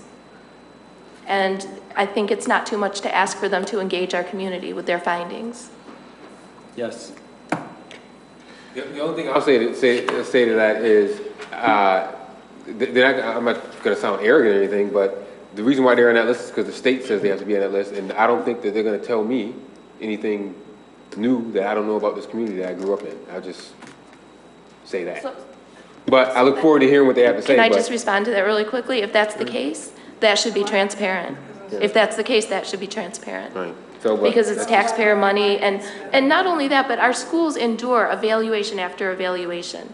You have the Center for Time and Learning coming through and evaluating. My husband spent, much time making us look good, if I do say so.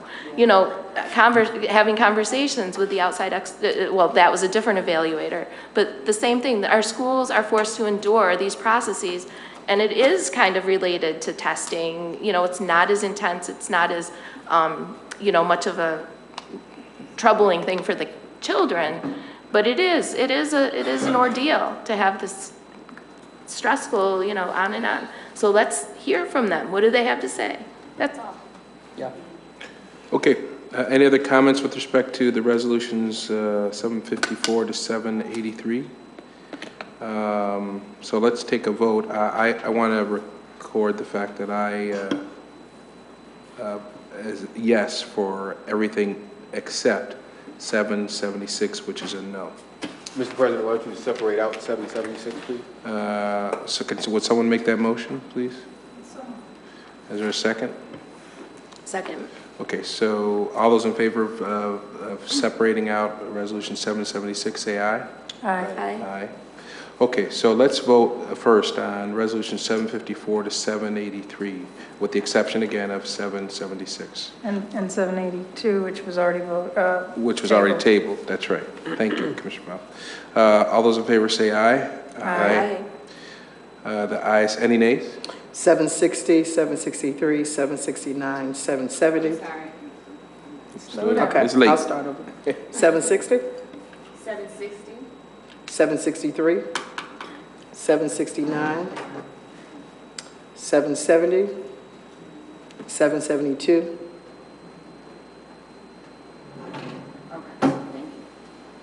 All right. Now, let's turn our attention to Resolution 776. All those in favor of Resolution 776, say aye. All those opposed, nay. Nay. All right, so that does it for the consideration of resolutions. And there being no unfinished business, we will move to a new business. On new business, we have to, I need someone to make a motion under our bylaws to waive the 48-hour rule with respect to, thank you, Commissioner Powell. Can I get a second? Second. Dr. Vargas, if you could very briefly, Do we actually have to take a vote on waiving the rule? Oh, I didn't. Well, you got a motion and a second. Do we need to vote? Yeah, we do. Thank you very much. We haven't voted yet, but you're absolutely right, Commissioner Powell. All those in favor of waiving the 48-hour rule with respect to this contingency plan, say aye. Aye. Aye. Thank you, Commissioner Powell. Dr. Vargas? Basically, President White, as you remember, a couple of days ago, we had a conversation with last week actually, with the official from the State Department. They requested that the board, originally I sent the plan without you approve, and they said it would be a good idea to be approved by the board, and also to get the additional information incorporated, which is the VET code for the 7th grader in particular, which, as you know, in the letter that we got from the commission back on March, it said that we were not able to put 7th grader back into new student unless we got approval from the State Department. So this basically, as you said it earlier, is very clear. It's only a backup plan in the event that the plan with the University of Rochester were not to be approved. Which, as you mentioned, and we all hope that this, that the U of R plan will work, will be approved, and that there will be no needs for this. As you correctly identified, I should clarify, the first thing that we have to have happen is we have to have an agreement amongst the parties for a memorandum of agreement, and then the state has to approve that memorandum of agreement. Mm-hmm. So again, there's no one raising a banner that says mission accomplished, but we're closer. I can literally tell you, since we've been meeting here, I've gotten notice from Chief Counsel at the University of Rochester giving regular updates. So we're getting there, and it's good to be that close to setting sail, but we're not there just yet. So this plan is needed in the event that things fall apart. I have to submit it to the state by tomorrow, as we promised. So all those in favor of... Wait, I'm sorry, I just have a question. Yes, sure, I'm sorry. Because, I mean, this is very difficult to get a resolution and, I mean, not even have 15 minutes ahead of time. So just to be really clear, this is 100% contingent. Oh, absolutely. So the beds codes we don't own the beds codes if we go forward with the U of R. Nothing happens if we go forward with the U of R. This thing will sunset if the U of R were to be approved. Everything in it is It will totally sunset. 100% contingent. Yep. Okay. This isn't something that we were advocating for. This is something that the state insisted upon. And again, we literally had the telephone conference with them last week. They were suggesting some changes. And as Dr. Vargas said, they were the ones that thought that the board should approve this contingency plan. Again, Commissioner Adams, it is no one's intention for this to come to fruition. The goal is, and I feel extremely confident, that we'll get the agreement that will make this moot. Any other questions or comments? Mr. President, I'll move this resolution. It does not have a resolution number at this time. Is there a second to Commissioner Powell's? I second with the addition, with the adding that it would be, second the resolution at whatever number the clerk numbers it. 784. 784. All those in favor of Resolution 784, say aye. Aye. Mr. Any President. nays? Yes. Okay. Thank you, Dr. Vargas. Mr. President, Thank you. also under new business, we have 3 policy discussion items, and because Commissioner Cruz wasn't here to read his report, I just want to capture for you that one of the items in his written report indicates that regarding policy 5500, student records and privacy, a conversation around that at the policy meeting suggested that based on Commissioner Adams' concerns that we should bring that policy back into committee for further discussion. That's right in, I'm reading that right from his policy committee report. So in the interest of sharing it as a discussion item, I wanted to share with you that that particular policy is going to be discussed again in the policy committee. Which one is that again? That's 5,500 student records. Okay. Also under the discussion items is a revision to our values policy. Mr. Benet's been so patient listening through our whole meeting. Just to shepherd this through, I want to publicly thank him for all of his work on the values policy, which is going to be renamed the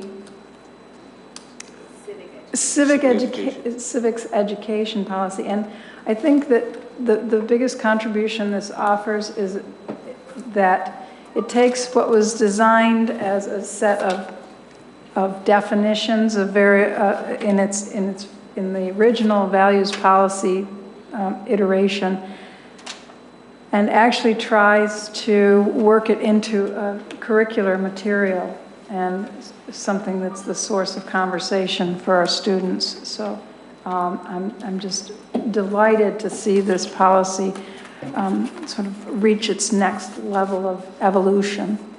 And again, I want to thank Mr. Benet for being here and for helping us through that. Yes, thanks, Bill.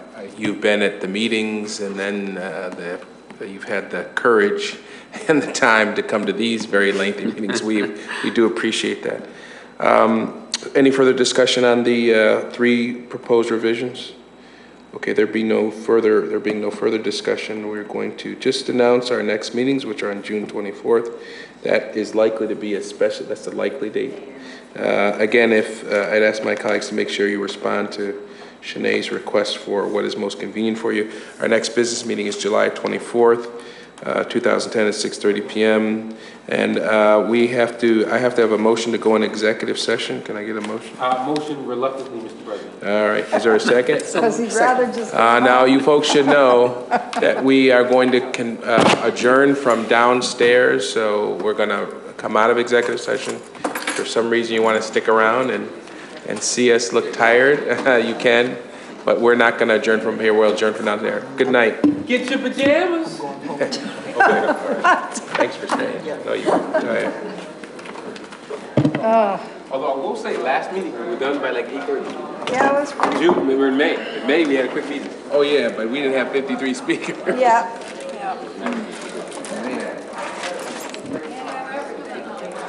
Three of those recommendations are from Chris. I was going to have him come to the executive session. Who? Just three of those recommendations are from Chris. I was going to have him Oh, come to the please, executive please, session. please. Thank you. Oh, my goodness. You didn't honestly come up here to talk business, did you?